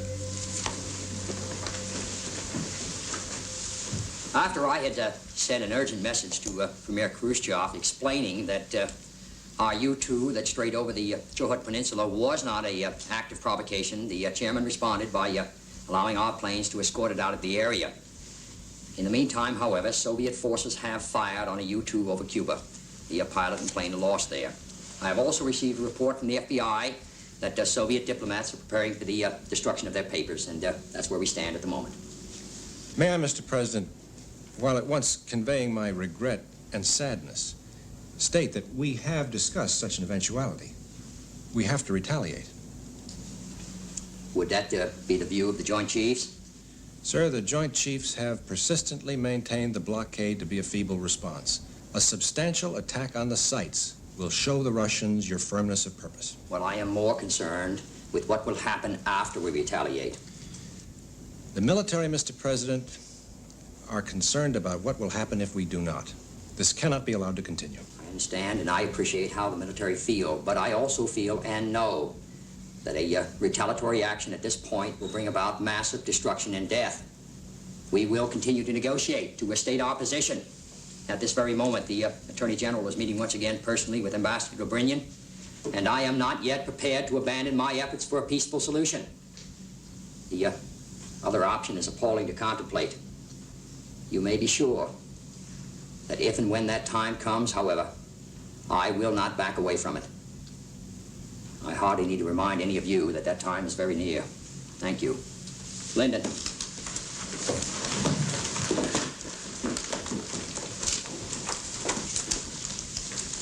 You were nodding your head. Why? Why are we waiting?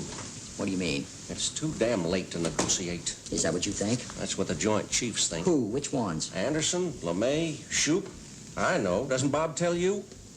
Lyndon is very unhappy, Bob. No more unhappy than the rest of us, I hope.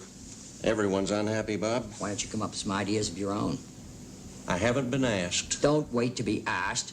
If you think you have a solution, then state it and let everyone else know as well. Don't just sit here, for God's sakes, nodding your head and pulling your ear.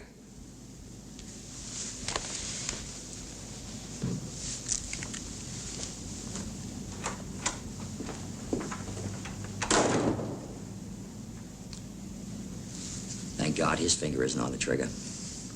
Bob, would you please give me the name and address of the U-2 pilot and his widow? Yes. Thank you. I am here to warn you, to warn Chairman Khrushchev, that you have no more time. You ask, your brother asked? President Kennedy asked. The president asked that we will cease work on Soviet bases. He is giving orders to the Soviet Union? He demands this. He demands that they be removed under United Nations observation. He is an American. Why do you insist on stating the obvious? We are committed. The Soviet government is committed. That means we must reject your brother's terms. The president's demands. I do not think they're reasonable. Look, I want an immediate reply. I would advise patience. It's run out. Now, I must inform you that the United States is ready to take military action against the bases. We are fully prepared for war. Now, we are aware of the consequences. But I'm beginning to think that you are not. That the Kremlin is not. That Chairman Khrushchev is not. That the Soviet people are not. So I think that you ought to call your people and inform them before it is too late. Threats are unacceptable. Are they? All right, then consider them the warning that President Kennedy is giving you. Warning? He is saying, and let there be no doubt of it, that the Soviet Union can now preserve itself, or it can unleash forces that will destroy the world. Now, there it is, Mr. Ambassador. That terrible and final reality, which ought to be unacceptable not only to you, but to mankind. You are completely alone.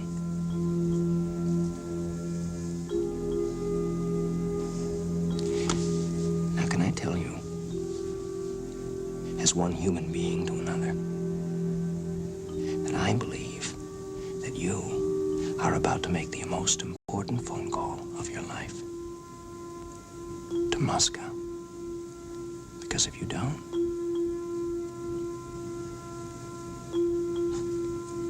you may never have a chance to make another one.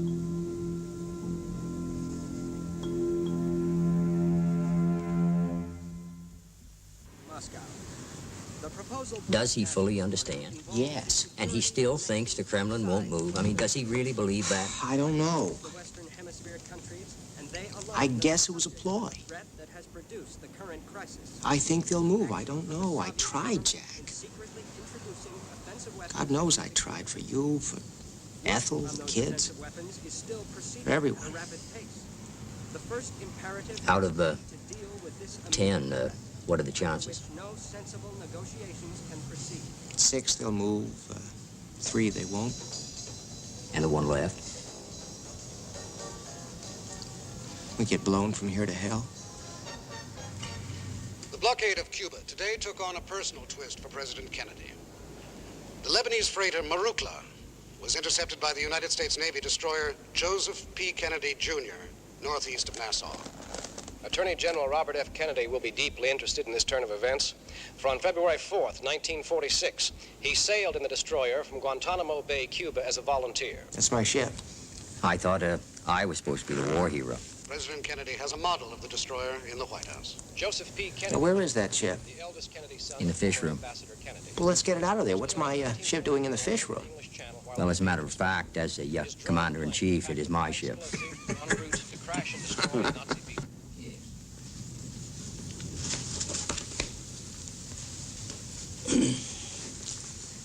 Khrushchev is demanding that we dismantle and remove all of our missile sites in Turkey. Mr. President, those sites are of no great military value. Yes, I know that, and so does he. But I will not allow Khrushchev to put me in a position of threatening the Western Alliance. If we pull out of Turkey now, everyone else will think that we're going to do the same thing to them. So, at this point, it could go either way. How many ground troops do we need to invade? 60 to 100,000, sir. All right, call up the 24 troop carrier squadrons of the Air Force Reserve. Yes, Mr. President. Is the Army ready in Florida? Yes, Mr. President. And the Marines? They're ready to go, sir. Very well. I would suggest you call your families and tell them if you can't get home in the next 48 hours, you will notify them as to your whereabouts when Washington is evacuated. And I would not tell them that anyone anywhere in this country is safe. Because no one is.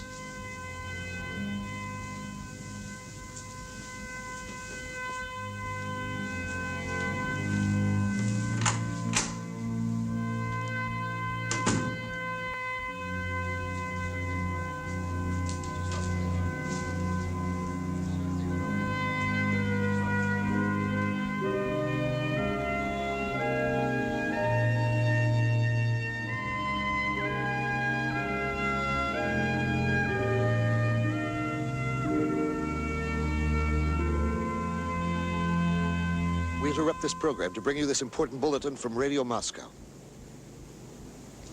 In order to eliminate as rapidly as possible the conflict which endangers the cause of peace, to give an assurance to all people who crave peace and to reassure the American people who also want peace, as do the people of the Soviet Union, the Soviet government, in addition to earlier instructions on the discontinuation of further work on weapons construction sites, has given a new order to dismantle the arms and return them to the Soviet Union.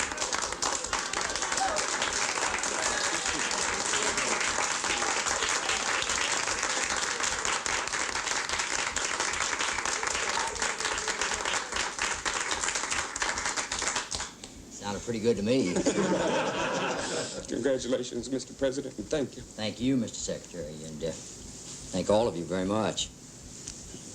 Thank God for Bobby. I think we may all have earned our salaries these past few years.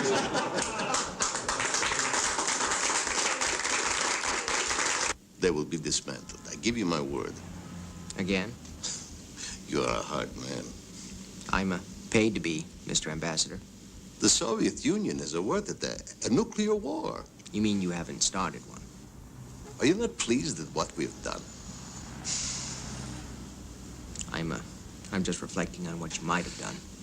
I will not intrude on your reflections, but I have been instructed to pass on from Chairman Khrushchev his personal good wishes to the president. I'll tell him. And Chairman Khrushchev also sends for the first time his good wishes to the president's brother. You mean the Attorney General? Yeah, well, I'll pass them on to him, too.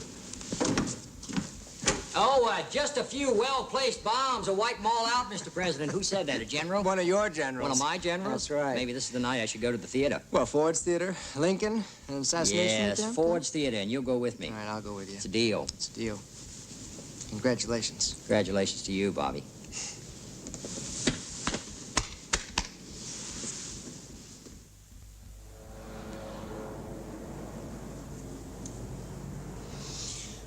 You are the 6th president I have known, and the first I've had to advise upon personal morality. Millions of young Americans look to you as an example of high moral standards. We can disguise failings, but... Excuse me, Mr. Hoover. If you are leveling an accusation at me, then make it specific. I am making a request that you, sir, cease any contact, physical or of any other kind, with the woman. She is intimate with the mafia. I've been criticized by your brother for not investigating organized crime, but you, sir, are intimate with this woman who shares a bed with several of this country's worst criminals. Now, just a minute. I object and I resent your insinuations. If you have any evidence, let me see it. If contact ceases entirely, evidence will be destroyed when I retire.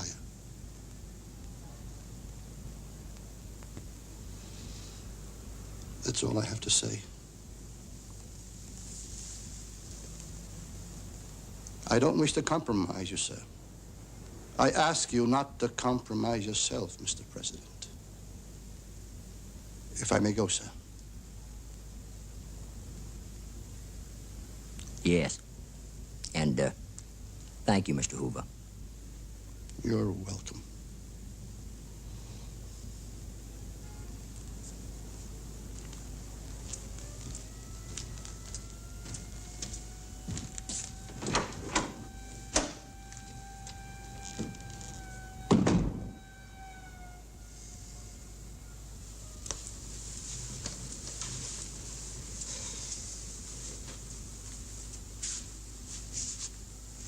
The affair has to stop, Jack. It has. You want me to get the evidence? No, let him keep it. It's like playing poker, and I think he's bluffing. He's only powerful in his way if he keeps his, dirty secrets to himself. The hell with it. We will use the dogs if they start drawing knives again and throwing rocks. We will use the hose if it becomes necessary to stop the mob. Even as Chief of Police Connors speaks, the fire hoses blast down the Negroes. Women and children are victims. Many have been seriously, some fatally wounded. Violence is everywhere, in the streets, on the sidewalks, in the air. And at night, fear stalks the city. And everywhere people are asking, what will be done? What can be done? When will this spiral of hate finally cease?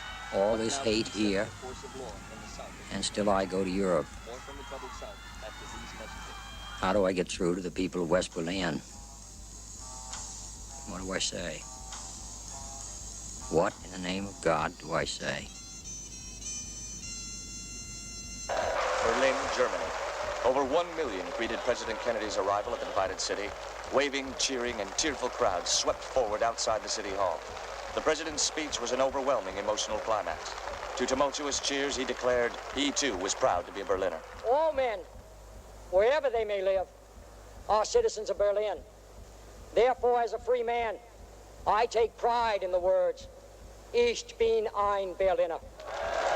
On the Friedrichstrasse at Checkpoint Charlie, the president saw a small gathering of East Berliners standing a quarter of a mile away. They, too, cheered, Kennedy, Kennedy, Kennedy. And now, I have the pleasure to present the moral leader of our nation, Dr. Martin Luther King, Jr.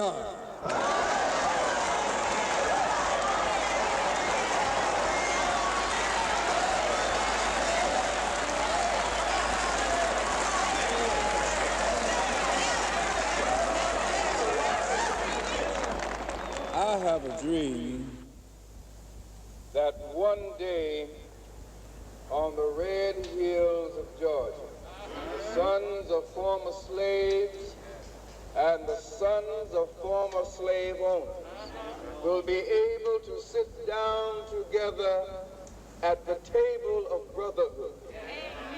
I have a dream that even in the state of Mississippi, a state sweltering with the heat of oppression, sweltering with the heat of injustice, will be transformed into an oasis of freedom and justice. I have a dream.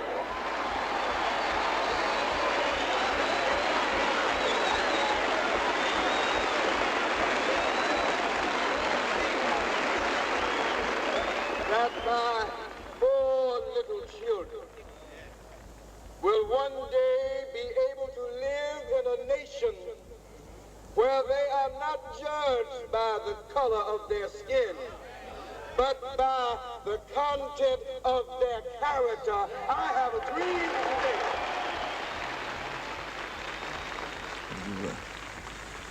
What are you going to say to him? I have a dream. I have a dream, too. That one day I can't think of a better phrase or a better delivery. He's magnificent. little black boys and black girls will be able to join hands with little white boys and white girls as sisters and brothers. I have a dream today.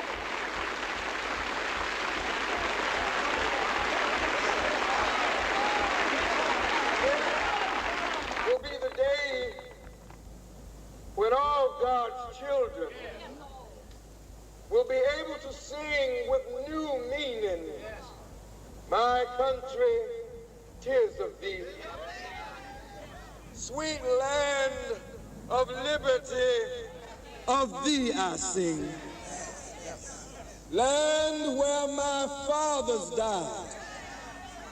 Land of the pilgrim's pride. From every mountainside, let freedom ring. And if America is to be a great nation, this must become true. So let freedom ring. From the prodigious hilltops of New Hampshire, let freedom ring. From the mighty mountains of New York, let freedom ring. From the heightening Alleghenies of Pennsylvania, let freedom ring. From the snow-capped Rockies of Colorado, let freedom ring. From the curvaceous slopes of California. But not only that, let freedom ring from Stone Mountain of Georgia. Let freedom ring from Lookout Mountain of Tennessee. Let freedom ring from every hill and molehill of Mississippi, from every mountainside. Let freedom ring. And when this happens, when we allow freedom to ring, when we let it ring from every village and every hamlet, from every state and every city, we will be able to speed up that day when all God's children, black men and white men, Jews and Gentiles, Protestants and Catholics, will be able to join hands in the words of that old Negro spiritual. Free at last, free at last, thank God Almighty, we are free at last.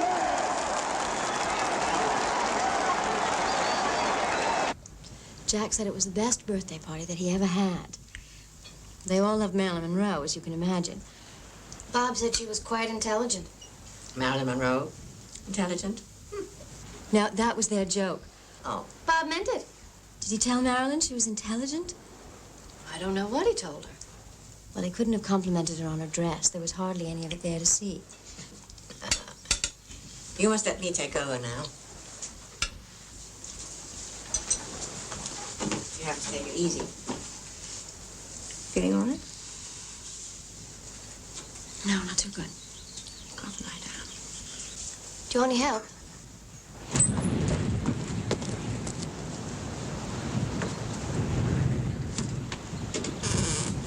This is Dalton Hyannis. Helicopter priority, Hyannis 2 Otis.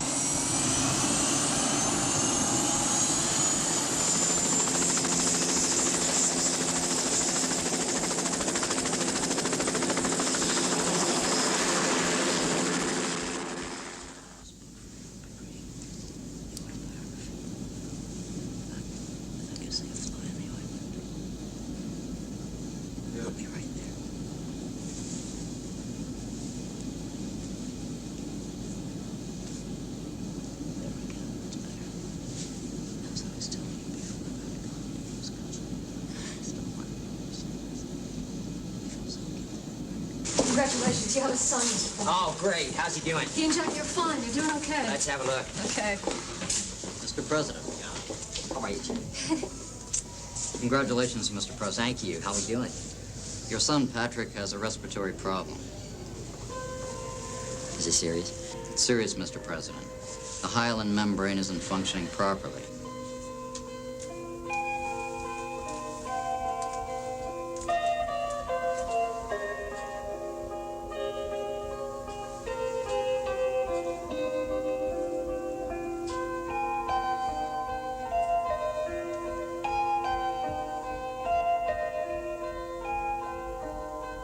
When, Patrick?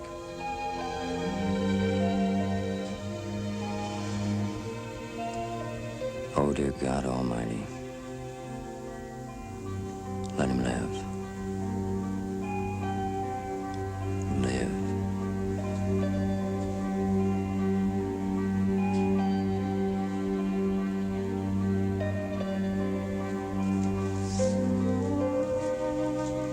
How are you? Tired.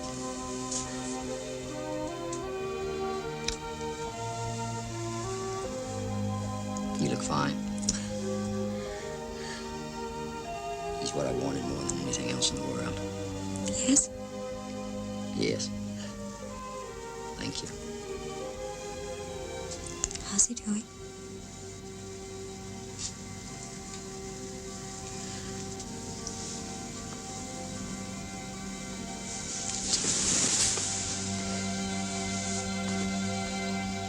You were there how long? 3 hours. How could you let it go on for 3 hours? Because I was the one who initiated it. I wasn't going to be the one to leave. They finally all left, shouting about taking guns into the streets. They said that we supported the rape of their race. One woman said that we'd castrated the Negroes. Who has? That we had, the whites, all of us. And then Baldwin shouted at me. Why?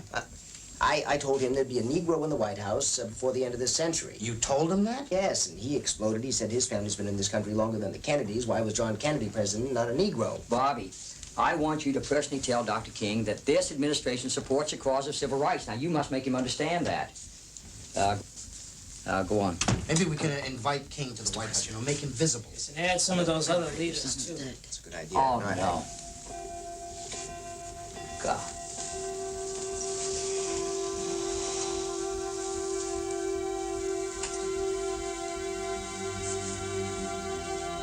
No.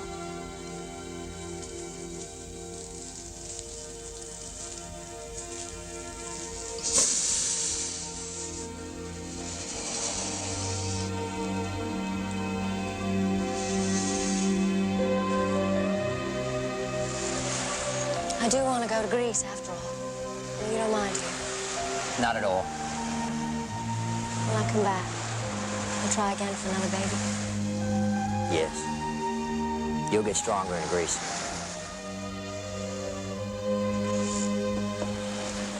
Are you going to stay here for the rest of the summer? Yes.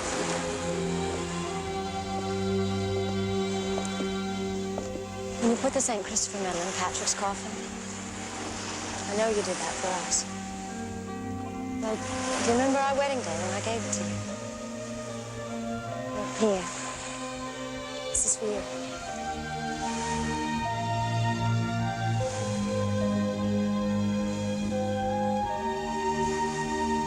See, I never want to lose you. Never.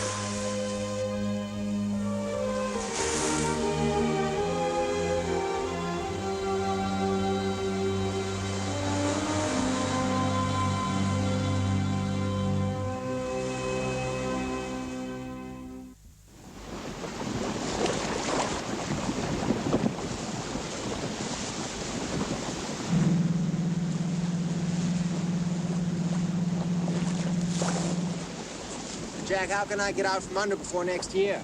Out from under what? Attorney General. You've seen the polls. Gallup says we've slipped further than we ever have before. 64 is an election year.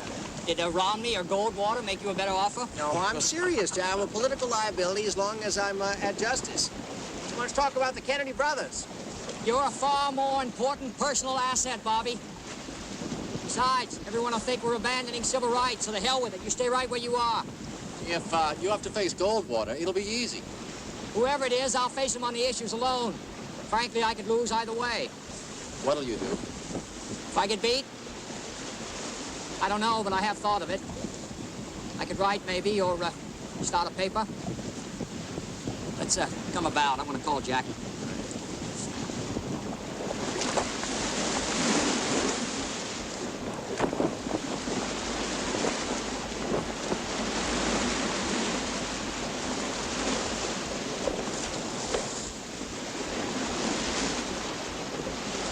How are you? I'm fine. Much, much better. How are you? Very well. Good. Reading an awful lot about you in the papers lately. Yes, I know. I'm sorry. Not at all. I miss you. I miss you, too. And I love you. I love you, Jack. I wish you could be here. Yes, me too. There are some other people here who love you, too. Yes? Hold on a second. Talk to Mommy. Come on, John, you talk to Mom. Come on. Hi, how are you? Fine. Come on. How's Macaroni doing? Fine. Are you having a good time? Yes. Is John here? Yes. Well, I miss you. I miss you too. Can I speak to John? Hi. Hi, how are you? Are you having fun with Daddy? Hello? Are you having fun with Daddy? Listen, good. Yes? Well, I'll see you soon.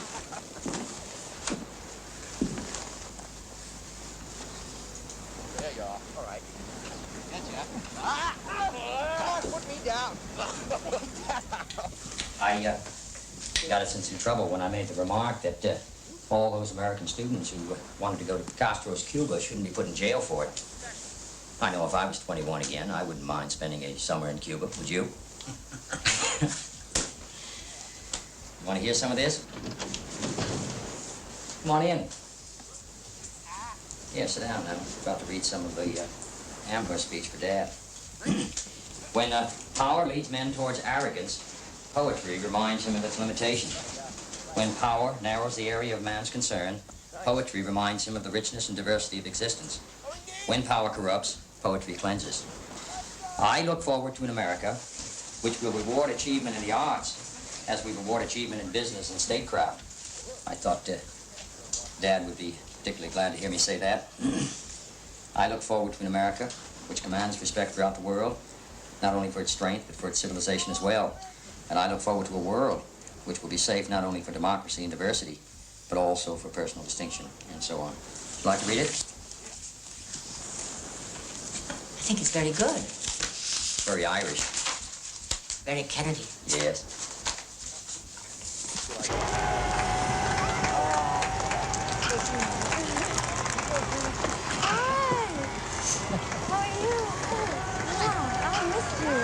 Yes, here's Mommy. Nice to see you. Hi. Welcome home. Thank you. You look wonderful. Yes. How are you?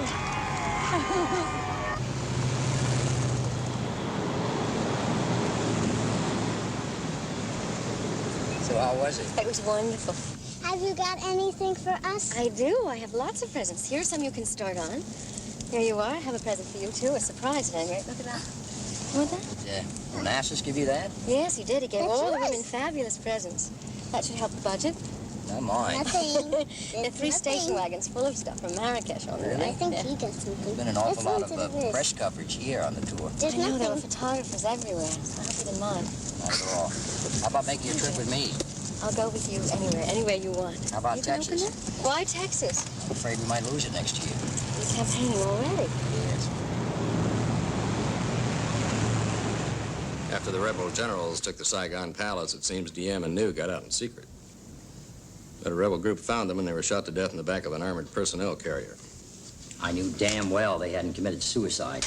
Mr. President, I gave Diem my word he would have the support of this country. I know that, Lyndon, but they're gone now. We must not lose Vietnam. We cannot let it go the way of China. I'm going to call Ambassador Lodge home next month, and we'll have to re-examine our policy in light of this new development they... So Vietnam goes on the back burner, eh? Yes, for the moment, Lyndon. We've got an election next year. We'll probably have to face Goldwater. We can win against Goldwater. I'm glad you think so. Beat the britches off of him. So we can beat the bridges off anyone the Republicans select. Let's not forget the pluses of this administration. At home, the economy is in good shape. We have legislation for civil rights, for the war on poverty coming up. Absolutely. And the nuclear test ban treaty is in effect now, too. We're moving ahead of the Soviets in space, due in no small measure to your efforts at NASA, Linda. I'm going to Texas as well, try and help you out with your friends down there, Lyndon. Texas is my state. And we need it in '64. That's why we're going together, try and get those rival Democrats back into the fold. Don't you worry about Texas, Mr. President. I'll handle Texas by myself. Isn't that what Davy Crockett said at the Alamo? Or words to that effect. Thank you, Bob.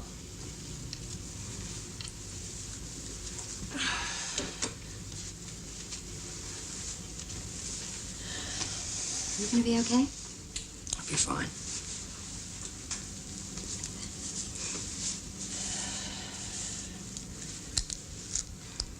I think this is the first time I've ever had to wait for you. Thank you, George.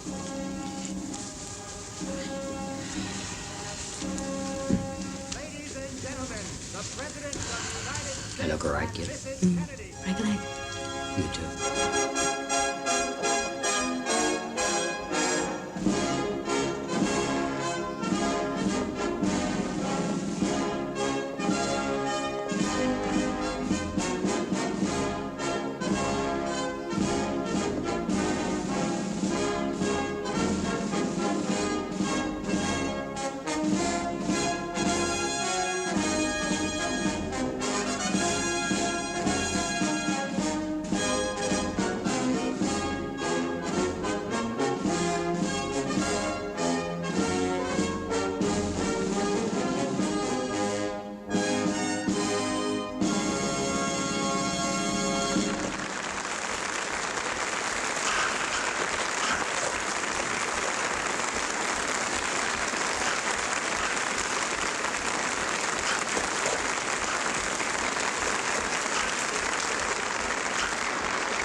ain't you dancing? Oh, well, I thought I'd taste this. Yes, let me taste it.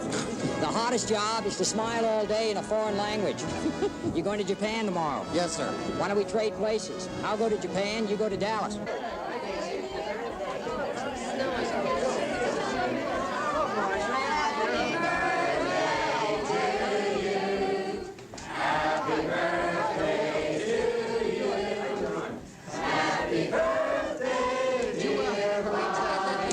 I hope they're 21 now. Happy birthday to you. Oh, thanks. Okay. See if I can still do this. Oh,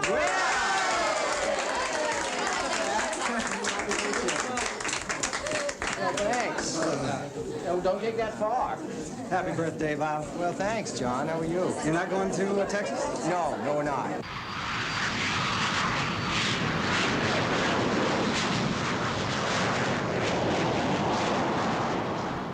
Let's see if we can heal this thing before we leave Texas, Dave. Good night. Good night, Mr. President. God bless.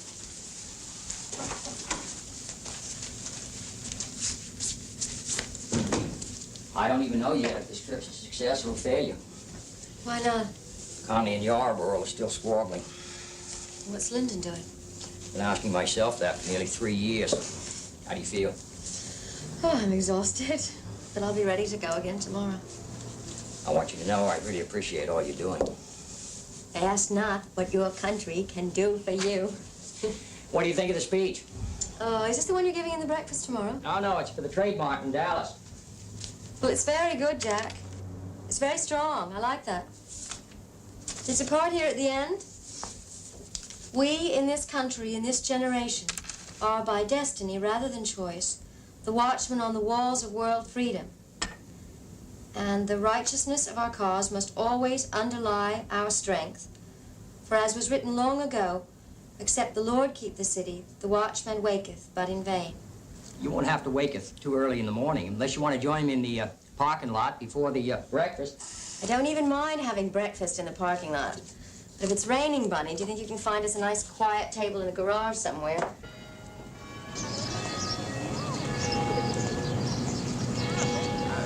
I've checked out the main gate. That's good. I've put men over all over the place. I've also got 2 men up there on the gate. When we get to Dallas, I want Yarborough in Lyndon's car so everyone can see them together. If he says no? Then he can walk. Excuse me, Mr. President. They're waiting for you downstairs. All right, let's go. You sure you won't join me? No, you're the one they've come to see. I have my doubts. Wish me luck. Good luck. Thank you.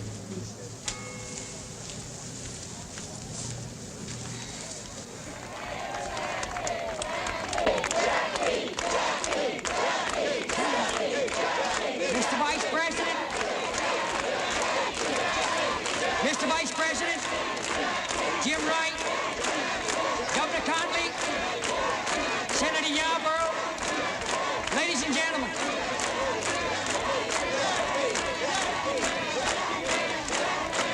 There are no faint hearts in Fort Worth.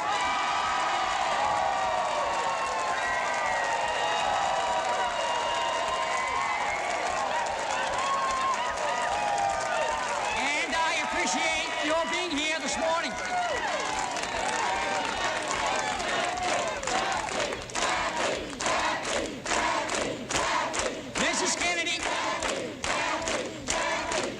Mrs. Kennedy is organizing herself. She takes longer. But of course, she looks better than we do when she does it. This nation has tossed its cap over the wall of space, and we have no alternative but to follow.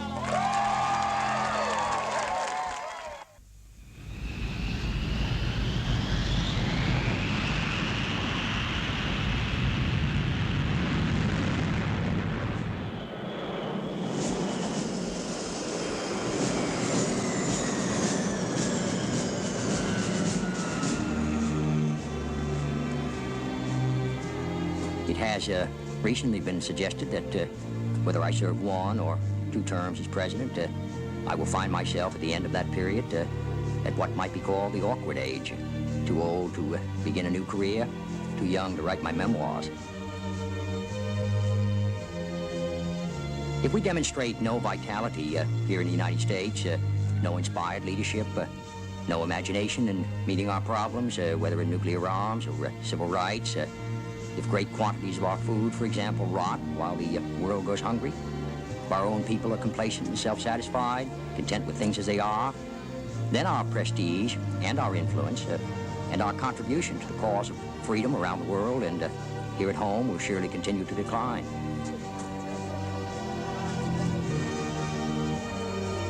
There is always iniquity in life. Life is unfair. But we must deal with the world as it is, and not as it might have been had the history of the last 2 decades been different. It is true that you can fool all of the people some of the time.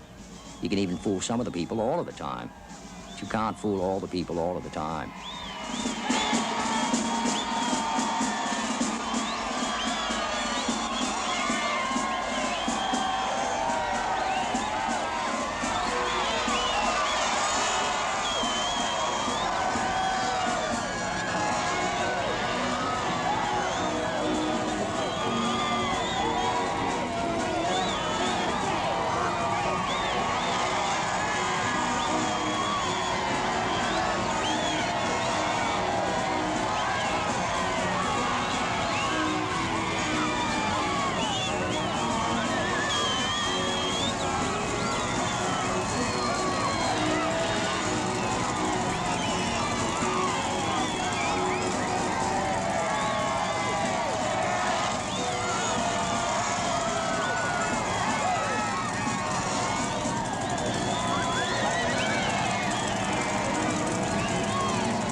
Let's stop for the sisters. How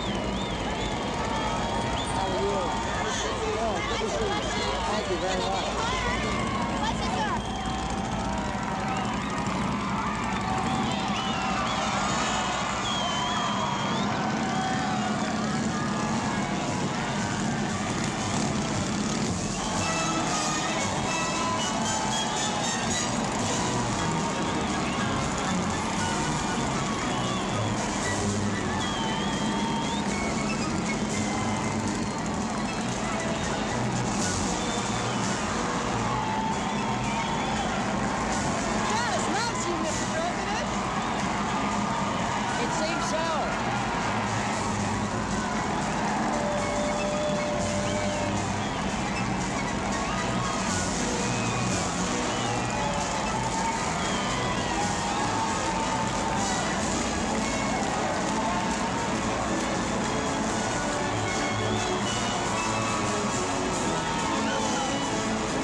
I don't want to let him go, Mr. Hill.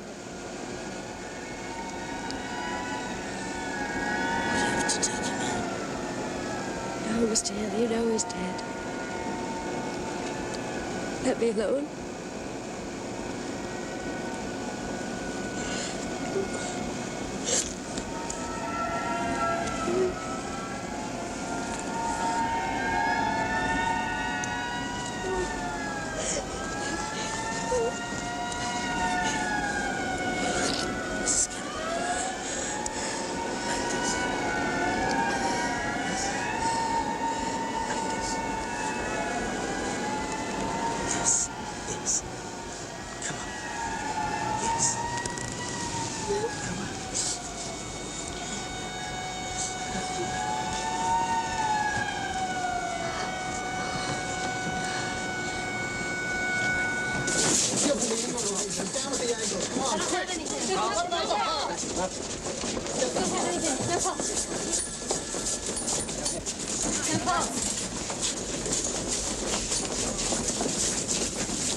Okay, I want to do a trade. Cut down trade. Down at the curve. There's nothing there. Doris, take him from me. Fun, suction. No, over here. I can't do that. Bleeding is slowing down. Nerves. When is that blood getting here? Do you think... Down at the curve. We're losing him. 1,000 to 1. I'm going in there. You can't. No, I'm coming in and I'm staying. I am going to come into that room. Mrs. Kennedy, you need a sedative. I want to be with him when he dies. It's all right. It's all right.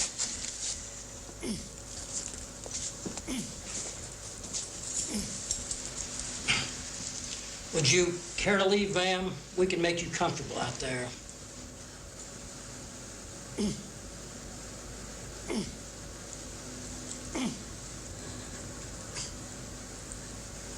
Dave, I think you better get a priest. Mm.